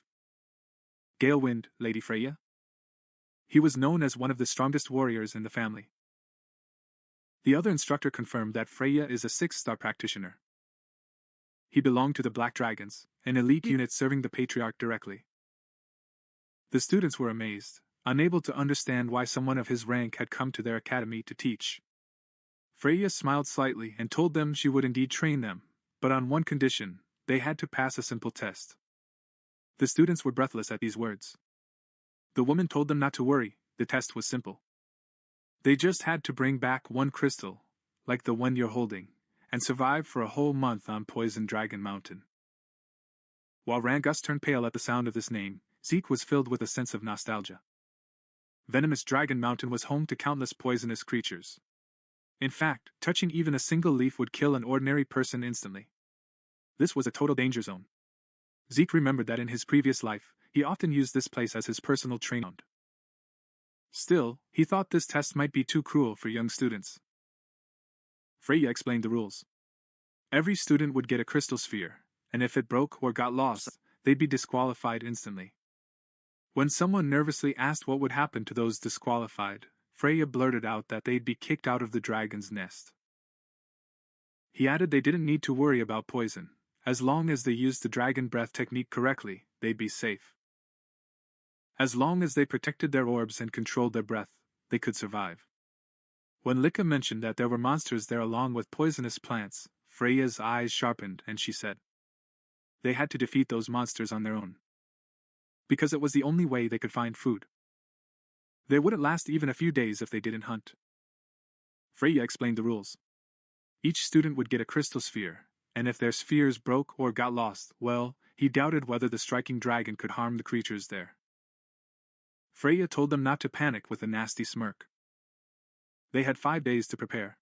During this time, each of them could choose a fundamental martial art to learn from the Ledger family archives. If they mastered this, their chances of survival would increase. But if they failed to learn it within 5 days, he wouldn't take responsibility for anything that happened on the mountain. A student timidly asked if Freya would help them. In case things get too dangerous. Freya smiled slyly and said, "You are in the dragon's lair. You are in the lands of the Elder Dragon family. The weak can't survive here, only the strong remain. If you can't defeat a few slimy monsters on your own, then you're better off sleeping soundly in a bed of poison right beside them." The students were trembling in terror. Cold sweat was pouring down their faces. Rangus was about to whine, while Lika remained silent, lost in deep thought. Zeke frowned to himself, wondering if this was the same Ledger family he once knew. It was much different from when he was the head of the family. Freya then said that was all for now. He started handing out martial arts books for each weapon type and told them to step up and choose the technique they wanted to learn. As the students swarmed around him, Rangus hesitated, not knowing what to choose. Zeke advised him to get a spear technique. It reminded me that he used a spear in the entrance exam. Rangus accepted immediately and thanked him. Lika said she'll choose a great sword technique, since she already knows the basic forms for it. But Zeke stopped him and suggested he try the axe arts instead. When Lika asked why, Zeke explained. He said this would help cover its current weaknesses. Since Zeke made the suggestion, the girl didn't object and just nodded silently. He trusted her words. Freya then asked if everyone had chosen their books. Once they agreed, he told them to make the most of their remaining 5 days. Their survival depended entirely on mastering these techniques. If they failed, they would have died miserably on Poison Dragon Mountain. Just as she was about to leave, Freya suddenly remembered something and turned back. He warned them about their upper classes during the test. They were going to try to steal the crystal balls. Rangus took the donut and asked what he meant. Freya, their 10-year-old. He explained that the upperclassmen would take the same exam, but their task was to hunt the juniors and steal their orbs. He added that junior students outnumber seniors, and the Poison Dragon Mountain is vast. They could have been lucky and avoided the crossfire. Even so, the upper classes would do everything in their power to find and attack them. After Freya said that, she turned and left. Rangusan had turned pale, and sweat was pouring down his face. And now he asked what the hell they're going to do. They had to deal with not just poisonous monsters, but also the high ranks who hunted them. Litka frowned and said that every upperclassman is at least a 1-star level or higher. If they all swarmed him at once, he wouldn't last long. And he said most of his classmates probably wouldn't survive either. Ziki nodded, saying the girl was right that Litka couldn't fight alone.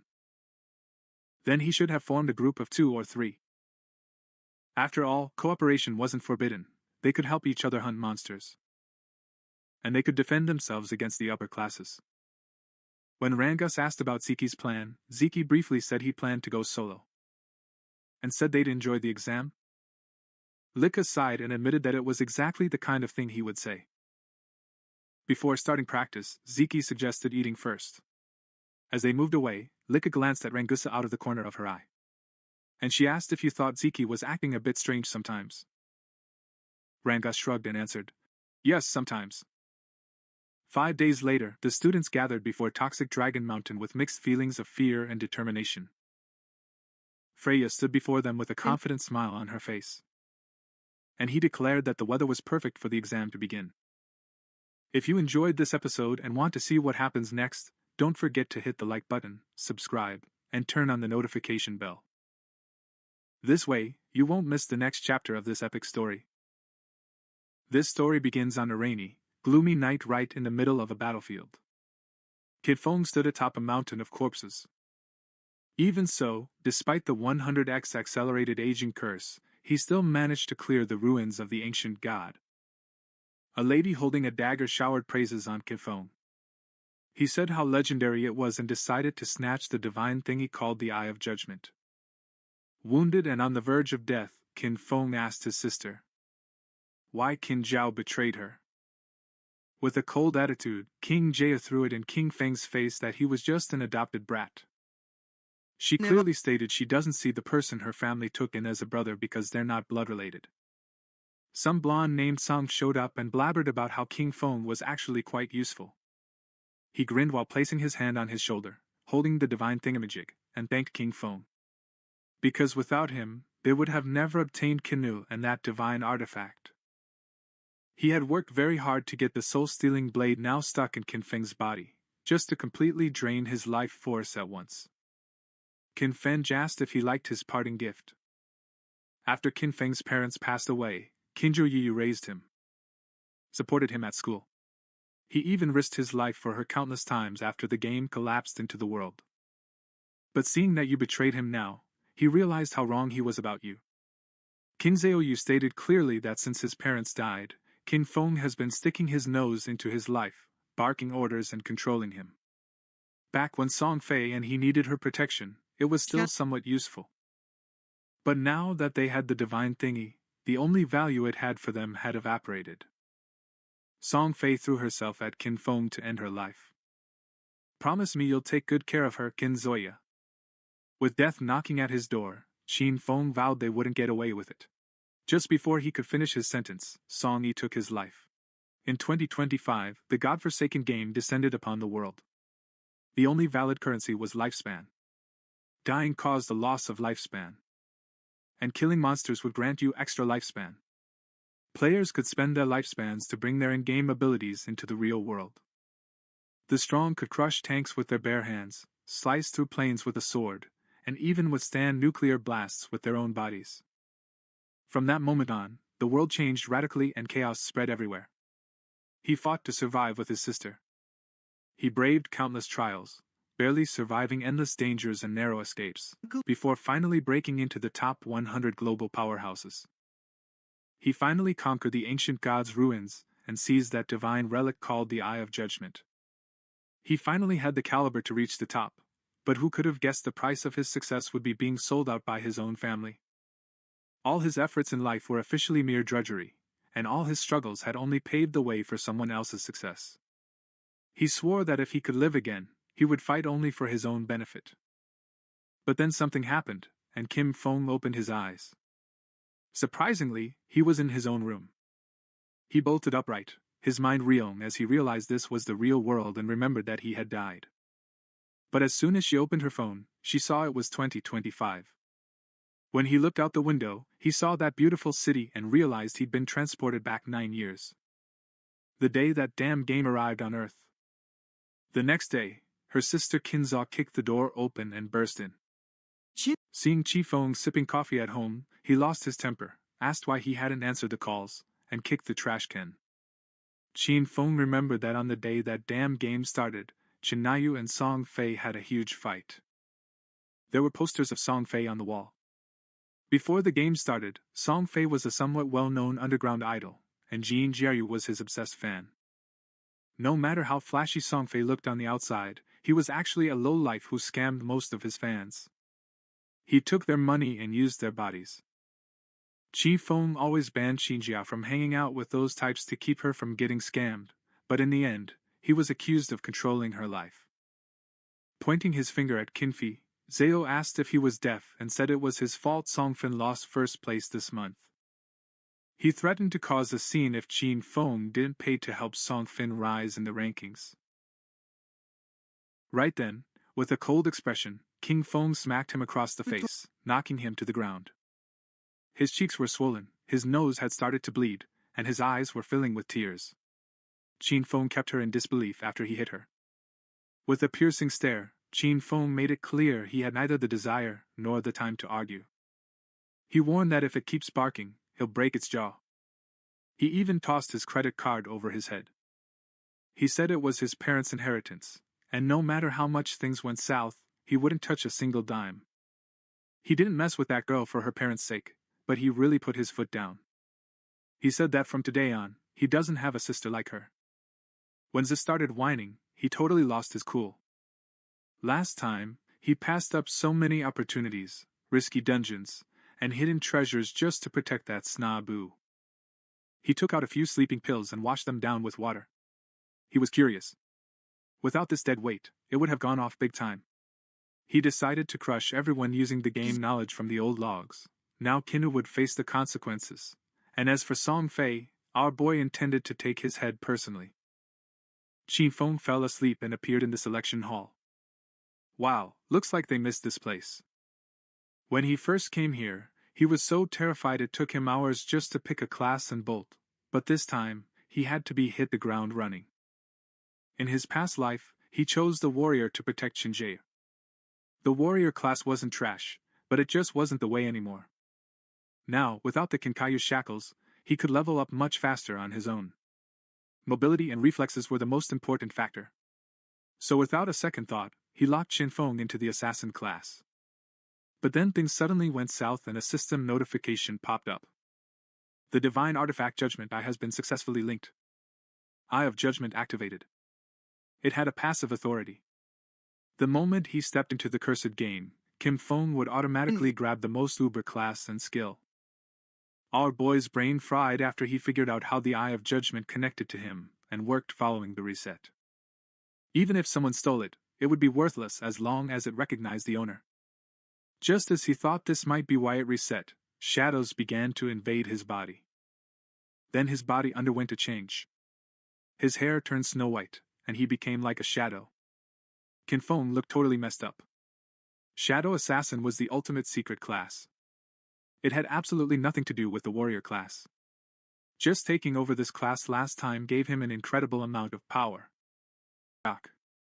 Remembering every class has a tiny chance to unlock its secret, high-level version, and judgment power just made that possibility a reality. The system suddenly revealed itself, declaring this judicial power to be the universe's most pure and ancient primal force. Its might instantly disregarded any rules or order. Since Kim Feng lacked divinity, he couldn't activate this power at will, but its passive effect was always on. This revelation totally stunned our boy. It took a full 7 years after the start of the game God forgot for a powerful player to finally slip away from the Forsaken Realm and reach the Land of Order. Only then did humanity become aware of the existence of a regulatory power. But the truth is, even years later, no one had been able to seize that power of order. Starting out, Qin Feng wouldn't have believed even in his dreams he'd achieve this. He had already grasped that primitive power that crushed order and rules. All they had to do was escape this godforsaken realm, and reach the realm of order to seize divinity. So he could run this power at full blast. Now he had a new goal in this life. Now that the class selection is done, the system asked him to enter his in-game nickname. Kin hesitated for a moment, but then chose the name Shadow. Since his class is shadow-based, he was teleported to a godforsaken realm called King Fong Hoop. This is the place where countless monsters roam. He should have watched his step, because monsters were waiting to tear him apart and consume his life. You could leave town, hunt monsters, and earn tradable lifespans, but if you died in the game, half your life would be wasted. Kifong, both tradable and customizable, was in the safe zone of Shell Town. There were no monsters here, players couldn't attack each other, and the life depletion rate was 1x. A lot of people were practically forced into this game. Some were napping after eating, while others crashed after a long day's work. When they opened their eyes, they found themselves in this cursed place. All eyes were locked on Kim Fong. No one understood what his class was or why it looked so much weirder than theirs. Some who saw the dagger realized he was an assassin. Before long, big hitters from various countries would emerge one by one to shake the foundations of this world.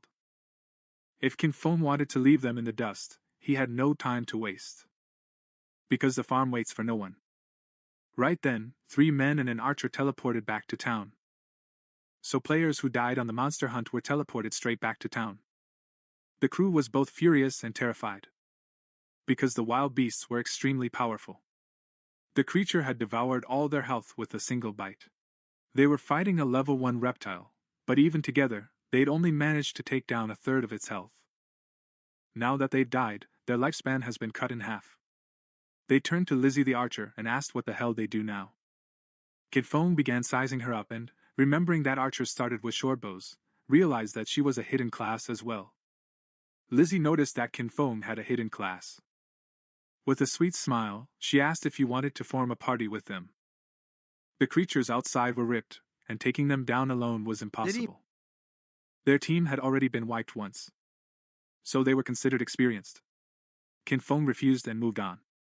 Lizzie's friends talked behind her back after seeing her act like a pro. The 5 of them together couldn't even take down the monster. That's why it was impossible to do it alone. To them, Kin Fong was practically asking for death. Using the Liz system, she saw that Kin Feng's nickname was Shadow. Meanwhile, our boy was dashing toward the edge of town. Lizzie decided to follow him to find out what kind of talents he had. Because he couldn't help but smirk. Maybe they'd leak new info about the monsters and watch how King Fong croaked. This godforsaken land was an incredibly eerie and dangerous place. Liz and her cronies started spying on Kim Fong. He didn't know how he ended up here, but with years of online gaming experience, he formed a party right away. But when the first monster met them outside of town, it wiped them off the map. He knew this monster was no easy prey for a level 1 player. Lizzie's friends were absolutely fuming, because Kim Feng's starting weapon was different from the group's assassins. While Anda Hancher was there, Kim Fong carried a short sword. The assassin was bursts with jealousy, because Kim Fong was even faster than him. Yet as an assassin, he should have had the highest agility. Besides, Jin Feng's clothes were different from his. Kin Fong seemed like an extraordinary player. So Lizzie decided to follow him, thinking she could find some important information. When Kin Fong started staring at them, Lizzie felt it and immediately cowered. He crouched again, not knowing if they'd been spotted. Our boy used the shadow infiltration technique and vanished as if the ground had swallowed him up. Once they turned into shadows, Lizzie and her besties were totally baffled when the guy just went poof and vanished. The assassin figured out this was a stealth ability, a starting skill that gives invisibility. Jin Fong had officially become a ghost. Lizzie decided to head back to town and find ways to push themselves. It was too sketchy outside. They had already been skinned once, and their lifespan was already cut in half. They decided to go NPC hunting, hoping to snag hidden rewards like treasure chests. Shadow Sneak was an ability that let the user hide for a set time. If you attacked, you'd be revealed, and the first hit after coming out of hiding got a massive damage boost. Stealth Mastery doubled the hiding time and increased the stealth level by 1. As expected, the Shadow class was totally OP. At this level, A normal assassin's stealth would be noticed instantly. But the Shadow class had its own mastery of stealth, making it impossible for even these monsters to notice him early in the game. Ours couldn't help but think how rookie Lizzie and her friends are. Because there was nothing in the starting town to truly increase your power. In this cursed game, it was just a nursery for the players. Noob players were nothing more than walking bait for monsters. A few seconds later, Qin Feng's invisibility ended. Luckily it wasn't too long. The cooldown had already started the moment he activated stealth. So in a few seconds, it wouldn't remain and would turn back into dust. Qin Feng's status window appeared on the screen. The code name was Shadow. The class was in Shade 2. He had a non-tradable lifespan of 75 years and 0 tradable lifespan. Strength 10, Stamina 13, Agility 18, and Spirit 15. All players started with 10 base stats, and different classes gave extra bonuses. The warrior class he chose in his past life gave him only 3 points of strength and endurance. But this time, the Shadow class boosted all his stats, and his agility increased by a full 8 points. He still had 5 free attribute points to distribute. Most players put points into strength or spirit to boost their physical or magic attack power. But this was a massive mistake. Without wasting a single second, Qin Feng dumped those 5 points into agility, and now he's reached a full 23. This statistic was the key to it all. Because early in the game, no matter how you built your stats, monsters would always one-shot players, and the only way to take them down without a scratch was to max out agility and dump everything into speed, which was exactly when something caught Qin Feng's attention. A freak was lurking behind the tree. It was a level 1, normal quality reptile, but the little rascal was evolving. Hinfa noticed because she saw the guy constantly sucking up lifespans. He instantly realized that this creature was the one who wiped out that loser team of 4. The reptile sensed King Fang's presence. He was also slightly damaged because he'd lost some of his HP. The monster lashed out, but King Fang skillfully evaded with a leap. Monsters can take players' lifespans when they kill them. They'd even evolve if they exploited enough. King Fang activated Shadow Seep, drew his dagger, and vanished into thin air just as the reptile approached. While the reptile was trying to figure out where he flew, King Fang appeared above it, leapt down with a sneak attack, and ruthlessly buried his short blade into its skull. Dealing 174 damage, he one-shot the beast and pocketed 10 experience points. He didn't expect to one-shot the crawler, but then he remembered that attacking its neck triggered a critical hit. Right then, a system window popped up. It stated that the backstab ability doubles damage if the attack comes from outside the enemy's field of vision. It explained why this reptile got one shot. The backstab ability combined lethally with multiple skills, creating a terrifying damage multiplier. Kim Fang gazed silently at the carcass. He remembered the times he spent as a warrior. Even a critical hit barely dealt 40 damage, and he fought for ages, almost dying just to kill one reptile. When the monster died, it dropped a glowing orb with a lifespan. Qin Fang clenched his fist and absorbed the lifespan. He gained 3 days of tradable lifespan and 54 years and 155 days of non-tradable lifespan. 5 people had died. Each of them had lost at least 20 to 30 years of their life expectancy. It totaled over 100 years, but since the reptile absorbed it first, Qin Fang only got 54 years.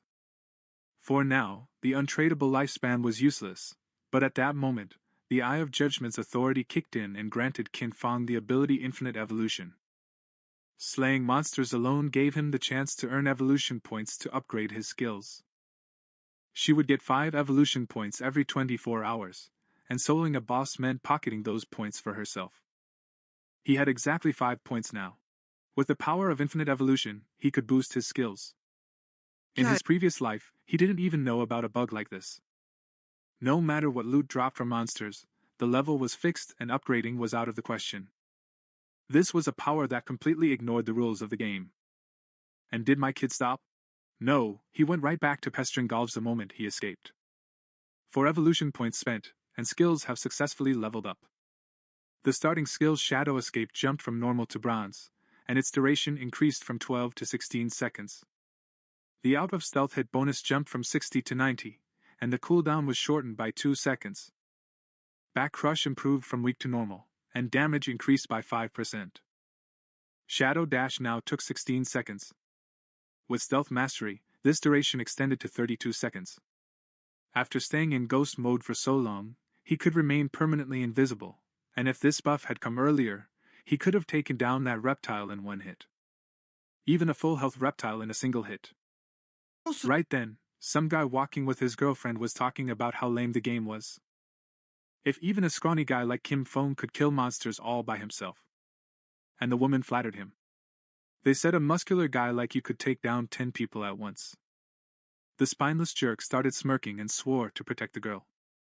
But Kim Fong had already realized there was a monster perched in the tree. He was full of himself. And with a grin, he asked if he wanted to join the team with them. Sensing danger, Qin Fong instantly vanished with a shadow evasion. Seeing this, Zertap thought he was afraid of my muscles. Then a spider dropped from the tree, and the two of them panicked. This was a level 1 bronze monster feeder. He attacked and took them both out instantly. Xin Feng remembered that the feeder was a novice boss with 1600 HP. It was impossible for a normal rookie to take this on. Besides, he had a bunch of tiny baby spiders at his command. As the nourishing feast began, Qin Feng saw it as a perfect chance to test just how OP his new powers were. With a stealth strike, Qin Feng stabbed his short blade directly into the spider's eye. The monster counterattacked, but Qi Feng was like a cheetah. Fended off the attack and vanished again with a shadow dodge. Ours dealt exactly 338 damage with that attack. Meanwhile, he also took 9 damage. He barely escaped thanks to his agility. Qin Feng's HP was only 130. If that spider's disgusting attack had landed, it'd be instant GG. He was so proud of himself when he saw he dealt over 300 damage to the boss. The feeders went crazy and split the trees in the area right in half out of rage. Qi Feng knew that these monsters were intelligent. The spider wasn't about to just stand there like an idiot and take a beating. Apparently, the spider was attacking everyone in sight to figure out where Qin Feng was. Now even those little brats were on guard. That's why he couldn't just dive in as he pleased. With the spider distracted, Qin Feng seized the moment and threw a stone. The stone hit his stomach, dealing 299 damage. Qin Feng grabbed another stone, and his prediction proved correct. He realized his main damage comes from his hidden ambush skill and class enhancement bonus. I mean, he could deal painful damage even by throwing rocks. Now all he had to do was wait for Shadow Sneak's cooldown to end and throw one more stone. This would trigger the stone ambush attack bonuses. Backstabbing and weak point attacks. As soon as Shadow Sneak was ready, Qin Feng threw another stone. He dealt 279 damage to the spider, and immediately popped Shadow Sneak again. The plan was incredibly simple. Hide like a coward until Shadow Lurk's cooldown is over, then strike again. Meanwhile in town, the leaderboard updated, showing the player Shadow took the top spot as the first to reach level 2 by defeating a bronze-level feeder boss. The other players were in shock. They couldn't wrap their heads around how someone took down a boss when most were just mob food. Lizzie and the others were speechless when they saw Qin Feng slay a boss and soar to level 2. They couldn't even handle normal mobs, so they thought this was definitely a system bug. The man and woman attacked by that giant spider respawned in town, and were shocked to see someone had taken it down. They realized Shadow was the brat they saw in the forest before. Back in the forest, the system announced Qin Feng killed the feeder boss, gaining 300 EXP and 2 evolution points. Additionally, the Shell Town level leaderboard was opened.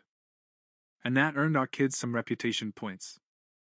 The moment that giant spider died, Qin Feng began absorbing its lifespan. The little ones had scattered. It was a total waste. He couldn't help but complain. To grind more XP, he had to deal with those little spiders first. 46 tradable lifespans and a new skill book called Bronze to Greedy Hand. Along with it, he seized an abrasive dagger. It had 35 damage and 4 agility points. After learning the greed skill, Qin Feng could use it on defeated monsters for a 20% chance to gain extra loot. Qin Feng was a bit stunned because the bronze bird didn't expect this god-tier assassin skill to drop.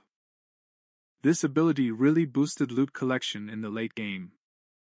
Defeating powerful bosses meant a 20% chance for extra loot. Based on what Qin Feng remembered from his past life, There was someone in the God Slayer Guild whose combat power was mediocre. But simply because he had this talent, he became one of the most sought-after actors. He even had a private bodyguard who went everywhere with him. Kim Fengken's eyes went wide with shock.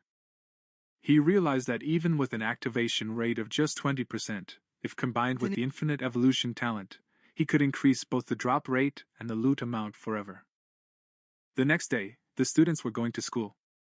Zorian's friend asked if she'd call Kin, and wasn't she going to apologize? He reminded them of when they skipped the exam to secretly back up Song Ye. Qin Feng was certain she was absolutely furious with him. Shea refused because he did nothing wrong. Plus, they almost missed the entry time because of him. According to her, the person who should apologize is Kim Fengdi. His friend tried to convince him. Because King Feng treated her so well, and he also asked what happened to her face. Xia Yu didn't change her mind. Because all Kin Feng did was poke his nose into his business and made up an excuse, saying he tripped and cut his face. When they entered the school, they saw many students gathered in front of a classroom. His best friend got curious, pushed through the crowd, and burst into the classroom. There, he saw Zhang Wei's body becoming translucent. One of his rich friends said he wasn't so sure. But he said he was gonna nap, and by the time they turned around, the kid was already like this. This wasn't an isolated incident. The internet was literally blowing up. People all over the world were experiencing the same eerie phenomenon, and some so-called experts said if anyone fell asleep, they'd turn into a ghostly, translucent form, and nobody knew why. Her friend went into panic mode and decided to call and warn her family, telling Xia Yu to call her brother just in case, but she refused. Because he'd rather see him dead than contact him.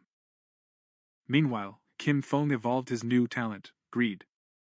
They upgraded their quality from bronze to gold. Now, the chance of getting extra loot from an enemy jumped from 20% to 70%, allowing our guy to learn greed and bag 2 points. Kin Feng clenched his fist and triggered the ability. He earned 2 evolution points and 46 days of tradable lifespan. He was more than satisfied with what he got. He had 2 evolution points and knew he needed 3 to raise greed to level 3, which would soon give him a 100% chance of extra loot. He knew that world governments must have figured it out by now and that more and more people would flock to the game. So he had to speed up his progress and equip items he could use. Kim Feng equipped the bronze-grade abrasive dagger. Gained 35 attack points and 4 agility points. He activated stealth mode to avoid drawing the monster's attention. Because he knew it wouldn't take long for people to realize that the skills and equipment in this game could be exported to the real world, and when that happened, the world was going to be in deep trouble. There were 2 conditions for moving skills and equipment outside. First is to reach level 10. The second is to have enough exchangeable lifespan. Killing the small monsters took too long. So he decided to find tougher bosses. Wandering nearby, he heard a fight breaking out. At the cliff, he saw players battling a level 2 swift predator. And its bronze class. Chi Feng was already planning to find stronger bosses, and now a swift predator had appeared before him. The timing was literally perfect. The monster attacked, but the player with the shield and mace blocked it effortlessly. Galen Wengdi. Qin Feng never expected to run into him here. Turns out the rumors going around were true. Word has it that when Wang first dove into the cursed game, he gathered a team entirely made of hidden class players. All 6 members of his team were secret class users. Wang instantly summoned a holy barrier and formed a golden jar to trap the beast. He belonged to a secret class called the Holy Shield Warrior. He had double the base stats of a normal warrior, and as if that wasn't enough, he also had a ridiculous innate invincibility skill. The moment the monster was distracted, the team's mage summoned a fireball and slammed it right into the creature's arm. The girl had a hidden mage class called Oracle. This gave him double the magic damage of a normal mage, plus the prophetic fireball ability included in the package. The team's archer held a secret class, the sharp-eyed sniper profession. This gave the user double the stats of a normal archer and a free rapid-fire skill. The priest had a prophet, a priestly class. He had twice the healing power of a normal priest and a group healing ability too. Archer and Mage dove in together, but the monster dodged attacks like the Matrix, lunged at Wingme, and forced him into a retreat.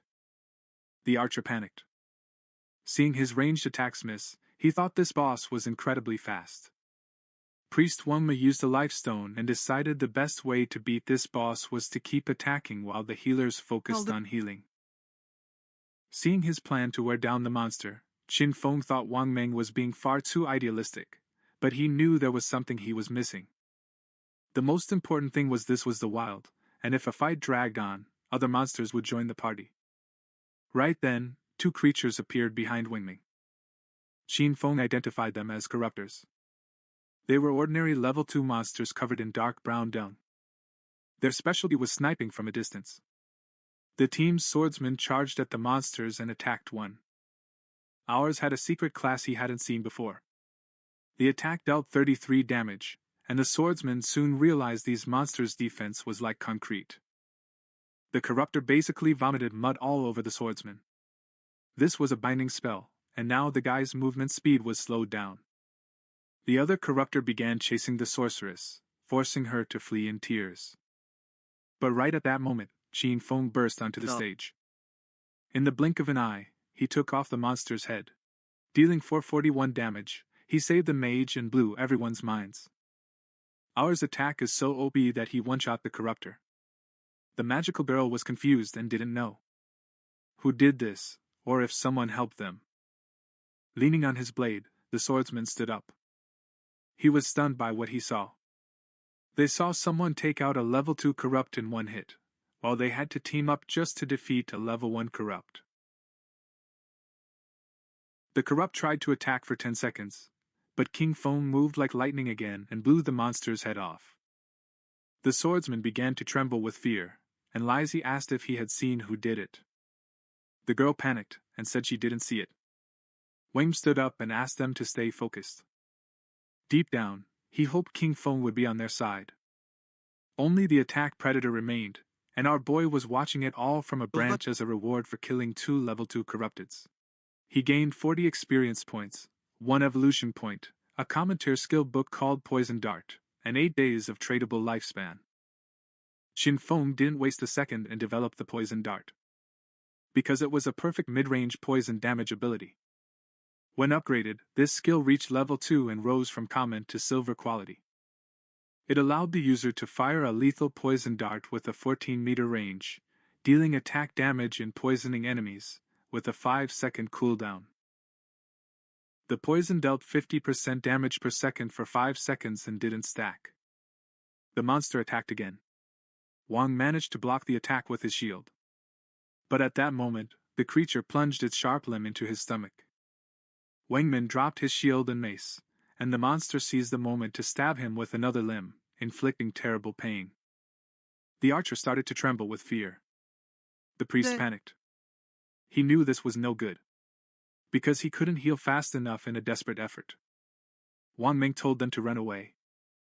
Qin Feng fired a dart into the predator's head, dealing 845 damage. The mage and archer were stunned to see the attack take half the boss's health.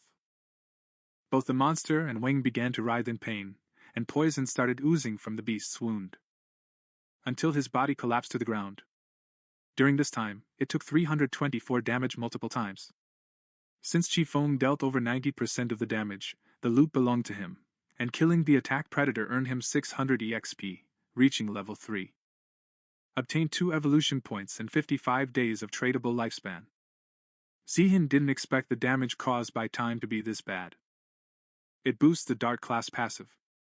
With stealth, he stays invisible and can basically fire darts forever. And now, nothing could stop him in the early or mid-game. Loot started bursting out of the monster's corpse.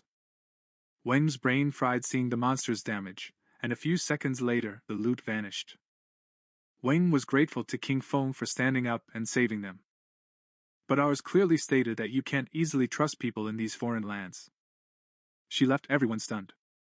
Wan thanked ours for the advice, and they decided not to bother him while he checked the loot. And he added that she could find him if she needed anything. Kin Feng gathered the loot. Wang Ni noticed that it appeared reliable. Plus, he had the backing of the well-resourced Daxia government. Ours decided to find a stable sales channel to sell off and use loot. He used Greedy Hand. He earned 3 evolution points for 55 days of tradable lifespan. Sprint Predator obtained bronze quality leather knee pads. Our guys equipped the leather greaves. Gained 9 points of physical defense and 5 points to all elemental resistance, along with 15% cooldown speed. That was a great loot. Because he still had many other class items and skill books, and decided to return to town to trade everything for lifespan once his bag was full. His eyes began to shine with confidence. Because this time, his growth was 100 times faster than in his last life. Not far from the area, another group of players was being attacked by even more monsters, and seeing their numbers grow, they decided it was better to bolt. But before they could, an even bigger monster appeared. Just as they tried to run, it attacked with sharp vines, wiping them all out. Players respawned in town and got tilted because monsters always spawn in groups and run away when low on health. Word was players had to reach level 3 to exit the game, but it seemed like an impossible task. Some players felt a 3-person team wasn't enough and they should form groups of 6 or 10. The other player argued it wouldn't work, having seen a 10-man team get surrounded and wiped out. Plus, too many people would pull the boss, and recently a 40-man raid triggered a Curse Master. He destroyed them all. He took out more than 30 in a single strike. Lizzie's team had also arrived in town. If players couldn't reach level 3, they would be trapped inside the game forever. They all fell here after they fell asleep. In other words, only their consciousness was in the game, and if they couldn't get out, their real bodies would starve to death. Lizzie was frustrated because she didn't understand why the game was so hard. His friend panicked because he died 3 times, leaving him with less than 10 years of non-tradable lifespan, and at this rate, they'd die in real life too. Even if she didn't know if it was real, Lizzie knew they couldn't afford to die again. Shadow was a bit confused to see that he's level 3. He realized she must have found a cheat. He knew they needed her to carry them, and to escape this game, they had to reach level 3. Clenching his fist, he ordered his team to spread the news. They had to convince Shadow to help them reach level 3. He was determined to give her 10 million in cash when they returned to reality. The others were in shock, but he knew Shadow couldn't ignore the 10 million. Back in the forest, our boy took down a level 2 polluter. He earned 20 experience points and 1 evolution point. After absorbing the monster's lifespan, Chin Fong felt he had enough evolution points and decided to spend 5 points to evolve the Greedy Hand. Quality upgraded from Platinum to Emerald. It increased the chance of extra loot to 160%, and now there was a 20% chance for that loot to be 1 tier higher. Kin Fong was left in awe, knowing the effect was insane. He realized if he keeps evolving, he'll reach 100%, or even 200%. It was raining, and something caught Kim Feng's attention. It was the monster roaming this forest called the Curse Master. This monster was a bronze tier boss, consuming life force to evolve into a silver tier boss. To Kim Feng, it was perfectly normal for this boss to wipe out a 40-man team. For now, our boy's inventory was full. So even if he killed the monster, he couldn't collect the loot. So he decided to mark this place on the map for now. Boss's evolution would have taken some time. So he thought about clearing the inventory. Let him clear his inventory first, then we'll see. By the way, rumor is some rich guy in town dropped 10 million for Shadow. You know that number 1 tryhard on the leaderboard who grinds so fast.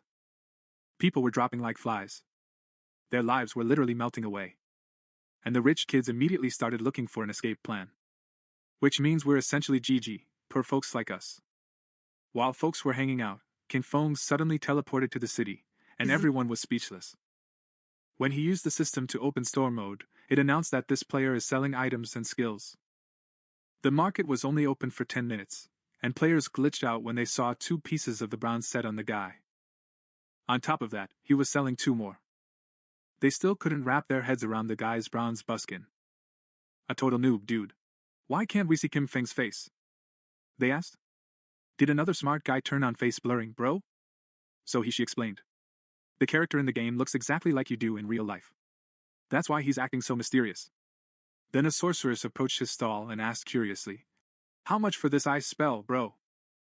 They asked. Qin Feng's life is worth 100 days, tradable. He snapped back. This girl's gray rose, ranked 11th in Shelltown. And he hit his face, too. A 100-day lifespan for Rose. It was quite something. He asked me if I could do him a favor. Qin Feng explained. Even this simple skill makes leveling up for mages incredibly fast in the beginning. He added, and 100 days is practically free anyway. Does Rose accept real money? They asked. But Qin Feng gave some advice, saying, no way, it doesn't work like that. If you've got the cash, go buy yourself a lifetime first. Then he told me to come swap it. And unless someone made a better offer, she had no intention of selling the skill until she matched her life expectancy. The girl thought for a moment. Then he asked his buddies on the team channel, bro, what do you think of this offer? They asked. Their levels anyway.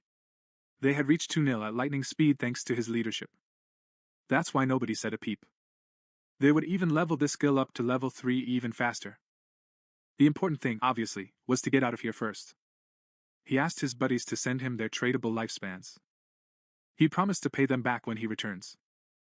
Then she passed the 100-day exchangeable lifespan on to our kid.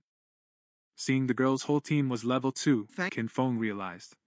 They must have killed at least 30 to 40 monsters. So, reptiles then. So their tradable lifespans had to be much longer than 100 days. Qin Feng cast the spell and pocketed it. A 100-day trade life. Now, the swap life has jumped from 268 days to exactly 368 days. Right then Lizzie perked up, happy because she found the shadow. With a smirk, he offered her a deal in exchange for helping her reach level 3. He promised to give her 10 million once they returned to the real world. The other players were in shock. This girl was Zhang Lizzie. And in our boy's past life, this lady was the leader of a criminal organization. Later, the group was destroyed by the state. With a confident smirk, he said his father was the chairman of Dadong Industries, and when he saw ours didn't believe him, he told him to go look him up. Reports say he's using cash to convince people to sell their lifespans. And then he kidnaps them for forced labor. And those who resisted were eliminated. In reality, Qin Feng coldly rejected the offer. Because he knew what he was really like. Lizzie admitted that Shadow is strong in this game. But he said nobody knows how the game works yet. So he advised her to team up with him, and in return, he'd ensure she lived in luxury. Cars, houses, women, and everything he wants. Qin Feng didn't change his mind at all and told him not to interfere with his work. He knew better than anyone that cash was worthless, and soon the only universal currency would be tradable life. Lizzie got really arrogant and made it clear that if this were the real world, she'd put her in her place. Qin Feng's murderous look made it clear he'd kill him if he said one more word.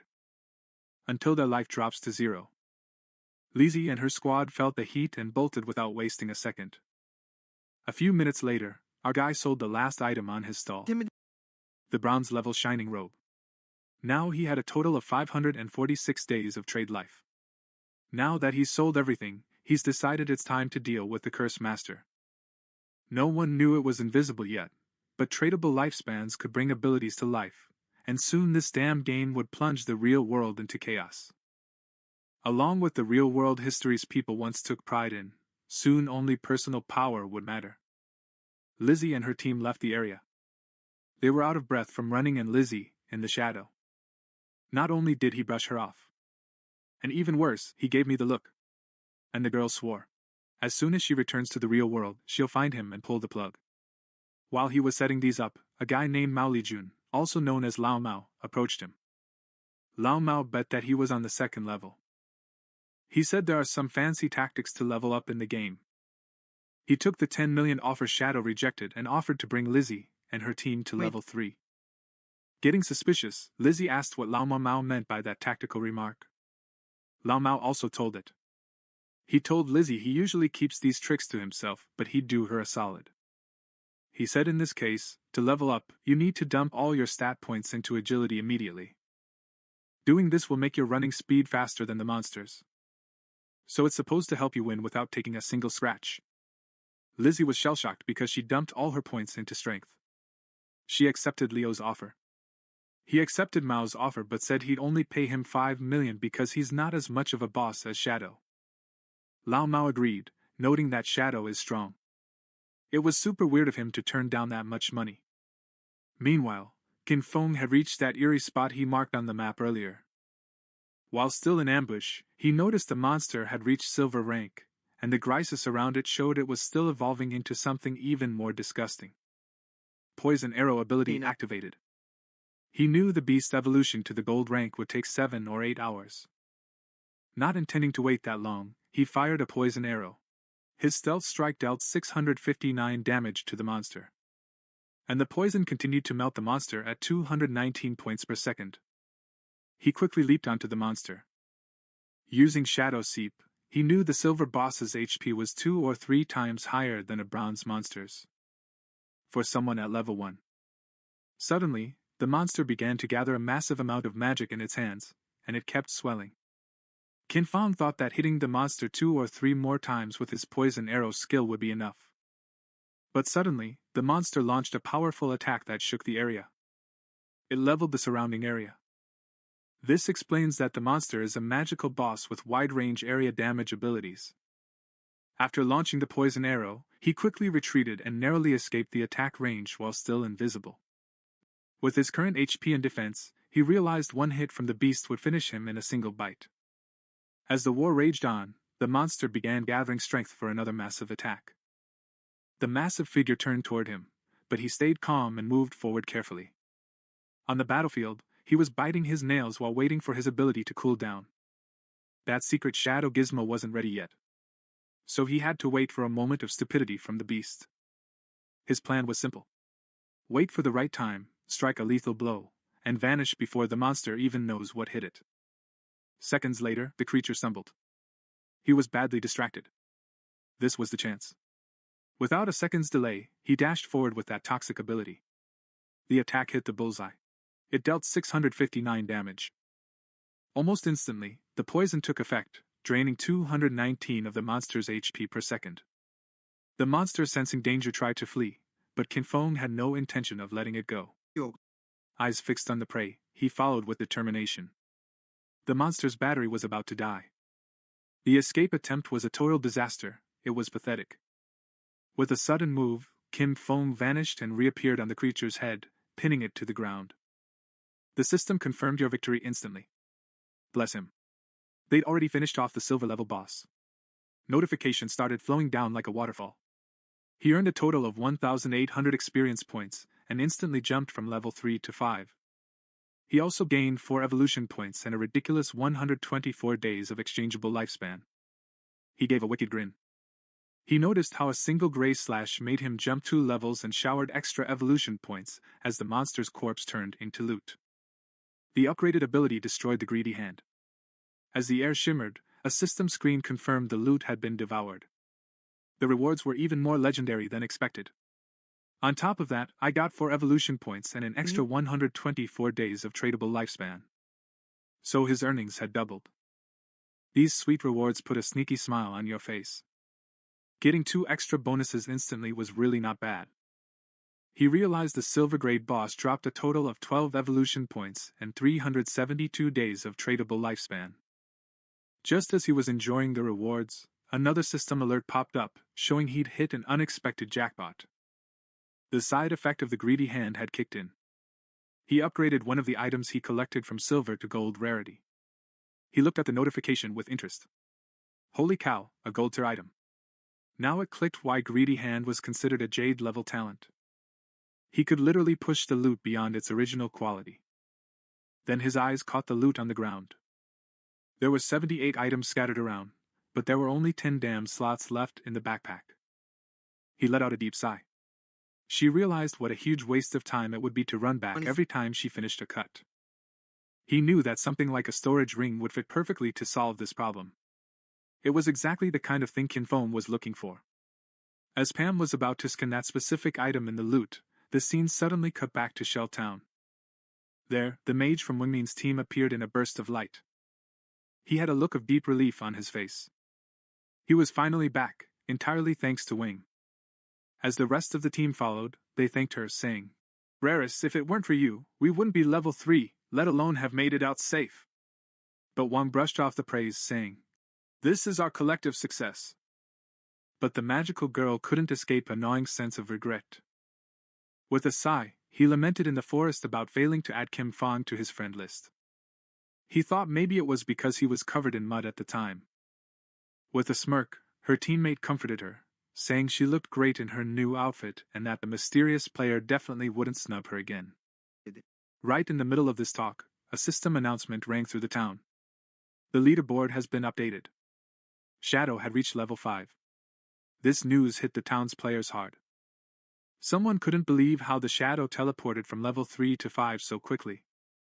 The only explanation was that it wasted a beast of a boss. Another player said they saw a Shadow just 10 minutes ago, casually selling items in the town square. Another type suggested using his sister who just turned 18, saying if Shadow Girl likes her, the whole family will strike it rich.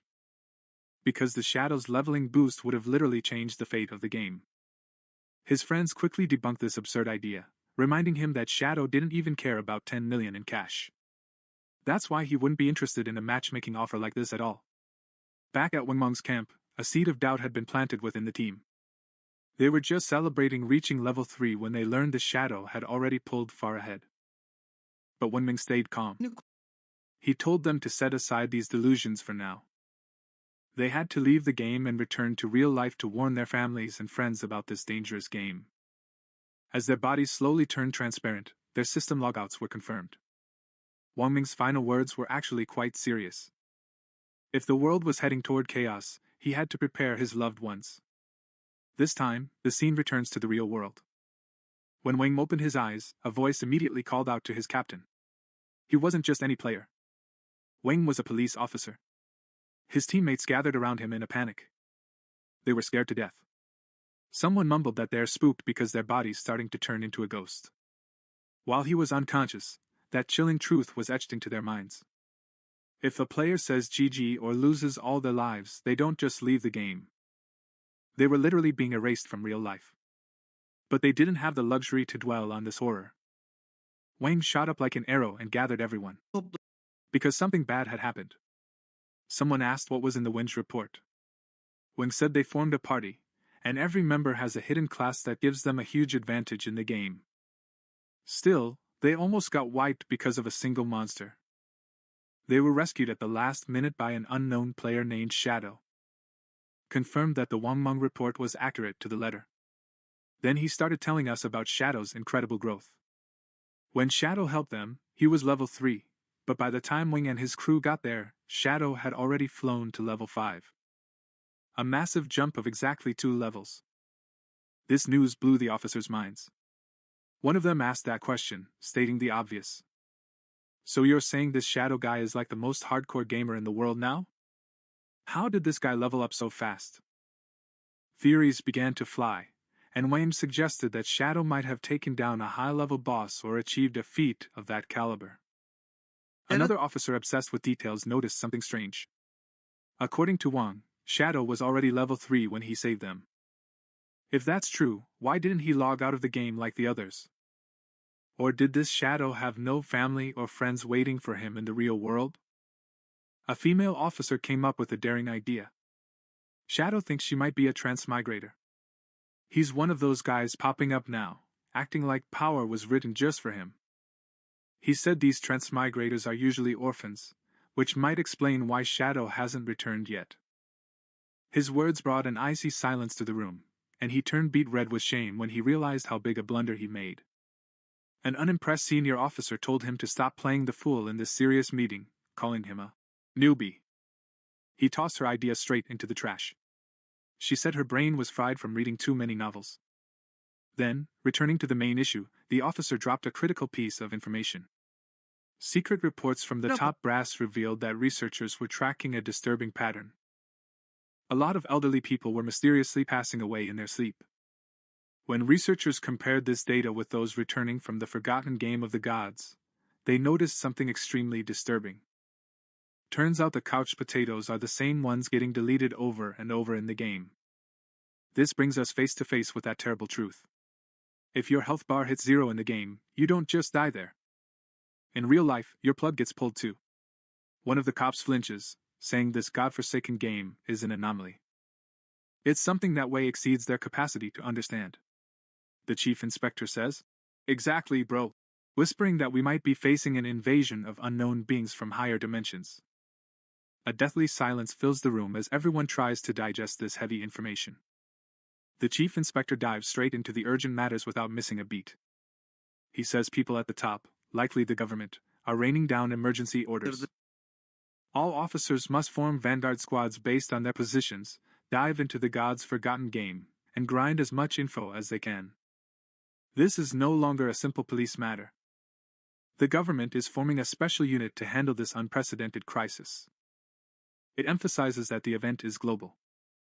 Every country is basically speedrunning to figure out this new reality, and falling behind means a loss. For national security, they must get that info at any cost. The chief inspector then drops his decision. Anu will be the captain of the first team.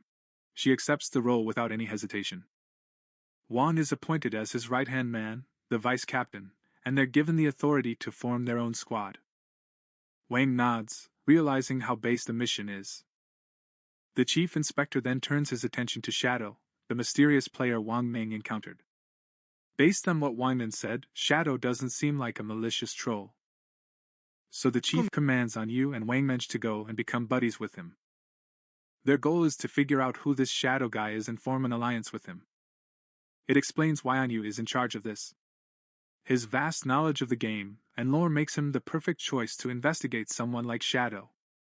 Because the guy's skills and moves are straight out of a legend.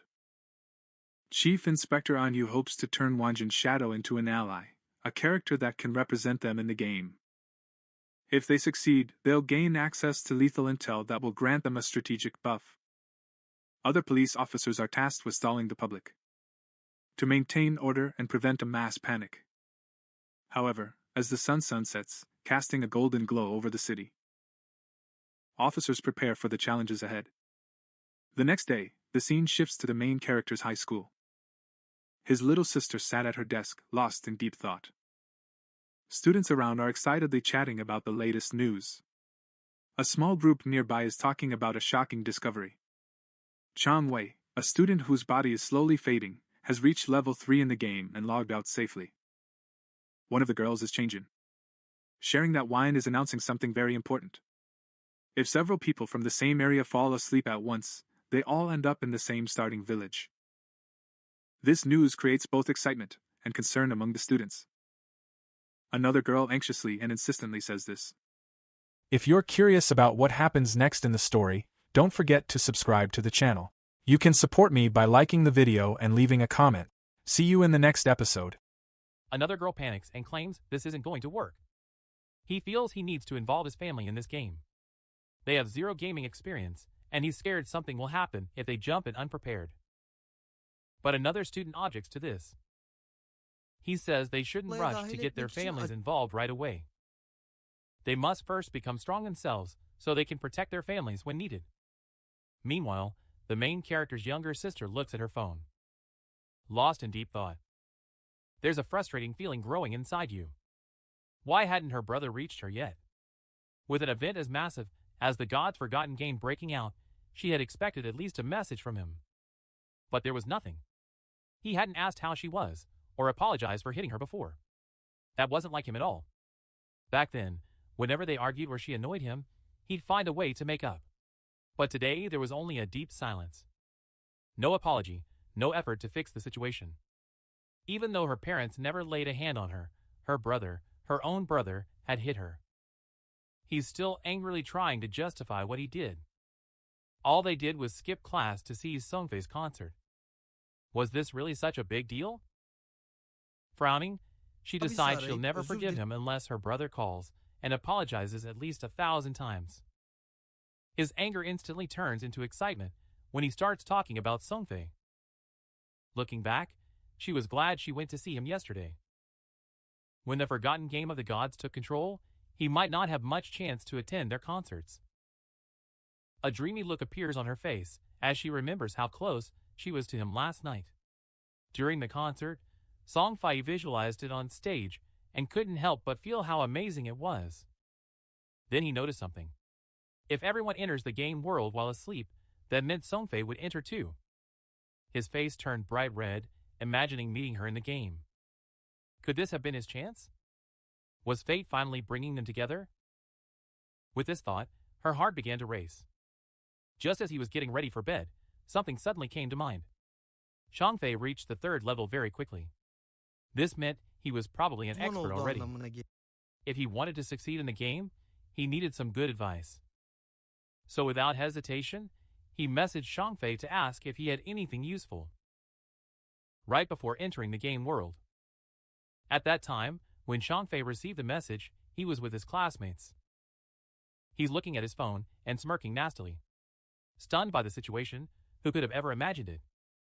Starring his annoying sister, who'd ask him for advice or something. He literally thinks this opportunity fell right out of the sky. This was his moment. Whatever that means anyway.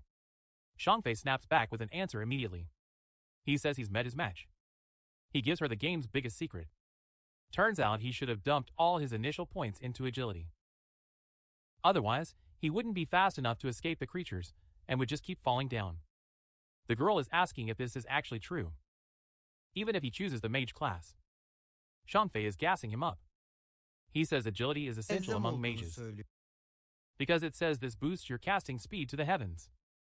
Turns out this was very important in the beginning too. Still, the suspicious girl asks, so what if I still can't kill bosses after maxing out agility? Xiangfei casually told him not to worry. As soon as one of their villages reaches level 5, the teleportation device will activate and link all the novice villages together. When that happens, she can just join a random party to level up, and she'll come find her once the teleport gate opens. When she hears this, she's over the moon. He lies back in bed, grinning at how useful suckers like Xiangfei can be. Just like that, he had found a sucker to help him out. Just as he's about to pass out, he thinks of one more move, that's it. He'll dive into the game before his brother, level up at rocket speed, and become a beast. When that notorious guy's brother finally joins the game, he's going to make his gaming life a living hell. No aid, no abetting. Let him figure it out on his own now. He drifts off in excitement for the adventure that will begin by relishing his devilish plan. The stage is returning to the game. Right where the protagonist stands among the fallen loot of a defeated boss, amidst all those treasures, a glowing sphere catches his eye. The moment he picks it up, a notification pops up from the system saying he's obtained the cursed ring. A gold tier item. The system then lists the features. Anyone can wear the ring, and it gives an 8-point boost to all stats. It also boosts dark resistance by 26 points, and makes weak point attacks 1.5 times more lethal. But you must be at least level 4 to equip this. Scanning the perks, the lead calculates the total buff to be 32 points. It's like I just jumped 3 levels at once. Plus, the ring's dark resistance will be very effective against many foul enemies. The weak point attack buff is officially the icing on the cake. Realizing this, he understands how valuable this cursed ring is for the journey. Before he can think more about his new toy, another system notification pops up, saying he's learned a new skill. It's called Instant Shadow Cut, a silver-level assassin skill. The system is starting to spill what it actually does. When used, the ability sends out multiple slashes extending up to 15 meters in one direction. It also grants temporary immunity for 5 seconds and strikes all enemies in a 2.1 meter path 3 times. Each hit deals 100 damage and counts as a backstab, but doesn't hit weak spots. The talent has a 12-second cooldown. Seeing how useful this talent is, our hero realizes how powerful this area attack is with the temporary invisibility bonus. He picks up the skill with instantly. His few remaining evolution points, he decides to upgrade one of his key abilities. Greedy Hand. The system pockets 8 evolution points and upgrades the talent from Jade to Diamond level. The effects of the Greedy Hand are running wild. Extra loot chance from killed monsters jumps from 160% to 220%, and the chance for this loot to upgrade a tier also increases. It's up to %20 from %40. Our hero, considering this upgrade, realizes that with this improvement, he'll now get 2 pieces of loot per enemy, meaning each kill will be 3 times more profitable. He doesn't want to waste the remaining evolution points either. Increases Instant Shadow Slash to level 3. The system takes 3 more evolution points, leaving only 1 point. The talent evolves instantly, jumping from silver to gold, and then straight to platinum rank. The skill's range has increased from 15 to 21 meters, allowing it to reach further. Invisibility now lasts 7 seconds, giving her a bit more time to stay safe. The number of slashes increased from 3 to 5, cutting down all enemies on the wider 3.1 meter path. Cooldown slightly shorter, down from 12 seconds to 10.43 seconds. This makes it a bit more efficient, but you still need to use it carefully. Each hit now deals 200 damage, doubling its previous power. Every attack counts as a backstab and triggers the backstab ability's effect. Even if he can't hit weak spots, seeing these updates, despite the cooldown not dropping much, he realizes that keeping his ability off the radar longer can give a huge edge in fights. Scanning the rest of the loot, he quickly realizes most of the stuff is worthless. But one item catches her eye, a silver-level warrior skill book, Battle Cry. He knows selling this will earn him more tradable lifespan. Just as he finishes examining the loot, he notices something moving. He turns around, and what do you know? 3 massive creatures are coming right at you. Right away, he realizes they are level 4 Lom creepers, those ugly and dangerous monsters. Instead of being afraid, he sees this as a great opportunity to test his improved skills. Quickly activates Burst Shadow Strike. He suddenly turns into a ghost and unleashes a series of rapid sword strikes that easily tear the creatures apart. The long reptiles are being torn to shreds before they can even react. As the dust settles, a system notification appears to confirm their defeat. The system records his victory and grants him 80 experience points. And as a reward, an extra 5 days of tradable lifespan. Standing amidst the destruction, a dark, eerie aura surrounds the hero. Calmly considering his new power, he realizes his ability to defeat enemies has greatly increased. He's mulling over a strategy. He reckons that by combining Venomous Arrow with Sudden Shadow Strike, he can end battles before they even begin. Checking his tradable lifespan, he sees that it's 618 days. But he needs at least 900 days, or about 2.5 years, to bring his game skills and items into the real world. With this goal in mind, he's planning his next steps. First, they'll sell all the valuables in their inventory. If things go well, they can reach the required lifespan sooner. When he reaches level 10, he can finally link the virtual and real worlds. Returning to our protagonist, he sneaks back to the starting town invisible, thanks to his hidden avatar ability. Moving silently, he hears a nearby conversation. A man congratulates a woman for reaching level 3 and reminds her of a promise he made. As he watches them, he realizes they are Lizzie and Leo Mio. Their conversations reveal a deal they made before. Leo Mio agreed to help Lizzie reach level 3 so he could quit the game. Now that the lady achieved her goal for 5 million in cash, Leo Mio wants his cut too, of course. Lizzie calms him down and snaps, asking if he really thought a company like his father's, Doing Industries, couldn't afford this pocket change. He says he's getting off the game to handle the bank transfer in the real world. And before leaving, Leo hands Mio his phone number. She said to call when you're out.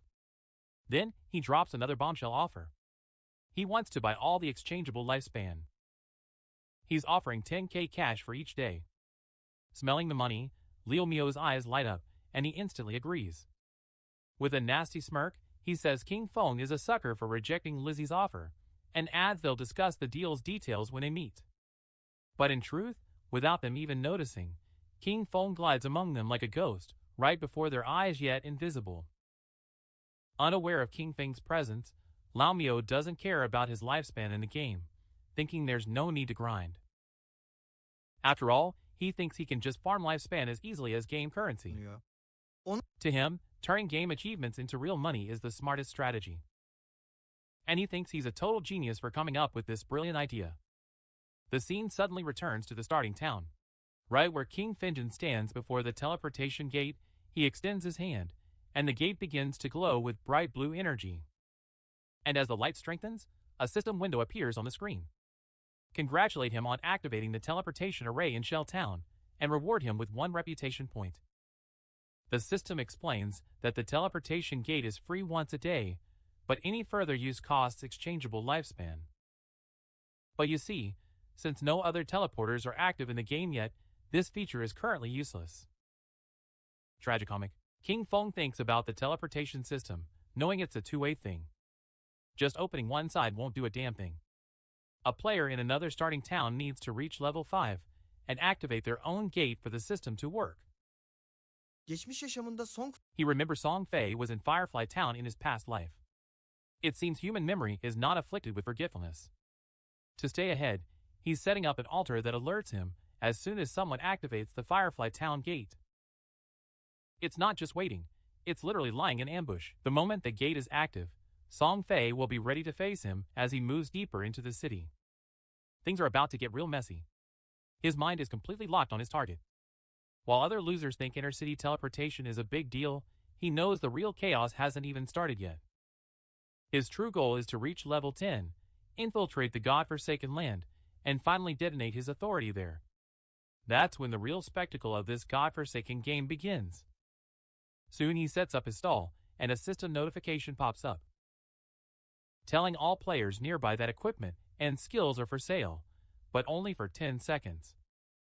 Seriously, it's a first-come, first-served kind of opportunity. anında geliyor. The reactions are instant. Players are going crazy shouting, "Master," as they rush toward him.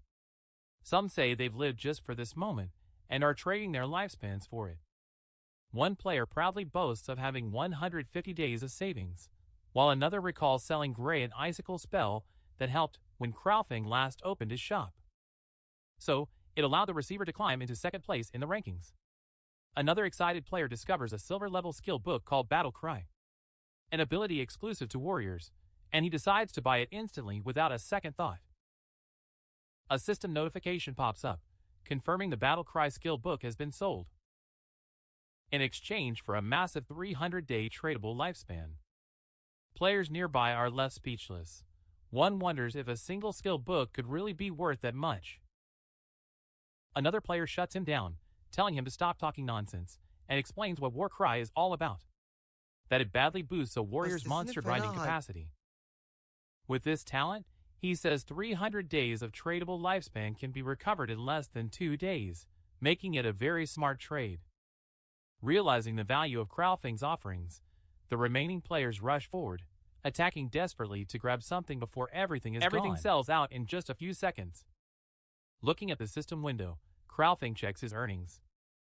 In just 1 minute, he collected 650 days of tradable lifespan, bringing the total to 2,174 days, but he's still not satisfied. He needs many more lifetimes to bring his qualities, talents, and equipment into the real world. Meanwhile, some players are whining, complaining they never got a chance to buy anything. They're asking if he'll set up his stall here again, and he confirms he will. Suddenly, a female player calls out to him, saying she has a treasure and asking if he's interested in making a deal. Şöyle bir dönüp bakın. He looks back and recognizes the girl immediately. This lady is one of Wang Ming's teammates. The system identifies the treasure at lightning speed, a space ring with 12 inventory slots. It also adds that the ring doesn't occupy King Feng's bag or equipment slot. King Feng glitches for a second.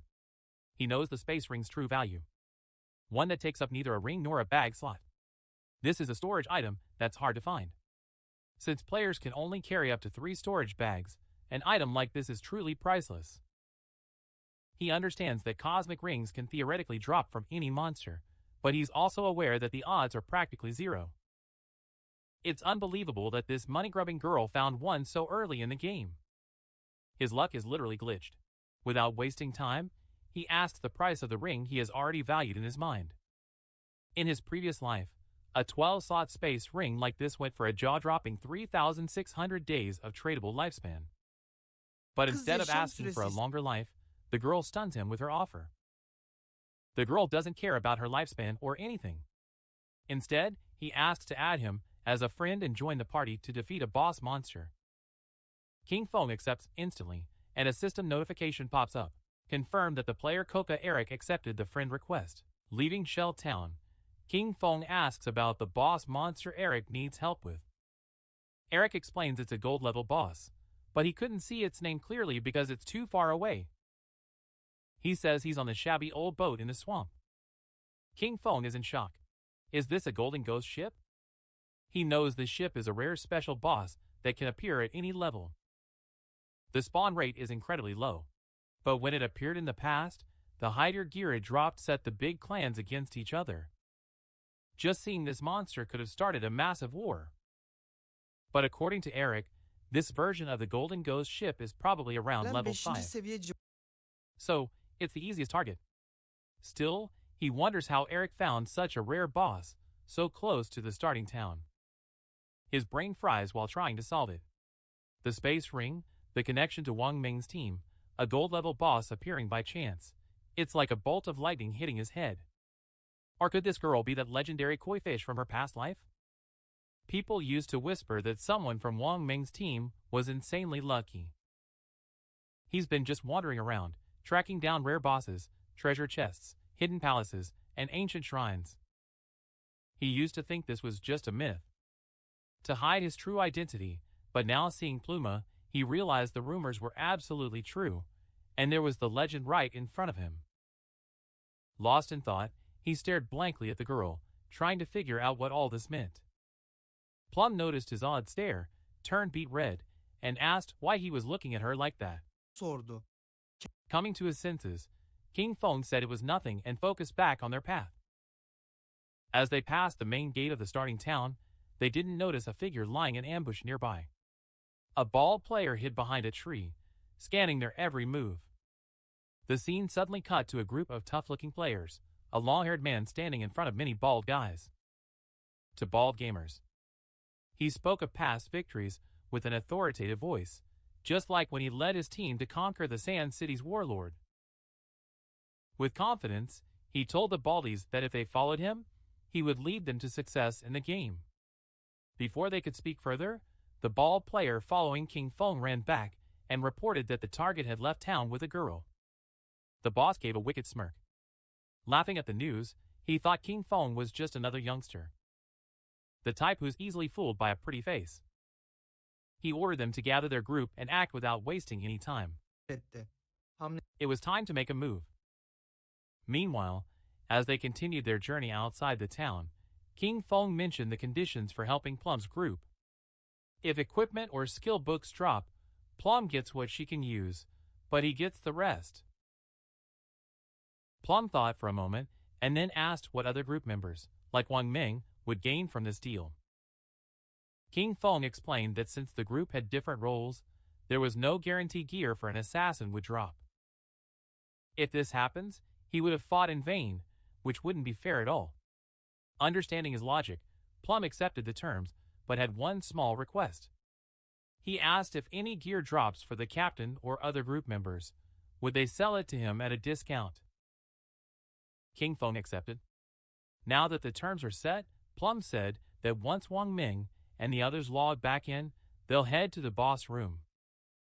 But after walking for a while, he realized he didn't know where they were going. Until King Feng. He finally lets their route slip. Now she realizes they're going to beat down a gold-tier boss monster. Plum is in shock. The idea is pure madness. King Feng is an assassin, and he's just a mage. He might evaporate, but it's only a matter of time before he gets one-shot by such a powerful enemy, taking on a gold-tier boss this early? With just the two of them, it's a death trap, but King Feng is acting way too calm and confident. He's not planning for the girl to fight or anything. The plan is to watch from a safe distance while taking down the boss alone. Despite her confidence, Plum just can't wrap her head around it. He knows he's strong, but soloing a gold-tier boss is heard of. Just as he prepares to question him further, King Feng stops suddenly, as if sensing something. He triggers his hidden shadow ability without saying a single word. And poof, he just disappears. Plum stays there, frozen in place. He's looking around, trying to figure out what's going on. He was right here seconds ago, now he's long gone. His head is spinning, he's calling out to her, but there's no answer, only an eerie silence. Meanwhile, a group of bald players perched behind a tree keep watching King Feng and Plum from a distance. Their leader smirks, sure they have the upper hand, but then one of the players notices something strange. King Feng has vanished without a trace.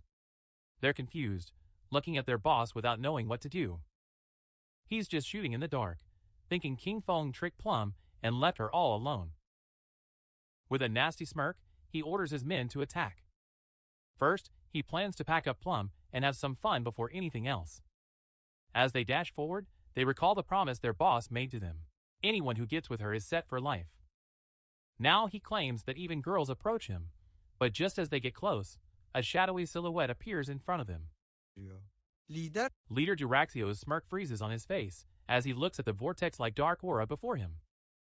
A moment of daze appears in their eyes. What on earth is this? Before he can even react, King Feng uses instant shadow strike, and it's over in the blink of an eye. A cold flash cuts through the air, and the group collapses lifelessly. Their bodies are scattered on the ground, torn to pieces. Before they even realize what's happening, King Feng vanishes without a trace, as if stepping back into the shadows. A system notification confirmed you downed 5 players and earned 12 days of tradable lifespan in return. He glanced at the bodies, but didn't really care. The loot was worthless, not even worth mentioning. For him, killing them was like slaying 2 low-level monsters without leaving a single trace of what happened. Kraofang reappeared beside Pylam with a reckless air. Still unaware of what happened, Pylam immediately asked the reason for the sudden disappearance. Hemen sordu. Kraofang shrugged, said a few people were after them, and he sent them back to the city.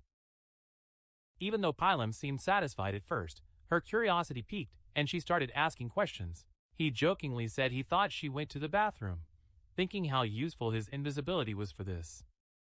He joked about being able to get it done without being seen. Kraofang cut him off, clearly disliking the strange turn the conversation had taken. He told him to focus and hurry, so they arrive at the gold-level boss monster in Shell Town at the same time. The floor started glowing, and right at that moment, Kraofang's sister appeared in the game as a healer. His eyes widened in amazement when he saw a magical wand. He took the wand and realized it was all real. It was so real she could even feel things. The players' attention turned to him as they realized he was also a new rookie. With this class, he was absolutely certain he'd catch Songfei's attention. He was wondering where Songfei was right now, and if he knew the secret of their starting point. His eyes began to gleam with rage as he thought about where Kraofang might have gone. He was following her all day long, but at the most critical moment, he turned out to be completely unreliable. He decided to stop thinking about it. Because he now had a hidden class, and Songfei had promised to help him level up. From now on, Kraofang had to fend for himself. Because he wouldn't worry about her. His attention was caught by the leaderboard, and he was shocked to see Shadow in first place at level 6. Songfei was furious that someone only at the 3rd level dared to boast about their power. When he realized the real pro was Shadow, he thought about sticking close to him. He could level up much faster than Songfei. But one question stuck in his mind. Where did he have to go to find that expert? Not too far away, a group of players was chatting. They were worried because they couldn't reach Swain, the group's healer. This was Venkman's team. He knew they didn't have time to wait for him. So he asked if anyone had any ideas. One of them explained with some concern that they couldn't slay the creatures without a healer. The other player argued they weren't experts and suggested finding another healer like Shadow, who can level up solo, to join the party. While they were trying to find a solution, someone greeted them, and when they turned around, they saw Kraofang's sister. For him, this opportunity was perfect. With a smile, she asked if they needed a healer and revealed her secret class, Life Sacrifice. Bu sırada Meanwhile, in the forest, Kraofang and Plum were atop a cliff overlooking a swamp and spotted the Golden Ghost ship lying in wait there. Using Shadow's sneak, Kraofang vanished in midair, telling Plum to hide and watch out for the mists while he went to handle the oboes. Plum nodded, looking a bit confused, but asked her to be careful. Our boy went down to the swamp, and a system window appeared. It reported that the ghost ship's influence turned this area into a violent one. The lifespan loss rate was 100 times higher. Doing a quick calculation, Kraofang realized that staying here for 15 minutes, at 100 times the speed of time, was equivalent to consuming a day of life. For him, this kind of extreme, temporal field didn't have much of an effect. The system identified the gold-tier ghost ship as a level 5 boss, and then something unexpected happened. A timer for 45 minutes and 25 seconds appeared. Kraofeng was surprised to see a time limit for defeating special bosses like these, but he felt lucky. Since there were still 45 minutes left, it was more than enough time to kill him. Using instantaneous Shadow Strike, Kraofeng moved like thunder, hitting the boss with powerful blows for a total of 150 damage. While the boss tried to understand what was happening, Kraofeng disabled the Shadow Sneak and launched a poison arrow. This hit the ship's bell directly, activating both a critical hit and a stealth-breaking attack. And the poison was dealing constant damage. Kraofeng got so far away from the boss just to climb the Golden Ghost ship, you wouldn't believe, but some scumbags were involved. First, most didn't know where its weak point was, and thought it was the skeletal body. A total fiasco. Or they jumped straight to the ship part, but the real point was that Ghost Fire Bell on the prow. Struck in his weak spot, the boss went wild and started controlling the water around him. The boss has prepared a massive area attack. The boss launched a massive area attack with bursting water pillars, while Kraofeng glided toward the boss, dodging the strikes. The water column's damage was abnormally high, and rookie warriors in silver glaze sets were getting one-shot. The Shadow class's agility was maxed out, so he was fine, otherwise he never would have escaped. Just then, hands appeared from the swamp. Rotting zombies known as ghosts have started to surface. He remembered that after Kraofeng's AoE attack, the boss would summon 12 rotting water specters. Each of them had silver-level talent. Thanks to Shadow's sneak, the ghosts didn't sense Kraofeng's presence one bit, because he was standing right in the middle of them. 12 decaying water ghosts were about to attack viciously, and most groups would be losing their minds right then. As if that wasn't enough, the Golden Ghost ship was about to summon another rotter.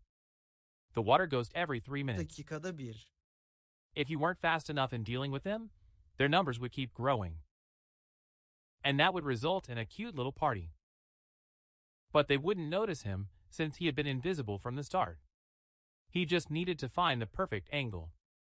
He started moving fast using the instant shadow blade, and wiped out all the ghosts at once. While our boy was dealing with the monsters, Chubby was watching him from the cliff. The number 1 expert trembled in terror, realizing this was the power of the shadow. To her, this man was too powerful. He appeared and vanished without a trace, taking it in the blink of an eye. Taking out over half the boss's HP without giving them a chance to counter. But then, something surprised him. King Feng messaged him in the chat as Little Black, saying he was about to die. He shocked the girl. With a confident look, King Feng said there was nothing to worry about, and all he had to do was wait for his resurrection. Fatsy panicked, thinking ours had the advantage, and asked who Little Black was. King Tooth calmly asked, "Aren't you Little Black?" The girl explained her nickname is Big Plum, not Little Black, which sounds like a dog's name. Something shook the ground. This was the guy our boy cleared before. This time he'd brought his whole crew and was fuming over his own carelessness. Back in his glory days, he'd take down legend after legend, but now he's being schooled by some bratty girl. One of his men came running with good news. He had found the girl at the cliff. He revealed Shadow's bastard was challenging the boss alone at the bottom of the abyss. The leader was seeing red, and he thought they could take him down this time since he brought his whole team. The boss went crazy in the swamp, and the ship's bell was shining. King Feng was in the 4th stage and the hardest to deal with. The boss raised the paddle and created powerful waves. When its HP dropped to half, it launched a massive AoE soul wave. As waves rippled through the swamp, Tumish's eyes widened in sheer terror. The spirit wave disabled our invisibility, and something started coming out from under his feet. The next second, a powerful giant pillar trapped his body, dealing 1059 points of damage. System confirmed death. Ours lost 326 years of non-tradable life and 1,087 days of tradable life. The leader on the cliff felt amused, thinking King 2 started to get full of himself after being called an expert a few times. To him, ours was just a fool who believed he could stand up to a gold boss all by himself. When King Tu saw his life's work lying on the ground, he and his men began rushing there like mad. They didn't know the shadow was so rich, realizing such a large orb of light must contain at least İçermesi 100 gerekti. days of life. They decided to cut the boss, believing they could take its life while healing ours at the same time. But with just one more step, they found themselves in the sky. The leader just stood there staring like an idiot, not knowing what hit him. He and his men teleported back to Shell Town. They had a breakdown, not knowing why this boss was so strong, and how the player called Shadow attacked and cut its health in half. Some had already lost their minds as soon as they entered the swamp. The boss wiped them all out instantly with that water column, even though the swamp was already crawling with bratty mobs. There was no way for them to fight this. Even if their leader gritted his teeth, he couldn't accept this reality. They'd taken quite a loss, so he fired up his men to follow him because he was going to try again. Just then, someone jumped out. Boo was stunned as he saw the surroundings and Jean Findy, who had already turned into a swamp. Seeing all those life points scattered on the ground, Little Chatten Black in küçük chat reported that he's already back. And she asked why there were so many life light orbs.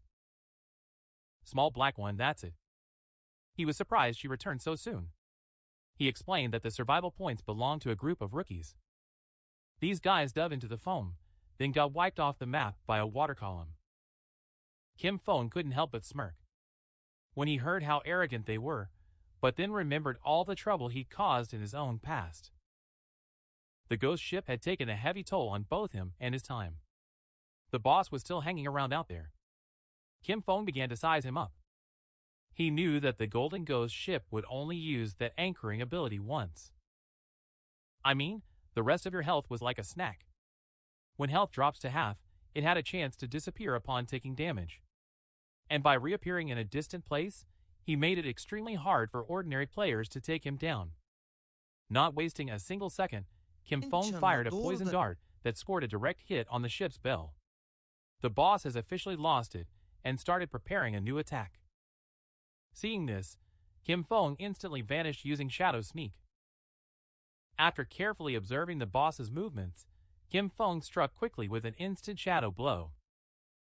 Because he had already memorized his entire movement pattern, the leader and his men had reached the edge of the cliff again. One of them reported to the boss that Kim Phone was fighting with the boss again. Hearing this, the leader decided to look for an opportunity to eliminate them both. When Little Black saw this herd of idiots looking for trouble again, he flipped. Shadow was about to take down the boss. He wasn't going to let those jerks get away with what they did. He gripped his wand tight, focused, and literally summoned the thunder. Lightning bolts from the Archmage struck the men, charring their bodies and leaving the others in shock. hisleri hafiften sinirleri Their boss, slightly rattled, asked them who had attacked them. One of his men started pointing his finger and snitching on Little Black. He pointed his finger and ratted him out. He grabbed his axe from the ground and ordered his men to pack up the girl. Seeing this, Little Black's eyes filled with fear. He started to bolt and scream for help.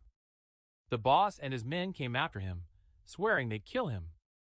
Hiding behind a tree not far from the area, a guy began to peep at them. He wasn't alone. There was another guy behind him. When they noticed the little one, Black, and the others approaching, they cowered behind the tree again. Back to the swamp, King Feng moved away from the boss. Staring fixedly at him, she realized he was almost dead. But it was exactly as she expected. Even though it was only a level 5 boss, taking down the Golden Ghost ship alone was tough. He knew his damage was tırs trash. olduğunu biliyordu. The war had dragged on too long, drawing a huge crowd of onlookers. When he noticed the figures on the cliff, he realized they were the ones who had just died. Additionally, he noticed a group by the swamp waiting for the boss to be killed. And then they were going to kill him and seize his loot. The poison is starting to affect the boss. His eyes gleamed, and soon his body began to disappear. The system announced the destruction of the Gold-class Gold Ghost ship. King Finge granted 48 experience points as a reward. Leveled up to 8. Gained 7 evolution points and 216 days of tradable lifespan. Our guy activated the shadow infiltration. It was a beautiful dream, but his calculation error was a disaster. A world system announcement rang out everywhere, revealing that player Shadow from Shell Town was the first on the server to kill a gold-class boss, earning 3 reputation points. Bölgedeki tüm oyuncular It caught the attention of every player in the area. No one knew who Shadow was or why he was such a tough guy. The others were going wild, because the first person to kill a gold-class boss had to come from Hunt City and Vingman in Shell Town. It hadn't been long since Shadow alone thrashed the bronze boss, yet he stared at the system notification in utter shock. It had only been seconds, and the guy had already taken down a gold boss all by himself. He couldn't figure out the reason for this mind-boggling difference between him and Shadow. And why was there such a gap between the others? The Kingtooth girl's eyes suddenly flashed with determination. It seems he finally realized Shadow is truly the GOAT. She thought that as Shadow helped her level up, she could see her brother Songfei. The boss's corpse just went poof and vanished. It dropped health points and a pile of loot. The gang leader perched behind the tree couldn't stop a wicked grin when he saw the boss drop so much loot. sırıtışa engel olamadı. Shadow noticed he went invisible and vanished without taking the loot. Apparently, he figured they were chicken. Guanga popped his ability and sent the signal to find Shadow. The king was gonna pack the chick up, and they'd raid the golden boss's loot. Guang nodded. Then, he pulled a string. He used an ability called Ghost Horn Eagle and sent a projectile toward the swamp. The arrow suddenly turned into an eagle ghost. The eagle soared until it exploded, raining its feathers down on the swamp like snow. Kingtooth began to cut them carefully. He didn't expect the hunter to pick up this anti-invisibility trick so quickly. Their brazen confidence in taking him down and looting his gear didn't surprise him, but the stinging part was that it gave his assassin class invisibility an extra point. Guang's talent was only level 1, so it was impossible for him to decipher his talent. Confident, Guang turned to the boss and said Shadow Kesin had tüydüğünü definitely söyledi. fleeced them. Seeing this many people, he thought you fled in fear. The boss and his men first moved slowly toward Lut to protect the loot. He told his men not to slack off and to be ready for a fight at any moment. Ownership of the bosun's loot lasted 5 minutes. Once time ran out, everything would belong to them. Smug smiles appeared on their faces. But at that moment, as Shadow slowly emerged, their eyes widened in terror. Before they could even react, King Fong moved like lightning and struck them all down. When things finally settled down, Kingtooth's attention turned to the loot, but then a strange question crossed his mind. Where did the little black one go? He decided to ditch the girl for now. He'd find it later. Besides, I already had enough evolution points to satisfy my greedy hand. So he decided to max out his skill before taking the loot. The greedy hand jumped from diamond quality to epic. It could be used on monster carcasses. Kullanılabiliyordu. It dropped extra loot with a 220% to 300% probability. Extra loot drops were 100% guaranteed to be 1 tier higher. Ours just gathered the loot right away. So he was determined to use that 1% chance to gather all the light and compress it. The greedy hand began to suck the loot in. This caused a wicked smirk to form on King Feng's face. A bright light shot from the forest, and after using Greedy Hand, he obtained 21 evolution points, 648 days of tradable lifespan, and 2 special items called Ghost Fire Bells. When King Feng saw that he had won 2 Ghost Fire Bells, his eyes nearly popped out of his head. It was a special item. After equipping it, King Feng wouldn't lose any lifespan when he died. The waiting time was 1,560 seconds. It had 2 skills, 1 passive and 1 active. The Spirit Covenant was passive. The lifespan dropped when slaying monsters increased by 20%, and having 2 Ghost Fire Bells at once doubled this effect. Soul Shock was an active ability. He could ring the bell and pin all the enemies in place, over a 100-meter area for 3 seconds, with a cooldown of 512 seconds. Ghost Fire Bell wasn't even considered equipment. It was an object. 2 equipment slots weren't filled, and 2 Ghost Fire Bells only took up 1 spot in the inventory. And that made it incredibly useful. While he was lost in thought, the little black chat reached him. She wanted him to come and save her. King Feng suddenly came to his senses and asked where he was with a worried look. He was a little spooked. All he heard from the voice chat were the girl's screams. He was begging them not to get close. The little black one was terrified because the leader and his men had already cornered him. They praised how strong your resistance was. But they also noted that he has nowhere to run. Belirttiler sakince They'd tell him to come quietly, and then show him such a good time he'd totally lose his mind. The girl clenched her fist and looked back to see she was on the edge of a cliff. Determined not to leave his corpse to these scumbags, he threw himself off the cliff without a moment's hesitation. Leaving the leader and the others stunned, his body began to drop rapidly and slammed hard into the ground. It caused him terrible pain and turned the place into a bloodbath. His body slowly faded away and began turning into lifespan. The leader glanced down the cliff, and seeing that the girl actually jumped, his brain fried a bit.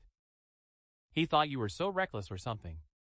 Little Black told ours he didn't need to save the girl anymore, since she had already died and returned to the city. He felt relieved. After all, Captain Wang Meng held all of the party's tradable lifespans. Krao Fong took a puff and told Little Black to wait for him there, since she was going to pass the items to him. kız da mutlu oldu. The girl was happy and praised our boy for working so hard. He pocketed the entire lifespan of the region. He hit the jackpot big time this time. Exchangeable lifespan had reached 3,115 days. It even had 21 evolution points. He decided to use the points to improve the hand in greed. A system window appeared, announcing that the greed hand skill has already reached epic level. It required 10 times more evolution points to keep developing. The system asked if you'd like to spend 210 evolution points to upgrade this ability. King Fawn wasn't surprised at all. For him, this was already expected. It wasn't that simple. The higher the talent level, the more points it consumed for evolution. He decided to ignore this and upgraded his attack skills first. Because the higher the damage, the stronger the boss they can take on. And this way, he could get better loot. Focused on an instant shadow cut. Bu yetenek doğrudan This talent went straight from platinum to diamond. The ability's range increased from 21 to 27 meters, and the invisibility duration from 7 to 9 seconds. Now, he could slash all enemies along the way 7 times instead of 5. In a total of 10 seconds. The length of the cut increased from 3.1 meters to 4.1 meters. And now each hit dealt 300 damage instead of 200. He used 10 evolution points and had only 3 points left. Starting skill backstab upgrade skip bronze and silver, jumping straight from normal to gold. Backstab damage would increase by 30% instead of 15%. King Feng was delighted after upgrading instant shadow cut twice. Even outside of stealth, his damage instantly doubled. And it could deal 3,000 damage without breaking stealth. Especially if stealth is broken and it stabs you in the back, that's the total damage of 7 hits. It hit between 6,000 and 7,000. It was literally killing it. Ours opened the system window and started cutting off their skills. He remembered that normally a level 1 gold boss drops 2 to 4 silver items, and if you're lucky, 1 gold item. But now, thanks to Greed's effect, it dropped 11 gold equipment and skill books, 2 platinum equipment, and 1 platinum skill book. This loot wasn't half bad, because 3 of them were exactly the type for assassins. Among the equipment was a ghost ship. Those platinum dual blades were a true assassin's toy, with 136 damage, 22 agility, and 24% attack speed. It had 17 points of armor penetration. You needed to be level 5 to use this toy. That weird effect of the weapon is normal too. It doubled the shooting damage. The Tooth King has equipped both daggers. This effect actually wasn't anything special because the kid was already spamming his skills for damage, but the weapon's base attack was pretty high. 2 çeviklik puanı da cevap. Plus, the 22 Attack agility speed points would were a boost bonus casting speed and reduce cooldowns. So as you can see, it wasn't total junk. The armor penetration was already smooth as butter. It would get the job done.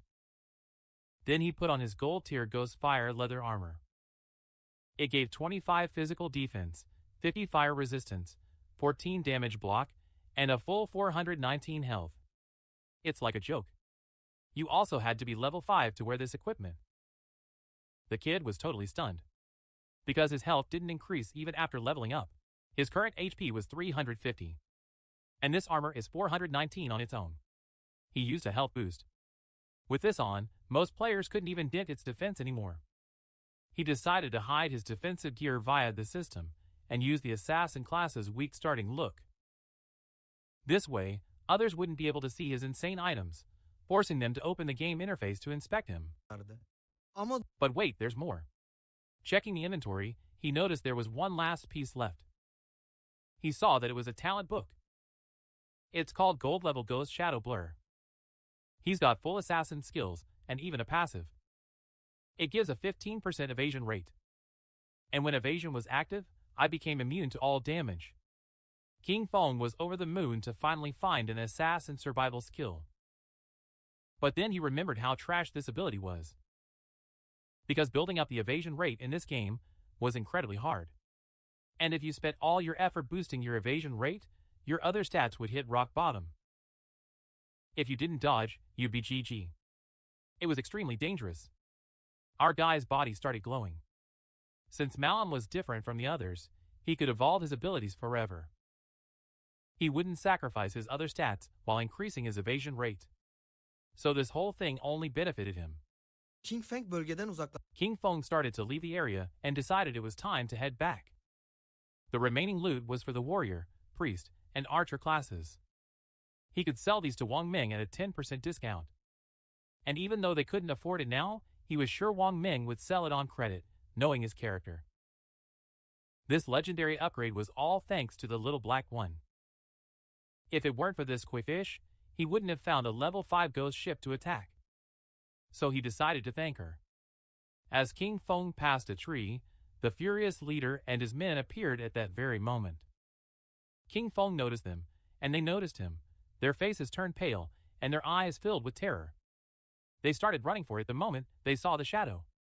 As expected, King Feng wouldn't let them escape. So he popped Shadow Hide and took a hit as the skill activated. Before they could even take a step, King Feng moved like lightning and wiped out all their aces. izledi. Bunu Seeing this, the leader panicked and ran with all his might, but King Feng wouldn't allow it. Ours appeared right in front of him and turned off the invisibility skill. The leader's face almost touched King Fengkind, eyes filled with tears and terror. He admitted he was wrong and swore never to do it again. She begged him to leave it, since he had less than a year to live anyway. With a cold stare, King Feng asked if he ever considered his own end while attacking others. He attacked with a toxic dart without a shred of remorse, and as the leader writhed in pain, the guy just turned and walked away. After all, he had already wasted too many players. He received a status layer called Killer.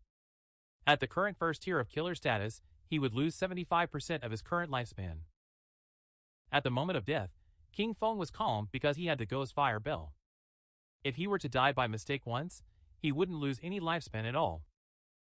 King Feng şer kasabı. King Feng returned to the evil town, and everyone's eyes locked onto him. People began to whisper among themselves. Everyone was in shock because he killed a gold-level boss. Seeing him with no equipment, some thought he definitely used a glitch to defeat the boss. While Ours was wandering around, a man approached and asked them to wait. King Feng turned around curiously. Adam smiled and showed a skill book, explaining they bought this assassin's book by mistake and asking her to please accept it. The system recognized the skill book as if nothing had happened between them. It was an ordinary skill called Stake. It was a single target ability. It added 20 attack points and stunned for 2 seconds on hit. With a 22-second cooldown, King Feng took the skill book, his eyes widening in total shock. Since this is a control ability, he continued on his way after taking the book. The men and the others went their own ways. One of the Neden guys, kuduran adamlar absolutely fuming with rage, said that Zhao Xiaoya caused them to be killed by King Feng. Was a total coward's move. The other man nodded. No one could treat them like that. The other guy decided to gather men by using everyone's own connections. If everyone rolled up their sleeves and just spat once, they could drown King Feng. So there was no reason to be scared of him. Zhao Xiao noted with a serious look that Shadow had grown too fast while leveling up alone, so he must have a major secret. He wanted to find her in real life and kidnap her. Because that way, they'd not only learn his secret, but could even turn him into a slave to harvest life for them. Adam showered Zhao Xiaoyao with praise for this brilliant plan. Young Master Zhao decided to send a woman from the family to try and leak information from King Feng. When you heard Shadow's voice just now, it sounded so unfamiliar. He knew he wasn't of their caliber, Olmadığını, that he yani was a total disgrace. So they went ahead and decided to find a professional disaster, because they were sure King Feng would take the bait.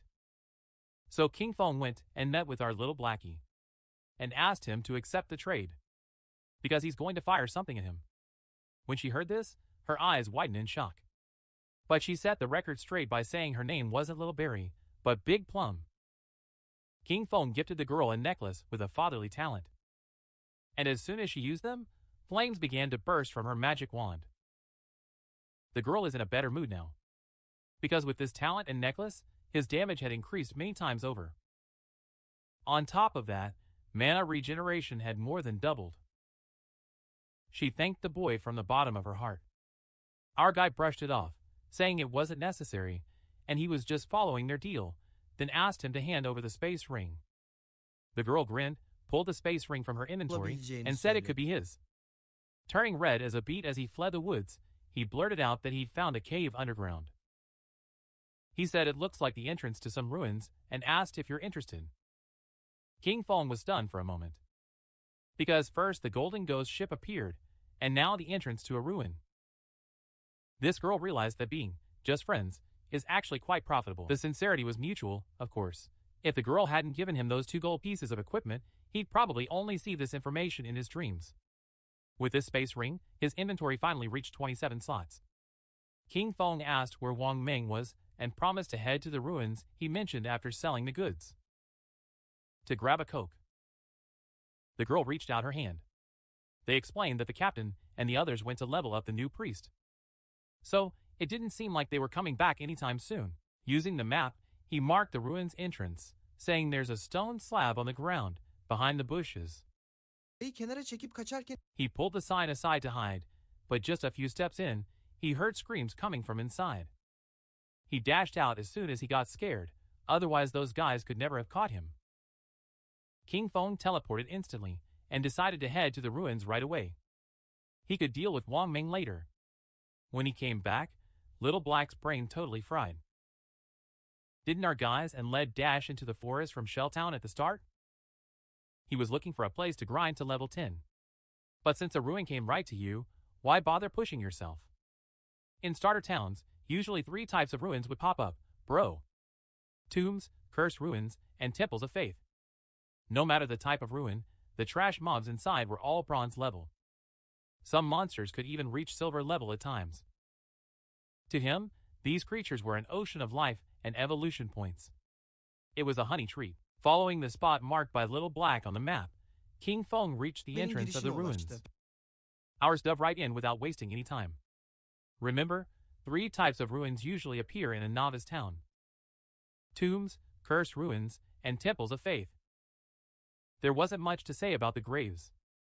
They were full of monsters, and clearing them all out was pretty tough. And at the end, a golden blast almost always went off. There was no escape. The monsters in the cursed ruins were all cursed by ancient and evil gods.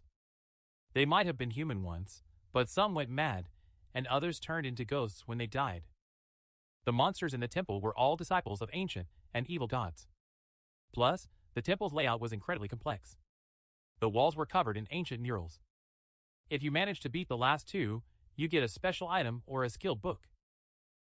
Examining the paintings on the walls, our friend realized this was a temple of faith.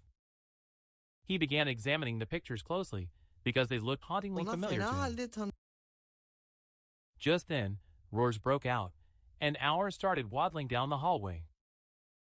It clicked when he realized this was the temple of the ancient god of justice, sharing the same origin as his own eye of judgment. Meanwhile, deep in the forest, Wang Ming and his team were battling a monster. Wang Ming raised his shield to block the beast's attacks, but then the monster jumped right on him. Before he could react, the monster struck with its ruthless claw, sending Wang Ming flying and dealing massive damage. Seeing the captain hurt, the team's archer panicked and barked orders at the healer to fix him. King Feng's sister froze in fear, not knowing what to do. With tears in her eyes, she gripped her magic wand and asked, How is this done? While they were distracted like this, the monster jumped and prepared to attack. Seeing this, the teen swordsman drew his blade and hyped up King Fang's sister with a skill diye boost, gaz verdi. but instead of obeying, she knelt down and started chanting. He threw his magic wand and started crying in fear. The monster dug back in, and Wang Ming's crew is GG. And Hope found themselves in Shell Town. Wang Ming and his men were fuming with rage. The little black one hanging around there greeted them and asked with a smirk why they popped so early, adding that the Master Shadow wasn't back yet, so they couldn't get any gear for now. Fuming with rage, the archer began tearing into King Fang's sister with his finger, and said he'd never seen anyone as stupid as him in his life. The girl couldn't dodge the monster attacks or use her skills. Xiaoyu started sobbing uncontrollably, not knowing what to do. The little black one jumped right in front of him. With an expression like, "Di Wabulutef," he asked why he was so snappy with the archer, explaining that the girl was just a rookie. And it was his first time playing, so it's totally normal that he died once. I mean, Normalde what's ne the var? big deal? The archer with fire in his eyes told Little Black to get lost, because he would scold the girl into her grave. The swordsman explained the situation to Little Black. He said they didn't die once, but passed away exactly 3 times in less than an hour. When he heard this, Little Black's eyes bugged out in surprise. With a smirk, he began to show off the necklace King Feng had given Vermeye him. başladı. He decided to hang out with them, and revealed he just got 2 Uber items from the master. He believed he was OP now, and that they wouldn't die as long as he was with them. Wank Mank stepped forward and ordered everyone to stop fighting. To her, Little Black's suggestion wasn't bad. With him joining this time, things were going to work out. The story begins in a quiet room in the city of Shanghai. Mei Wei, the green-haired woman Zhang Wangshan, nurses her newborn son and tells baby Chin with a smile how lucky he is to just eat and sleep. Yet she spends sleepless nights, thinking it's worth it if he grows up healthy. What he doesn't know is that this baby is no ordinary one. He reincarnated with memories of his past life. She notices while breastfeeding that his brain isn't fully developed. A blue game-style status screen appears before his eyes, identifying him as Lin Zichen. Day 33 biological level, ordinary first tier. He realizes he possesses a superior talent for cheating. At 3 months old, Lin Zichen is lying in his crib while his parents, Zhang Wangshan and Lin Yangshan, watch over him. His father says the baby is physically gifted, predicting he'll be a powerful gene fuser or at least a cyberhuman. Lin Zichen kicks. The system announces he's kicked 10,000 times, and grants him the ability to use and upgrade biological traits. With this talent, he can train any part of his body to gain infinite strength within carbon-based limits. He feels his power increasing and imagines superheroes, thinking his father meant gene fusers and cyberhumans. At 4 months old, Lin Zichen learned to sit and crawl. Not to scare his family with his rapid growth, he only practices at night crawling. It earns you points from the system every time. A month later, at 5 months old, he learns to walk. By 6 months, he can sit and crawl in front of his parents. It doesn't look weird. While watching TV, the news reports abnormal monsters. It tells how gen fusers and cyborgs joined forces to destroy them. Lin Zichen understands for the first time that this world is very different from before. This planet has mutated, giving rise to abnormal monsters, terrifying creatures. Humanity 2.0 against this threat. He found a way. First is mechanical ascension. Here, people swap their bodies for technology to become powerful cyberhumans. Second is gene modification. They fuse genes from abnormal monsters into themselves to become gene fusers. To fight monsters with their own power. Aware of the danger, Lin Zichen is determined to grow safely using the system, improve his skills, and survive quietly. One day, they hear the doorbell ring. Zhang Wangxin opens the door and sees the woman in the blue dress, Su Ming, their new neighbor. Su Ming introduces her family. Her husband Xing Jianya and little daughter Xing Qinghan holding her hand. Lin Zichen looks at the little purple-haired girl, accepting Xing Qinghan as his first friend in this new world. They feel their fates will one day be tightly bound. Time passes, and Lin Zichen devotes himself to training. Used from 7 months, its developmental features help them run, jump, and learn basic language by talking to themselves. He earned stat points for every move. By 8 months, he was already doing push-ups and sit-ups in his crib. He is careful to practice when his parents are away. But one day, his mother John Wang goes out to the balcony and is shocked to see her 8-month-old son doing sit-ups. He rubs his eyes in disbelief. But being a web novelist, he thinks it's just a stress-induced hallucination. Lin Zichen immediately pretends to sleep, relaxes, and decides he must be more cautious from now on. A few days later, while giving a bath, John Wangson makes a shocking discovery. She calls her husband Lin Yensing. And he comes in a hurry. She points out that their 8-month-old son has visible abs. Lin Yensing is stunned, excitedly saying their son could be a 1 in a million talent, a powerful gene fuser, or a cyberhuman. And hearing his story, Lin Zichen is relieved that his secret is safe. She realizes the luck of having parents who are both web novel writers. He thinks he's not the only genius in this mutated world. They watch a news report about a 2-year-old from a martial arts family who can lift a 20 kilograms dumbbell with his mother. John Wangson proudly pulls his son close, saying his own chin is just as great. Lin Zichen is impressed by his mother's confidence and wonders curiously. A genius with a bright future. Either as a powerful gene splicer or a cyborg. Hearing this genius's story, Lin Zichen is sincerely relieved that his secret is safe. Lin Zichen thinks how lucky it is to have 2 web novelist parents, and realizes he's not the only genius in this complex world. They're watching a news report about a 2-year-old from a martial arts family who can lift a 20-kilogram dumbbell with one hand alongside his mother. John Wang proudly hugs his son, saying Chen Si is just as wonderful. Lin Zichen is touched by his mother's confidence and falls into thought. I wonder if he'll be able to lift 20 kilos by the time he's 2. Lin Zichen's training paid off by the time he turned 2. It stored power in secret. No one noticed. He's flipping 20 kilos with one hand in the storage room. He cuts his workout short when his mother calls out, hearing that Han, or Shen King Han, has come to see us. Flinching, he puts the weight down and opens the door. Now, 2-year-old Shen King Han has brought a sweet tart to him. Lin Zichen. He's thinking to himself. Since their mental ages differ, their games aren't typical kid stuff. Han is a typical baby, but he tries to get stronger at every opportunity. He's found a rather unique way to spend time with her. Because Han loves to stick around, it's perfect for him. It's like a weighted vest. But there's one problem. When Han pees on himself again, he starts crying as soon as he feels the warmth. And just like that, the nightmare is back. Another year goes by. At age 3, Lin Zichen's power explodes. He can lift 40 kilos with one hand while watching TV. There's a 4-year-old genius on the screen. They're making it news just because he lifts 30-kilo dumbbells. Lin Zichen happily thinks that his own power is greater. Despite his progress, the system still shows him as an ordinary level 1 biological. He wonders what's needed for the second level. With these questions, she's heading out for the first time. It's incredible out there.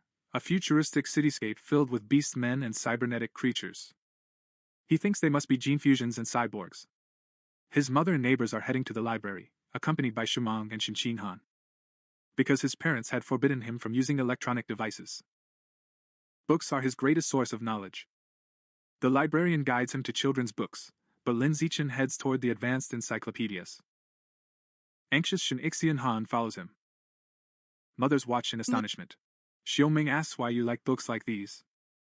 Zhang Wangshan guesses that this isn't even genetic. Lin Zichen was buried in books while Shin Ixing Han offered a cookie. He learns that life is divided into 6 biological levels: ordinary, advanced, rare, epic, legendary, and mythic, each further split into 9 stages. He realizes ordinary people like his parents are at the very bottom, just level 1s, whose lives aren't worth as much as an ant next to higher beings. This information fires Lin Zichen up. He must speed up his training but keep his secret. The system is notifying him of a new task. Read 100 million characters in exchange for the root of celestial wisdom. It accepts with joy for both mind and body. For a year, Lin Zichen splits his time between training and voracious reading. Therefore, starting preschool with Shin Yixing Han. Hand in hand with their teacher, Ms. Jiang Mei. His efforts pay off, and he quickly reaches ordinary Tier 2 power. Physical performance is massive. He lifts 80 kilos with one hand, leaps 1.2 meters high, and runs 100 meters in under 11 seconds. An extraordinary stat even for adults, and legendary for kindergartners. One day, the children surround the crying Shinixing, mocking him for wetting his pants. Seeing his friends suffering, he steps in immediately. He jumps at the bullies dramatically, making a terrifying threat. If anyone ever bullies Han Hana again, I'll pee in their bed every single day. The childish but eerie threat is working. Bullies break into tears and vow never to return to preschool. Shinixing gazes at the protector of Han in admiration. This move wins him the title of Kindergarten King and unlocks new missions. He's so glad he can handle multiple tasks at the same time. 6 months later, he completes his reading task, having read 100 million characters. The root of celestial wisdom gains, granting perfect memory and superhuman learning ability. Time flies. As they approach age 7, they're taking their kindergarten graduation photos. He doesn't stay idle even on vacation. He's now strong enough to work with a 200 kilograms barbell. His skills reach new heights during the holidays. It can jump 2 meters high, breaks the 8-second barrier for 100 meters, and runs it in 7.98 seconds. His mind sharpened by his new superpower. He's already finished most of the elementary school curriculum. His new life began at Guns Elementary because he memorized advanced subjects on his own. Academic competitions were so basic, it was like child's play. In the National Primary School Academic Competition, he aced it to unlock the first-place title as fast as possible. When he had spare time, he'd give Shin-Chi-Han private lessons. She wasn't talented, but she was a hard worker. Thanks to him, her grades soared. After one semester, he was second in class, though Lin Zixuan naturally took first. To speed up his mission, he also joined the school's sports competitions and shattered every record. Just as he was happy that school life was so ordinary and predictable, a transfer student appeared, and the teacher introduced the newcomer. The girl named Bai Shuai with long, silver-blue hair. Lin Zixuan realized at once, this was not normal. Standing by the door, he caught a strange, non-human aura. While Bai Shuai looked for a seat, the other students watched curiously. Chen Qinghan approached him. He whispered to Lin Zixuan, whom he called Xiaoqin. Bai Shuai's hair is as beautiful as winter snowflakes. But Lin Zixuan wasn't interested in such aesthetic Madoka. When Bai Shuai sat down, he couldn't stop thinking about that strange, inhuman aura. He wondered if it was the gene fuser or one of their descendants. Days passed, and Bai Shuai remained mysterious. He didn't talk to anyone. As soon as class ended, he'd put his head on the desk and wouldn't move. He wouldn't even go to the bathroom. At first everyone was curious. They even took photos of him while he slept. But it didn't work out. When his behavior didn't change, the class went back to its old routine. That peace was shattered a month later, and the scandal began. Bai Shuai started secreting a strange, sticky white liquid. The stuff smells bad. It's dripping on your clothes and legs. The other students had a breakdown and cursed the disgusting smell. Some punk said something disgusting, and then she poured a water bottle over his head. She gave me attitude because... Ashamed and soaking wet, Bai Shuai slammed his fist on the table, tears streaming down his face as silent sobs shook his shoulders. The bullies burst out laughing, slipping and collapsing on their butts. Shin Chi-Han looked at Lin Shichen anxiously, asking if they could at least help Bai Shuai. Lin Shichen was confused. Bai Shu suspected it was dangerous. He didn't understand why she was crying. He agreed to help. Getting closer to the bullies, he changed his mind a bit. He still didn't understand, but realized they weren't a threat for now. She was just a weak, oppressed girl. He had to step in. Lin Shichen grabbed the lead bully by the collar, hailing him as Guan Chun. With a mean look, the man ordered the girl to wipe the spilled water off the table. Guan Chun was speechless with fear, muttering that he would clean it up right away. The other bully realized it too, but it's too late now. Lin Shichen was a school legend, a king in both academics and fighting. Even 6th graders wouldn't struggle with that. They stopped talking and started wiping blindly. After clearing the table, Lin Shichen glanced around and ordered everyone to apologize immediately. The sweating bullies slipped, lined up at once, bowed their heads and promised with regret that they won't mess with Bai Shuai again. After the bullies left, Bai Shuai looked up with eyes still filled with tears. He sincerely thanked Lin Shichen and Xin Khan. Xin Khan touched his shoulder to comfort him. She said classmates help each other. From that day on, Xin Khan set out to befriend the silent white-haired girl, dragging Lin Shichen along with him. The three of them started hanging out in their free time. Xin Khan is very kind, always sharing the tastiest snacks with Bai Shuai. The first time Xin Khan offered him food, Bai Shuai hesitated. He looked at them and asked, "Aren't you disgusted because I smell?" He said he'd been excluded by everyone since he was a child. When someone's nice, it feels unreal, like he's wondering if it's a dream. When Bai Shuai looks up in surprise, Xin Khan tells him in a firm voice, "This is not a dream." Xin Khan smiles slightly and says, "I know what you've been through, so I could never be disgusted by you." If Bai Shuai is willing, he declares they will be friends forever. A bit weary, he includes Lin Shichen in this remark. Overcome with emotion, Bai Shuai hugs Xin Khan tightly. With tears of gratitude streaming down her cheeks, she thanks them for their kindness. After coming to her senses, she says she wants to give them a gift. He holds out a necklace with a pair of monster fangs, explaining it was a birthday gift from his mother. She gives them the necklace, hoping it will be a symbol of their friendship. Xin Khan eagerly agrees, and the three children gather in the schoolyard at sunset, joyfully declaring they'll be friends forever. But before their newly formed friendship could strengthen, something unexpected happens. One day, Xin Khan is shocked to find out Bai Shuai has left school. Lin Zichen confirms this, because he saw him filling out his discharge papers. It takes back to the moment he watches from the principal's door. Bai saw Shuai with a manager and a big, scary guy with cybernetic arms. The manager assured the man that Bai Shuai's documents were complete and his information would be kept confidential. This encounter reinforced Lin Zichen's suspicion that Bai Shuai's identity was not simple. Since that day, Bai Shuai has never seen him again and keeps wondering about him, but what really catches his attention is what happens next. After a while, Lin Zichen is giving his mother, Zhang Wang Xian, a shoulder massage at home. Her mother sighs with relief, saying the massage is perfect after a long day of writing. Lin Zichen is amazed as he recalls the professional massage techniques he learned through the wisdom route. He realizes it's useful. Quiet evenings are interrupted by big news. The news tells the unforgettable success of Kyoto Great God. Despite being only 10 years old, he has successfully fused with aberrant monster genes. And now, he can lift a 500-kilogram rock with just one hand. Lin Zichen recognizes the boy and realizes his opponent has already begun gene fusion. His father, Lin Yensing, complains that Kyoto Daisy is always on TV. They ask if people are trying to make them a social media star. Their parents talk. Lin Yensing says the boy is from a 1,000-year-old martial family with advanced gene fusion technology. Zhang Wang Xian argues it's wrong to use a child as a lab rat. Her husband says family interests come first in such a family, and gets a sarcastic, "You know everything," response from his wife. While his parents argue, Lin Zichen is lost in thought. He remembers the genius could lift 100 kilograms before integrating.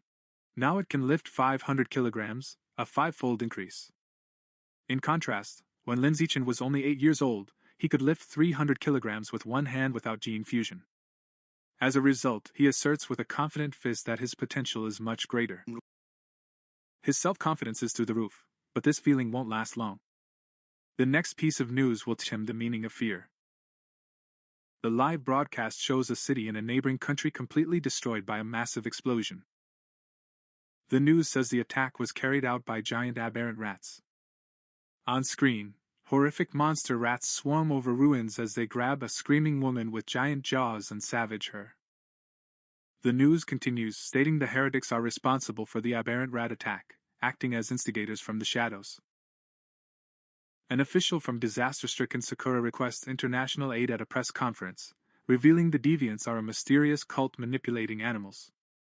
Watching the news, Lin Zichen learns the cult is a traitorous anti-human group working for aberrant monsters. She feels lucky to be born in a strong, stable country, giving her a safe place to grow stronger. While waiting in silence, shocking sounds from outside interrupt her thoughts. He runs to the window, pulls back the curtain, and sees a massive fleet of armed cyborgs flying through the night sky.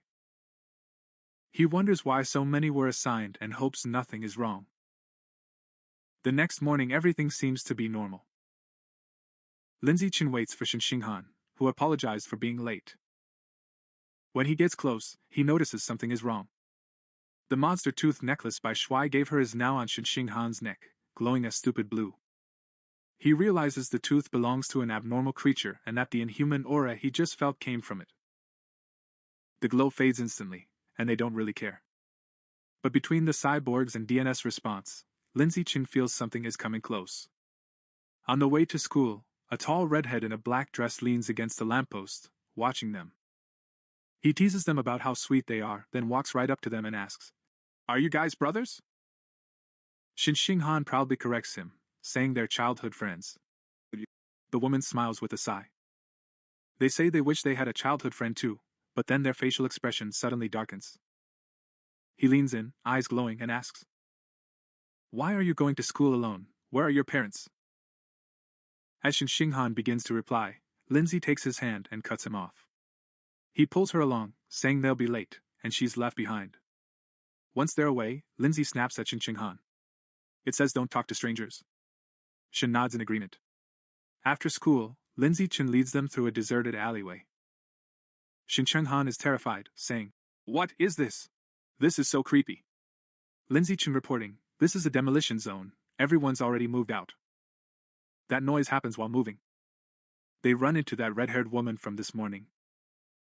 He greets me saying, "So school's finally over, huh?" There's a big guy with her name Chin, and she's calling out to him because the kids are here. Lindsay Chin is on edge. She took a different path, but the woman followed them. The woman is trying to lure them in with a soft, cute voice, offering treats and stuff. But Assistant Chin is bored. He says stop talking, just knock them out quietly and get this over with. Shin rushes at them, cloth in hand, shouting that he's in a hurry to go and sell the children for money. Lindsay Chin pulls Shin Changhan aside and shields him with her own body. He clenches his fist and throws a giant punch with all his might. It blows up in Shang's face. The giant suddenly stops. With massive force, Shang flies backward and screams in pain. She's in shock, looking at me like, "Is an elementary school kid seriously gonna beat me?" Shang lies there spitting blood, dazed. Lindsay Chin confronts the woman. Before the woman can react, he lands a punch to her stomach. Then he lands a powerful uppercut, knocking the woman out. Villains on the floor above them, ice-cold looks on their faces. He picks up the brick on the ground next to him. His intentions aren't good. No cameras in the empty alleyway, he has to finish it. If they survive, their superpowers will emerge and his plan will go to waste. Just as he's about to strike the final blow, the ground shakes violently. Everything's breaking loose like an earthquake. Then, a hand with giant claws comes through the wall. Out of the dust and smoke, a huge, nasty rat emerges. It's like a car on top of them. The monster doesn't care about the children. He leans toward the unconscious woman. But it's not eating, it's scratching its face with its claw. The rat takes the severed head. Shang King Han screams in fear, sensing the danger.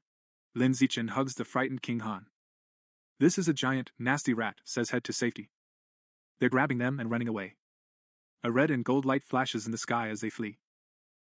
A blonde woman with rabbit ears on her helmet dives into Cyborg Street. Super fast, it streaks past the rat like a momentary blur. Xiang Xinhan looks at Lin Zikuin's shoulder, thinking, "No way, that's fast." Cyborg gracefully lands behind the beast. It's watching the rat and preparing to strike. His glove glows, he charges his weapon, and shouts. Anesthetic smoke exploded, bullets rained on the monster, and huge blasts hit the back alley. Lin Zichen protected Shaanxi from the blood explosion. The strange rat was trapped in the flames, roaring in pain, dazed by the anesthetic smoke. Seizing the moment, our cybernetic friend lunged forward, finishing the weakened creature with a flurry of punches. Later, Lin Zichen watched the news about the incident at home. He analyzed the fight. The cybernetic girl's power level isn't very high, he thought. He realized he couldn't win without weakening the rat first, and it still takes 7 minutes. He thought of the danger of the giant deviant rats, knowing they were level 5 normal power creatures, over 10 meters long. Luckily, they made it out safe. This incident reminded him once again of the world's dangers. He decided to step up his training to protect himself. Then he's seen squatting with a heavy barbell in the training area, the system giving him points. The threat of deviant rats persisted, but life went on. Before long, he and Xingqing celebrated their 9th birthdays with their families around a big cake. After making wishes, the gift exchange began. With Lin Zichen's natural wisdom, he devoted himself to wood carving overnight and made an intricate hairpin for Xingqing Ken. Xingqing Yuan loved it, put it in her hair, and shouted how much she liked it. Time flew by before long. Lin Zichen and Shen Xingqing graduated from elementary school and started middle school. When he exited, the system notified him that he had completed the mandatory 9 years of education and unlocked the titles Kindergarten King and Elementary School Bully. He couldn't wait to unlock the ocean of middle school legends, which will grant him the strongest trait. He continued his intense training on vacation. His training included doing 1,000 push-ups with a huge rock on his back. And that gave him massive stat boosts. Before school started, their hard work paid off. After a 10 kilometers run, it announced that his biological level dropped from level 3 to a normal level. Their physical abilities have greatly increased. Now he could lift 700 kilos with one hand, jump 4 meters vertically, and run 100 meters in 6 seconds. As his power grew, the Kyoto genius wondered what level he was at. By a strange coincidence, a new news report aired on TV that night before school started. The news stated the 14-year-old genius fused with giant ant genes and could lift a 2,000 kilograms alloyed block with one hand. Lindsay calculated that since giant ant genes increased strength by 4 to 8 times, the genius's actual lifting power was only around 500 kilos without the genes. This meant that Linz was still fundamentally stronger. He smiled, thinking about how strong he would become with gene fusion in the future. Middle school started the next day. As the city's top student, all the best schools raced to recruit him. He accepted the invitation from Shanghai High School. But on one condition, Xingqing Han had to be in his class. The principal and classroom teacher gave them a warm welcome during registration, telling them how much they trusted him. After a little small talk, he made an excuse and left there with Xingqing Han. The main reason was that Shanghai High School had super sports facilities. They had planned to face off in badminton before official classes started. Excited on court, Xingqing Han called out, "Brother, so let's get started." He made a majestic serve and sent a ball as nimble as a fairy. For Linz, she caught that tiny ball midair with her racket easily, but their game was interrupted. A group of upperclassmen walked up, and their leader with the backwards cap snatched the ball from the fluffheads, saying they'd reserve the spot. His friends mockingly suggested that Xingqing Han join them for a game. Xingqing Han resisted to the end, saying rules must be followed and they were there first. As for Linz, seeing them get too close to Xingqing Han, he cut in with a stern look. He told them to stay away and reminded them of the first-come, first-served rule. The leader arrogantly challenged them, saying, "I'm closing this down, without budging an inch." Leader, first come, first served. The leader won't be told, arrogantly declaring he has the right to take over the court. Leader holds the ball and throws it up, but moves for Linz before serving. He reports immediately that from now on, only his rules will apply. With a burst of power, he leaps and strikes the shuttlecock with incredible force. The ball clears the court like a rocket. Like white lightning, it's so fast the leader doesn't even have time to react. The impact breaks his racket and sends his hat flying. The upper classes are in shock, sweating and trembling. They suspect Linz is either human or a gene mixer. One adds fearfully that if the head had been slightly different, their boss's head would have been blown off. The completely intimidated upper classes are bowing with a deep apology. They're signaling that they understand the rules for Linz and will withdraw immediately. Then they just dart off. Maybe because word got out, no one dared mess with Linz or Xingqing Anna again. The new school was just bigger and better equipped, but academic life was pretty much the same. It was way too early for Linz. He had already finished the middle school curriculum anyway. Just out of boredom in class. He was reading fun books. At night after sports, it really sharpens the mind. He was learning new skills online. He's into fast cooking, photography, driving, swimming, and various sports.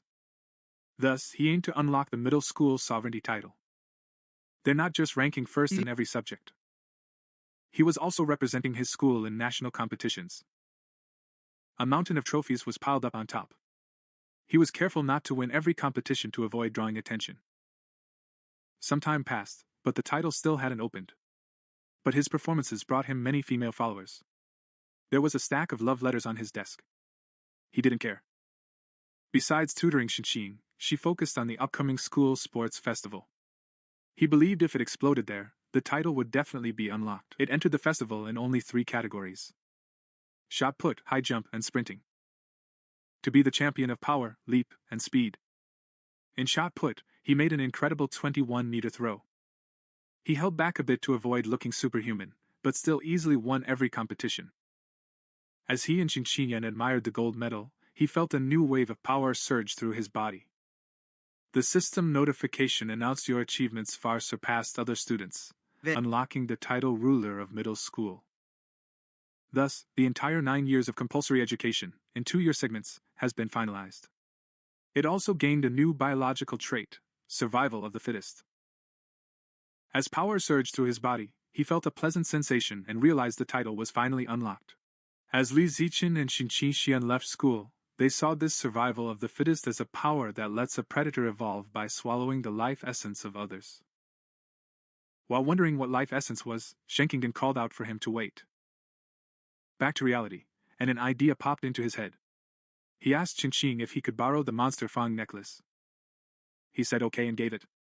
When his finger touched the gear, a system notification popped up.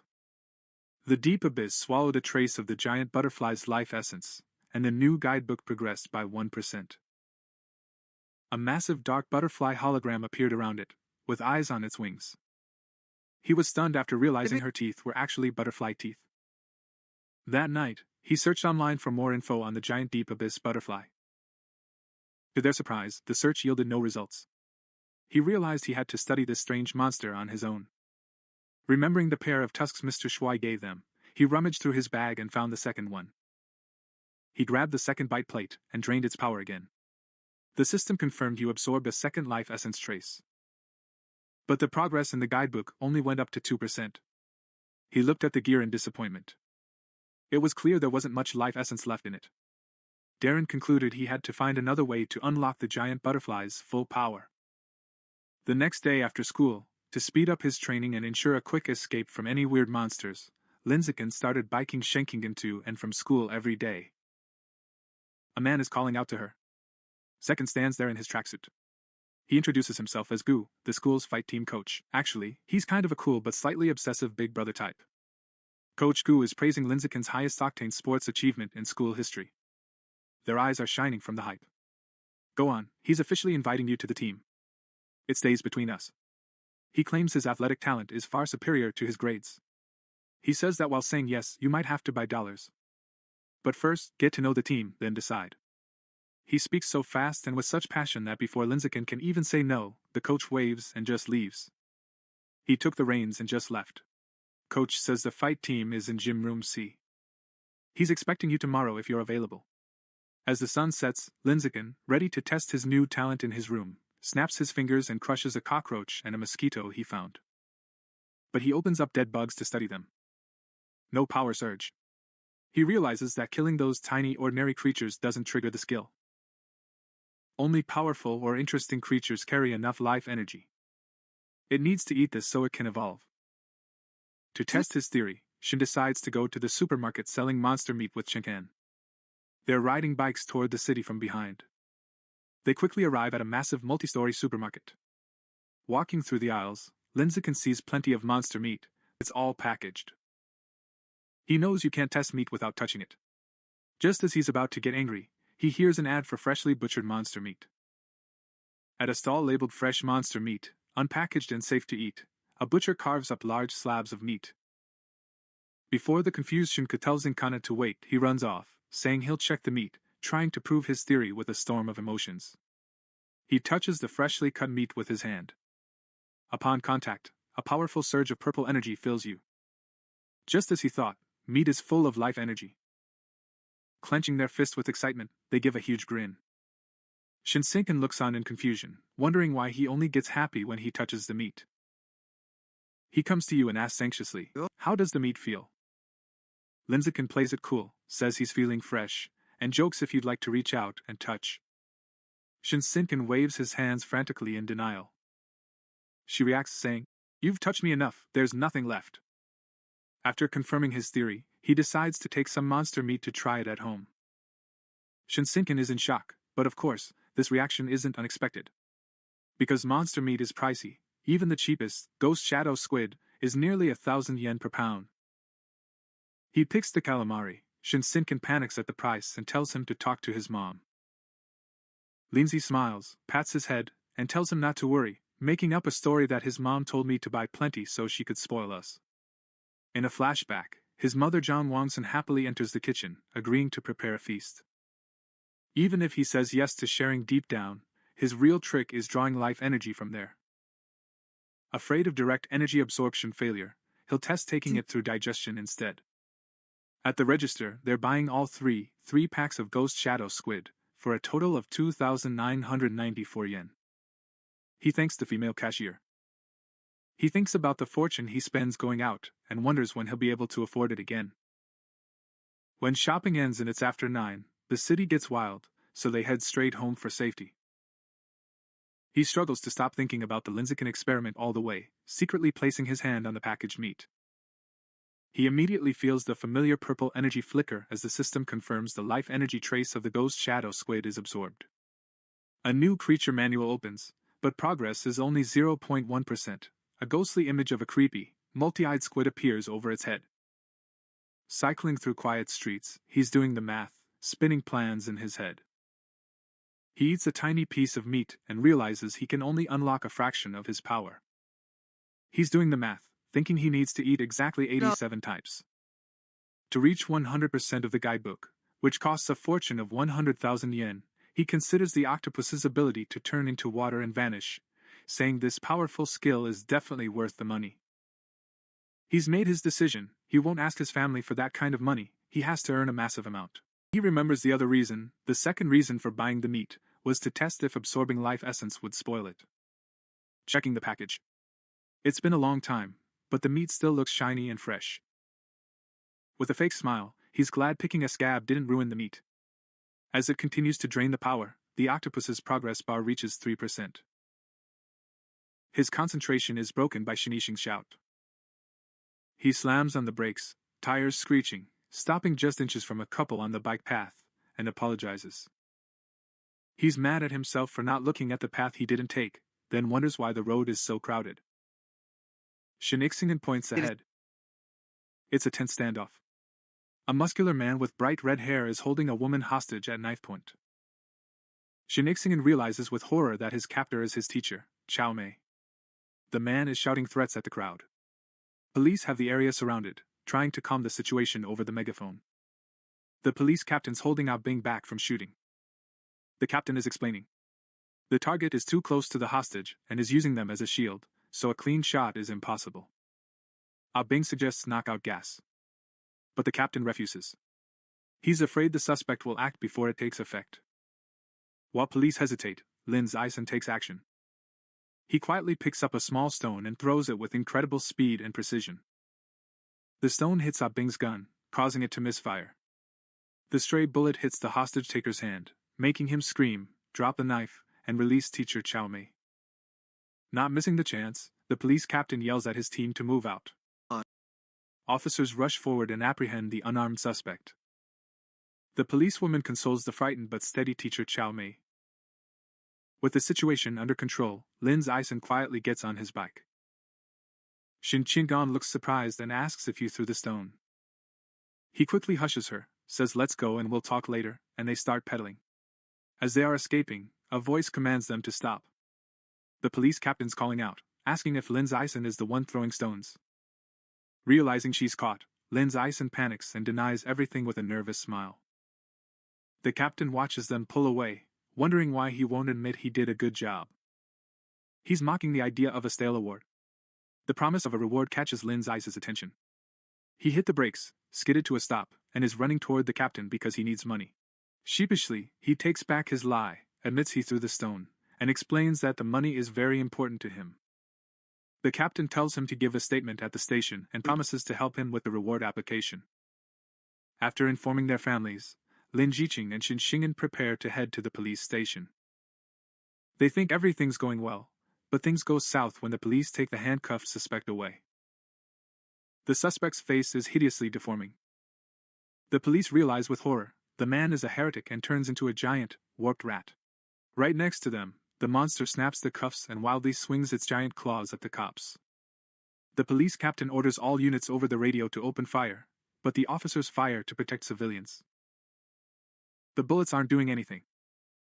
Panic-stricken reports state the infidel merged with Rat King genes, urgently calling for reinforcements. Realizing the danger, Lin Zixin apologizes, grabs them, and begs them to flee quickly. He feels relieved inside. The monster didn't follow them, but he knows they must get away fast. As they escape, someone new descends rapidly from the sky with a purple aura.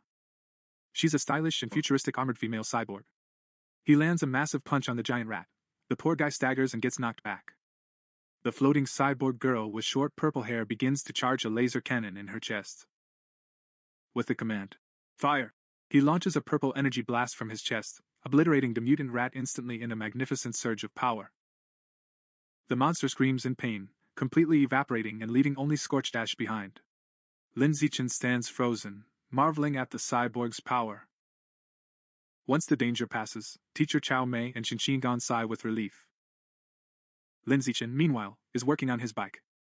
Luckily that blast missed his monster engine, because that scene would have been a financial disaster.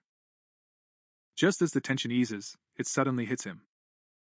He looks in the basket, and the expensive ghost shadow squid meat is spoiled, smelling terrible.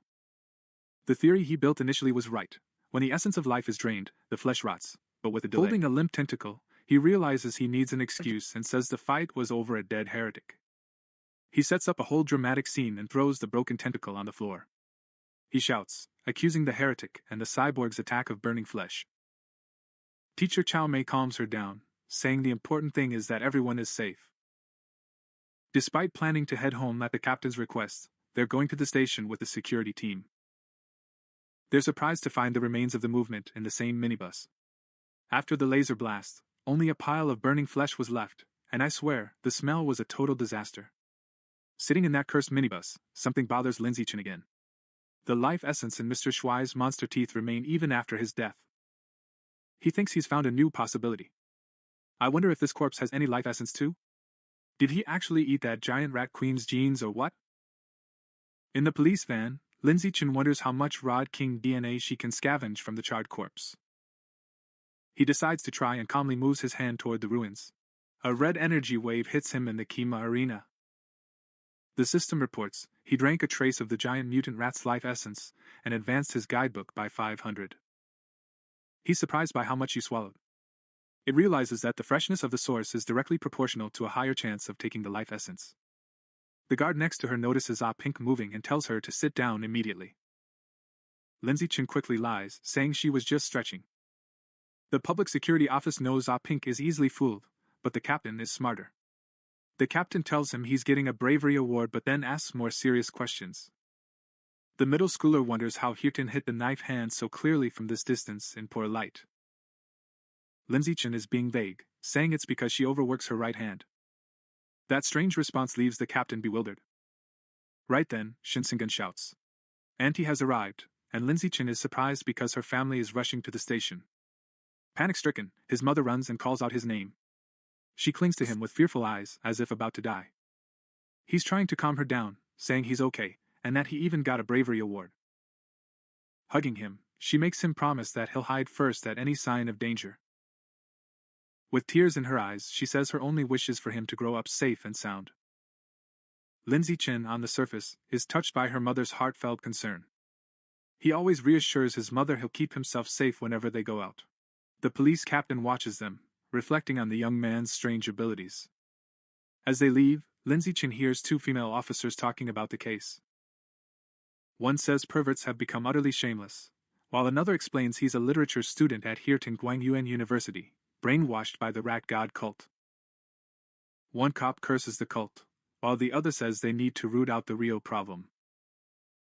The name of the self-appointed Mouse King immediately catches Lindsay Cunan's interest on the car ride home.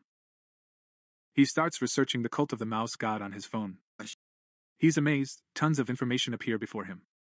The cult's main base is in Shanghai, and most of its members are outcasts. He finds info like crazy.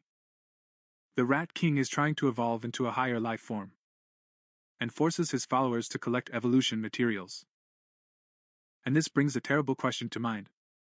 I wonder if the Rat King is a perverse creature that gained its own consciousness? His thoughts are interrupted by a glance at the window. He sees a giant, cat-sized rat on the sidewalk. For a moment, he wonders if this is connected to the Mouse King. But he immediately dismisses this idea. In the South, cat-sized rats are pretty normal, he says to himself. After shaking that thought off, he notices how quiet Xingjiangan is. He looks beside him, restless, his knees held tightly together, realizing instantly what's going on. She remembers that since he was little, he couldn't hold his urine when he was nervous or scared. Even if this source of shame haunted him, Linziken always sensed a hidden power within this strange reaction. When they arrive home, Lin Zichen's mother, Zhong Wangxin, is shocked that nearly 3,000 yen worth of animal meat is gone. Linziken quickly makes up an excuse. He says she must have dropped it while running away in a panic. His mother prioritizes his safety, saying the meat doesn't matter, and the most important thing is that he's safe and sound. Lin Zichen breathes a deep sigh of relief, glad he fooled his mother. But his father Lin Yensing is more stubborn, announcing he'll go back to search for the expensive meat. He brags about being a former minimum wage worker, shouting that he's a tough guy. Lin Zichen's trying to stop it, saying it's dangerous and the meat's already spoiled. His father's suspicious, asking how he knows it's broken. Drenched in sweat, Lin Zichen says he guessed it quickly. Meanwhile, in the currently empty public safety office, the police chief lights a cigarette while reflecting on the weird events of the night. The question of how an ordinary middle schooler could throw stones with such power and accuracy keeps racing through his mind. Suddenly she hears a strange sound from the corner. His eyes widen as he sees a massive rat on top of the filing cabinets, much larger than a normal one. Before they can even act, the giant rat jumps down. The police chief draws his gun and fires. The fight ends in a quick, bloody mess. The next day in class, Lin Zichen sighs deeply at his desk, reflecting on the previous night, and realizing he is still too weak against the powerful, perverted female cyborg. He decides to make money fast to get more meat, like Phantom Shadow Squid, to fill the handbook's progress bar. He thinks about becoming an influencer or selling his lecture notes, but he rejects the plan, thinking it's too flashy and he'll stand out too much. Suddenly, a bright idea comes to your mind. In this world, martial arts and gene fusion are more important than academics. He says it's time to take action, then goes to the gym in Building B where the martial arts team practices and finds Coach Goyo. He grabs the thermos and waves while taking a drink. Surprise Coach Go. He's asking if you want to join the team or just get some information. Lin Zichen doesn't answer. She leans in and asks privately. If I join the team, is there a chance to compete in city tournaments? Is the prize money high? The coach answers with a smile. There's a chance to win prizes worth tens of thousands. After addressing the coach's primary concern, Linziken shakes his hand and announces he's joining the team today. Coach Gua is happy to welcome him. Coach gathers the team and announces the new member. Introducing Linziken, reminding everyone he won the championship at the sports event. Other team members Zhang Kai, Huang Tianqin or Asen, Li Shutong, and Hani Gua introduce themselves. Linziken